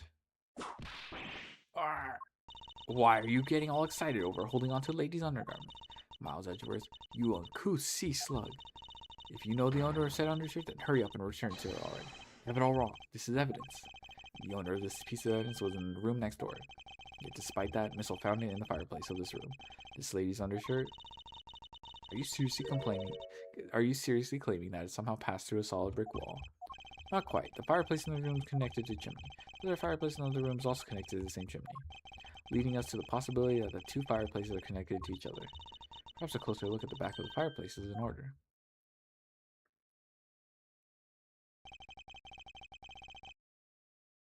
There's an X on the back of the wall of the fireplace. Maybe I can get a better look at it. What in the... The wall separating this room's fireplace from the next room's fireplace apparently turns, as I suspected. This fireplace does indeed connect this room to the neighbor room. The neighboring room appears to be nothing particular about the next room. The fact that there's nothing special about the next room isn't what's important. It's the fact that there's a secret passageway through this room's fireplace. Bruh. We now know that the fireplace connects the two rooms. How exactly is that significant? You aren't going to suddenly name the old lady as the masked killer now, are you? No, she couldn't move at all because of her stiff hip, so she could not have been the one. Fortunately, I believe that this fireplace has nothing whatsoever to do with the masked 2 murder.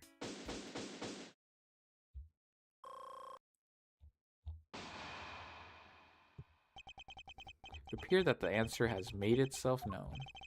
You're making quite a confident face there, Mr. Prosecutor. Bring it on. I'm ready to counter any argument you may have. Very well then, if you are prepared, I'll show you exactly what my deductions have led me. Good. I'm counting on you, Edgy. Leave it to me, Larry. My first attack will be to expose your lie for what it really is. But my lie? I know that there is still something you are keeping from the rest of us. Oh, what's wrong with you?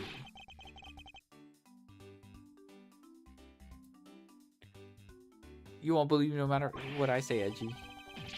Curse you, I should just hurry up and die already if that's how it's gonna be. I'll confess to every murder in the whole world and then kill myself. Throw everything into mass confusion. You made some wonderful friends as a child, I see. Larry, I only have one thing to say to you. Even if you make that face at me, it's no use. A man who is ready to die is strong-willed, you know. Larry, it doesn't matter what sort of harebrained trouble you cause. I've only asked that you do not lie to me. If you cause an innocent person to be judged unfairly because of some insipid lie, I will never forgive you. Edgy. But allow me to say, I consider you to be among the most innocent in this case, and I will draw the real killer out. You can trust me on this. All right, this time I'll tell you the whole truth, okay? What happened, what didn't happen, the works. Just what happened will do. Now then, if you would please testify to what you did up on the roof tonight. After the show, I left a pushcart in the rose garden and came into the embassy. Then they took a picture of me shaking hands with the ambassador. After that, until my next appearance, I had some free time, so I wandered around. That's when I spotted a chimney. A chimney like that is a rare thing, you know. So then I wanted to play Santa and decided to give it a try. Bruh. Larry, I thought I just finished telling you to not lie anymore. But it's kind of ultra embarrassing. And what exactly is so ultra embarrassing that you can tell me? Can't tell me. Edgy man, I just said it was embarrassing, so of course I can't just blur it out. So you're just gonna have to reason it out of me. As your superior, I command you to hurry up and expose this man's lie. Blurry butts, yeah. He's always a handful. Always a troublemaker. I have every intention to, for I'm not about to let us waste time on such a trifling matter.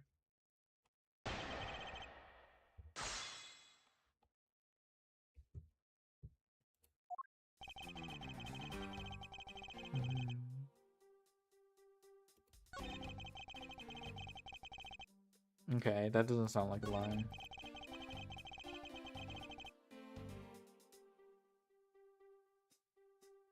You wandering, brother? Larry, I want you to listen very carefully and take this to heart. The whole point of your life is to cause misery and pain to everyone you encounter. What the fuck? Why the fuck are we telling him this? I know, I get it. I'm totally the bad guy again. I thought you were his friend. Don't you think that was a bit harsh? Long G says, true friends are bosom friends. If you are in trouble, call on your own bosom friend, whose shoulder you can truly cry on. Hey, bosom buddy. I hope you're listening carefully to my testimony. Has it crossed your pea-sized brain yet that Agent Long is only out to arrest you, Larry? Now then, you were wandering around inside the embassy, and then what happened?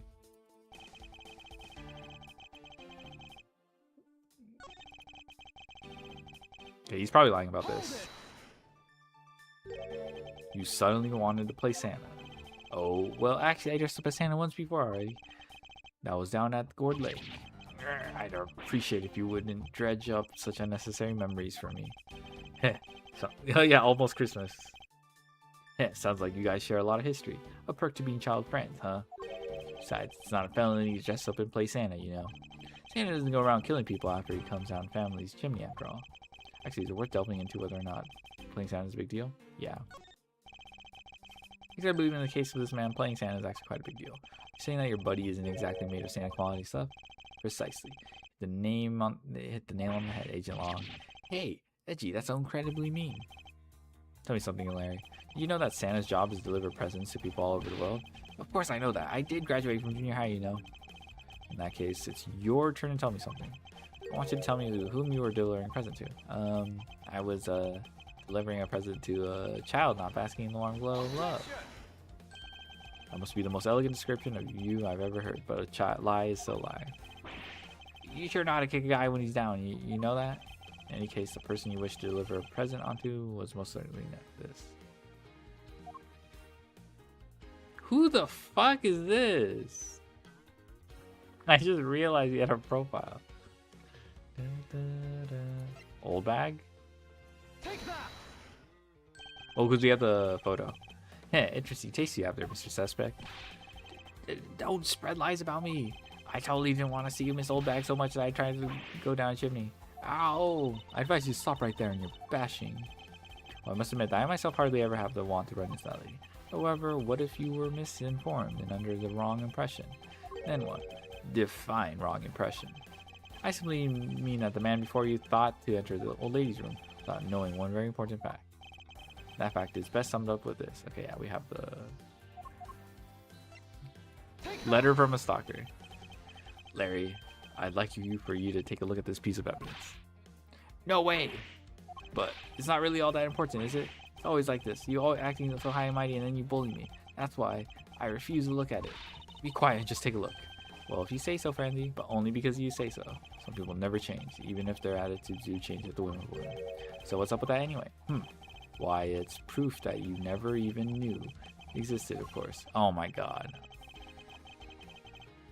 Dun. Oh, is that all? Well, what? Hey, I've got you on the roofs now, don't I? Was that piece of evidence unrelated to the question at hand? Fuck. I got to, I guess I got to...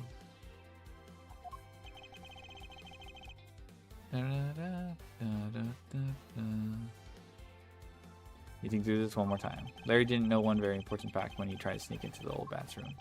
That fact is... Oh, is it the stand-in? He thought he was going to Mindy, I see. This is something the old lady received from her employer for the night. The girl who normally plays the Pink Princess. Mindy, was it again? Seems that this man is quite taken with that actress. But that's not true, Edgy. She's the one with the hots for me. I just know it. I can feel her sexy beam piercing my heart when she's watching me. Sexy beam, I tell you. You filthy, despicable, inconsiderate, fickle, idiotic, cowardly apparition of a man. You haven't matured at all since we last met. Hey, Mr. Prosecutor. Yes? This guy, he's got bigger problems than just getting involved in murders, I take it. I suppose you could put it that way. Hey, what's that tag, man? I don't get you guys at all. Why do you all have to make me out to be some sort of bad guy? To return to the original topic of prose, that at least this much has been made clear. Without any knowledge that Miss Mindy had fallen ill, Larry tried to make his way into the Pink Princess room. That's much we know for sure.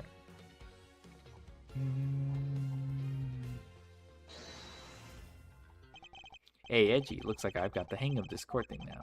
We're not in court at the moment. Shut up, I see what's going on here, and it looks just like what you do in court. Guess old boy here has something he'd like to say. Longji says, until the root of the tongue dries, one never knows the whole truth.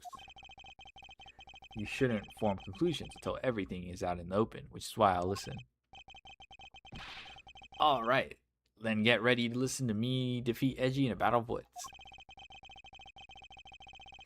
Larry, have you forgotten that should I lose, your victory prize will be your arrest? So you think that all I wanted to do was go visit Mindy? Well, I dressed up as Santa and climbed up to the chimney, but the smoke was really thick. It's a case of mistaken identity, and that mistake made me late for the speech. And to top it all off, I became suspect in murder. That's what you really meant. But why would I ever put myself through so much humiliation on purpose?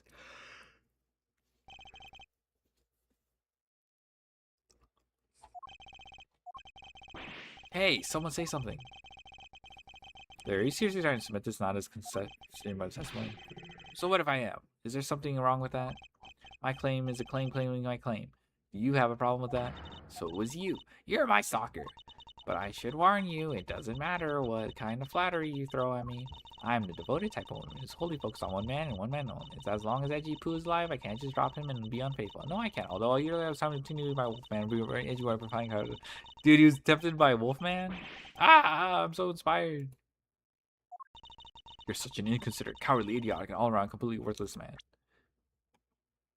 I can't just drop him. No, I can't. Although earlier I was tempted just a tiny, whiny bit by that Wolfman. But that was just a test of my love for my dear Edgy Poo, which I passed with flying colors. From now on, I will stay completely true to my beloved Edgy Poo for the rest of eternity. I swear it.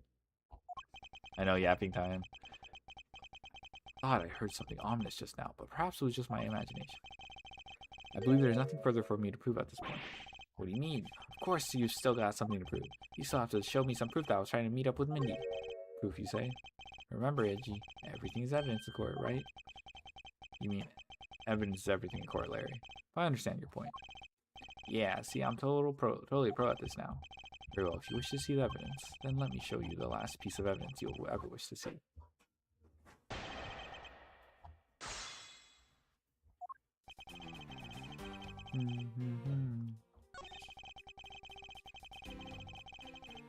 I dressed up as Santa.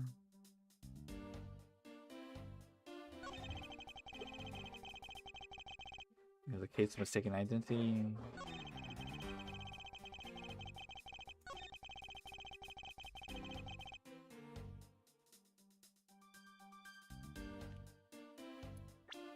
Okay, now we do the letter, right? This has got to be the letter. Objection!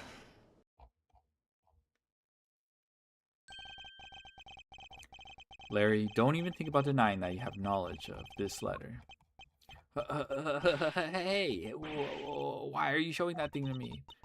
Wendy, I'll be descending on you from above tonight, your loving knight. Well, isn't that just romantic? But you weren't able to descend on her from above, weren't you, Mr. Loving Knight? I have no idea what you're talking about. I don't remember things. You can pretend to be ignorant all you like, but it's written right here. This letter proves that you were not out to meet the old lady. Rather, that you were attempting to pay Miss Mindy a visit. Rather shows that the person Larry was intending to meet was Mindy. Oh. There we go. Looks... Yeah, Mindy. Larry, I suggest you take up penmanship lessons. That is, if you ever wish to experience this level of embarrassment ever again. What the heck? What are you talking about? Speak English. You wrote Mindy so sloppily that it became Wendy to the average eye. Hey, stop picking on me. It's so embarrassing. There. Isn't that what childhood friends are for? They're the best, aren't they? For punching. But that will have to wait until we're off of this crime scene. Edgy, save me from the scary man. I thought it was Wendy. Oh, I see. Yeah, I see the eye. Sure, if you're willing to make amends, starting with your incredibly embarrassing mistake. That wasn't me, man. It's a fake. Someone's out to get me, so they made that fake letter to set me up. Accept your defeat graciously. But you guys are being so mean. Penmanship analysis. What's that? No matter who, all people have certain unique features to their handwriting. Ergo, all we have to do is compare the handwriting and this letter to a sample of yours, and we'll know soon enough who was that sent this letter. I'll never write another thing in my life. It's no use, Mr. Loving Knight. We have the autograph, for you already graciously provided me with a sample of your handwriting. Take that! This autograph and our mysterious letter, if we compare the handwriting, we'll know the answer to our question soon enough. That's now, Larry, to your miserable failure. I'm sorry. I did it. It was me causing trouble again. I admit it. You hit the nail right on the head. Edgy. So he finally confesses. I saw the pink princess being carried around in a stretcher and got worried, alright? I wanted to go in Mindy's room, but the doctors wouldn't let me in. So what choice did I have? It was the chimney or bus, Edgy. Your mind jumped from the door to the chimney? What a criminally overactive imagination. Well, at least I was honest and wrote Mindy a letter and stuck it under the door. That way she wouldn't be so shocked when I came down through the chimney. Except for the fact that the letter was an utter failure conveying said sentiment. I'm really, really sorry. Larry, you may be shameful, good for nothing, blight on the face of humanity. However, I always knew you weren't the killer. I told you to trust me, because at the very least I can attest to that about you. Edgy, you're... Ah! We've lost a lot of valuable time because of you. Ow! In any case, I believe we can say that we now know exactly what happened. Mr. Larry Butts sought to climb down the chimney, not for access to the crime scene, but to enter the room of the elderly lady next door. Great job, Mr. Prosecutor. Although I still find it a bit unbelievable that the two of you are friends. But the suspicion on that guy over there isn't completely resolved yet, so don't get any funny ideas about running off, okay? Oh, hey, what? Edgy, what does that the Wolfman mean when he says I'm not off the hook yet? He means a murder weapon. Larry, did you forget there are 2 layers of suspicion hanging over you? That's exactly what I mean. We can't rely on the words of the suspect after all. We may have figured out where he was and what he was doing all night. But the blood-stained samurai sword that was left at the crime scene, as long as there is no satisfactory explanation for that, This wolf will refuse to ease up on his bite. Eee! Edgy. That guy looks like he's seriously about to take a bite out of me. I'm well aware, he should be as well, that this upcoming battle will be crucial. Thanks to the cooperation of our lovely bumbler, I've been dealt a very nice hand and a sweet trump card. Looks like we're about to enter the final bout. Now then, Mr. Prosecutor, let's see what you got. Easily point out the contradiction in the supposed murder weapon. But the real problem for me is figuring out what the real murder weapon is. This will be a high stakes gamble. But this is one game I can't afford to lose. I was the one who found the body of the victim, Damas too. Besides him was the samurai sword, glittering red and offering up the scent of blood. It was supposed to be in the Steel Samurai's dressing room, but I found it here instead. Plus, I found the murder weapon's owner, the suspect, Larry Butts, in here too.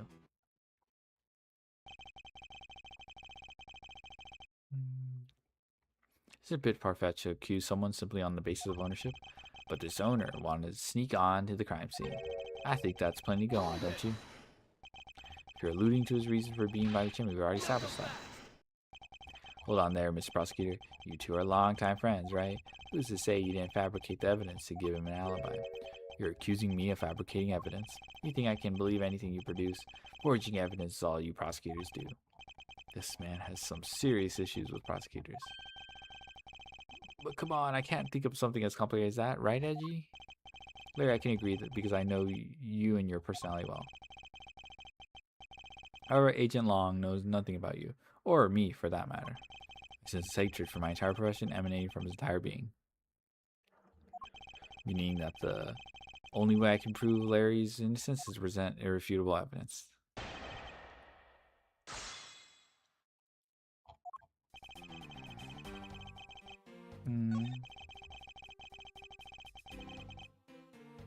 Hold it! Excuse me, but glittering red and offering up the scent of blood? Do I have to spell it out for you? I mean the sight and smell of blood, of course.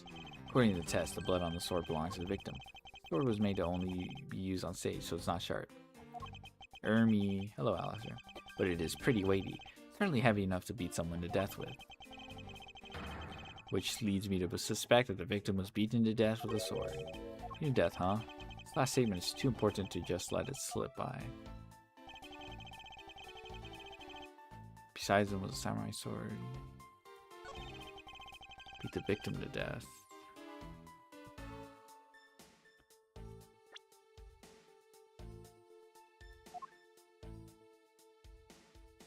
Where's the spear?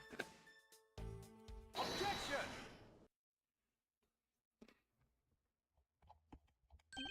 Do you know what this is, Agent Long? Yeah, it's a long spear, right? We used to use those a lot in my country a long time ago. Piercing, mowing people down. Spears are the weapon of heroes throughout history. The next most effective weapon after the whip. Okay, what karma? I think the whip is in a slightly different category. So, what's your point? Are you going to tell me that the spear is a real weapon? No, I simply want you to take a look at this section here. The way it's bent. Precisely. Apparently a certain troublemaker hit it against the wall in this embassy earlier. And as you can clearly see, the insides of steel samurai weapons are hollow. In other words, there are replicas that aren't strong enough to deliver a damaging blow. Let alone the multiple strikes necessary to bludgeon someone to death. And yet there is not even a dent in the samurai sword. How do you explain that? Oh yeah, the sword and the spear are made of the same stuff, so they bend easily. I wish they'd make them out of better stuff. Besides, the spear got bent. I wasn't able to do my special early summer rain jab move. Man, I got such an earful from the director of the play for not doing it in the show. So Samurai's special move was changed tonight because of him? Yow! That's more than enough of your whiny whimpering. Now, back on the topic of the sphere. Yes, let's return to the real topic of discussion. This is where the real gamble begins. I don't have a real strategy per se. So all I can do for now is let the chips fall where they may. Using guesswork and taking risks in place of real logic is hardly the Von Karma way. It's neither smart nor very clever. Miss Von Karma, as you know, unlike your father, I am not a genius prosecutor. Not my 6th exam, plus doubt the record of a 40-year win streak will ever be broken.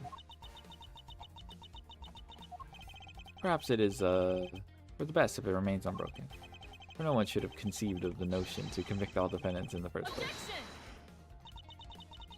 What a foolish fool's statement from a foolish fool who hates to lose. It's the job of a prosecutor to make sure that all defendants are found guilty in court. There is nothing more important in this world than a perfect victory. That may be your opinion. However, I don't believe that's all we are. As a prosecutor, what I pursue is not the perfect victory, but the perfect truth. If that means that the bridge I must cross will crumble beneath my feet, let it crumble as I walk on toward the truth. You're good at keeping me entertained, Mr. Prosecutor. But you know, humans are delicate creatures. The slightest bump and we expire. I'd like you to consider, if you will, the possibility that the sword was used in such a way that the attack killed Damask without bending it. So, what do you think of my hypothetical scenario? I think you know what to do here, right? And what you need. Of course. What I need is evidence even he can't refute. This is it. Time to bring this to a close.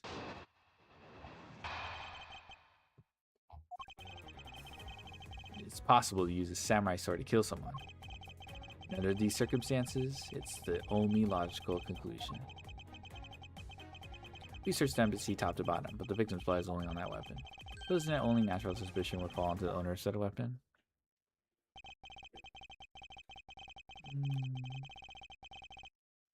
How long do you intend to cling onto that preposterous theory? As long as I want, because we examined every corner within the walls of this embassy.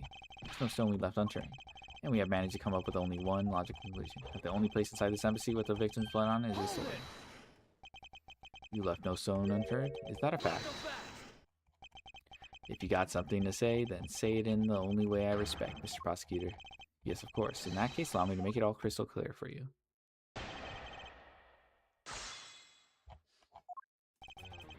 Possibly use a samurai sword to kill someone under these circumstances. The only logical conclusion. Okay, let's start pressing. Hold it. The only place where you could find blood was on the samurai sword. That's right, even with luminol. Which means that there are no other possibilities outside of what I've already outlined. I have a problem with Agent Lang's assertion that the samurai sword is a weapon. You believe that there is no other door or possibility left open, and allow me to force one open for you. How do you plan on doing that? By showing you what may possibly be the real murder weapon. Ha ha ha ha ha. The real murder weapon? I hate to repeat myself, but my men have already searched every last inch of the embassy. They've concluded nothing else could have been used as a weapon. Knowing that these facts, do you still want to press forward with your little hypothesis? Of course. It's not possible that your men inspected everything in their investigation. What are you talking about? I don't appreciate mind games. I don't appreciate it with the people like you who slander my men. I'm not slandering them, I assure you. I'm merely pointing out that their investigative dragnet has a few holes in it. Namely, that there's something your men couldn't even lay a finger on. That item is a real murder weapon. Alright then, I'll play along for now. This real weapon that killed the Mask 2. What exactly is it? A real murder weapon, which not a single person has yet to touch, is this. The statue? Take that. The national treasure of Alabast. You mean the Primiduck statue?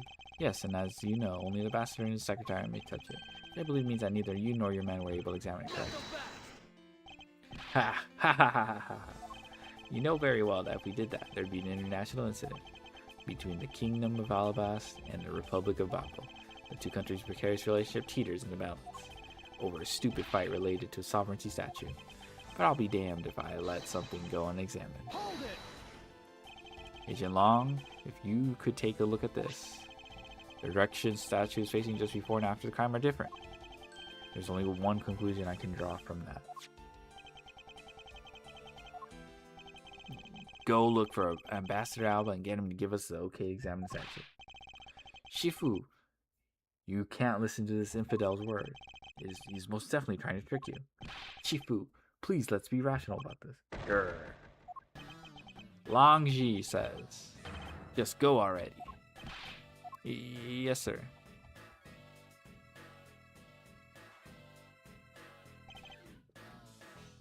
Shifu, yeah? I'm really sorry, sir, but I was unable to convince the ambassador. Unable to obtain permission for us to examine the Primiduck statue. I see. Wait, But then the investigation is at a standstill. Agent Long, I will go speak with the ambassador personally. Save your breath. You may act all weak and frail, but the old man's one tough cookie. I guess you gotta be tough when you're representing a whole country, you know. Agent Long, what do you want? Let's just hurry up and examine the statue already. But Shifu, what about causing an international incident? Quiet. I'll take the fall if I have to later. Hold it. Agent Long, the hypothesis is mine, so if someone's taking responsibility, let it be me. Responsibility, if we're gonna talk in such heavy terms, maybe I should let you. It'd be a real problem for my men if something were to happen to me. Alright then, less talk and more investigating. Want to know the truth? We can't stop here. Action must be taken. Agent Long, I'd like to run a luminal chemiluminescence test on the statue. A luminal test? Ah, good thinking. The statue is the murder weapon, and some of the victim's blood should be on it. Okay, let's get the forensics team in here. Heh, looks like you hit the jackpot, Mr. Prosecutor. Guess this means that this is the real weapon that killed Master Mask 2. Indeed. But I wouldn't celebrate yet if I were you. This doesn't let your friend off the hook. It doesn't prove that he didn't kill Master Mask 2, so the charge remains. We are hardly done examining the statue, Agent Long. Knowing that it is the real weapon, I believe further examination is required. Ha, you think so? Okay then, knock yourself out. Oh. What do we have here? This dirty smudge. It looks like a handprint. Ha ha ha ha ha. What's a definitive bit of evidence like you doing under here? Looks like we got some fingerprints to analyze. Worst case scenario, these prints belong to Larry, but it looks like it's too late for me to do anything about that now. Hey, forensics guy, I want results on these fingerprints ASAP, you hear me? Agent Long, I have the analysis results, sir. Good, and... Sir, about the prints we lifted from the bottom of the statue. Well, you know the victim of the murder in the Babali's embassy? Prints belong to him, to Mr. Manny Cochin, sir.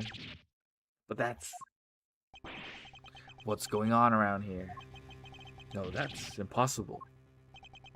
Each primitive statue can only be handled by someone of that country. By the very fact that Mr. Cochin's fingerprints are on this one, it leads me to only one conclusion. The statue is actually Bobble's primitive statue. Impossible, it can't be. Larry never once set foot on Babali's soil, so he was free to go. However, this new piece of information only served to confuse us even further. The ringleader of a smuggling operation was killed with an Alabastian knife in Bobble. And Damask too was killed on Alabastian soil with Bobble's national treasure. And the mystery of the great thief Yatagras, who visited both countries. The pieces were there, but I had yet to see the big picture they were to form.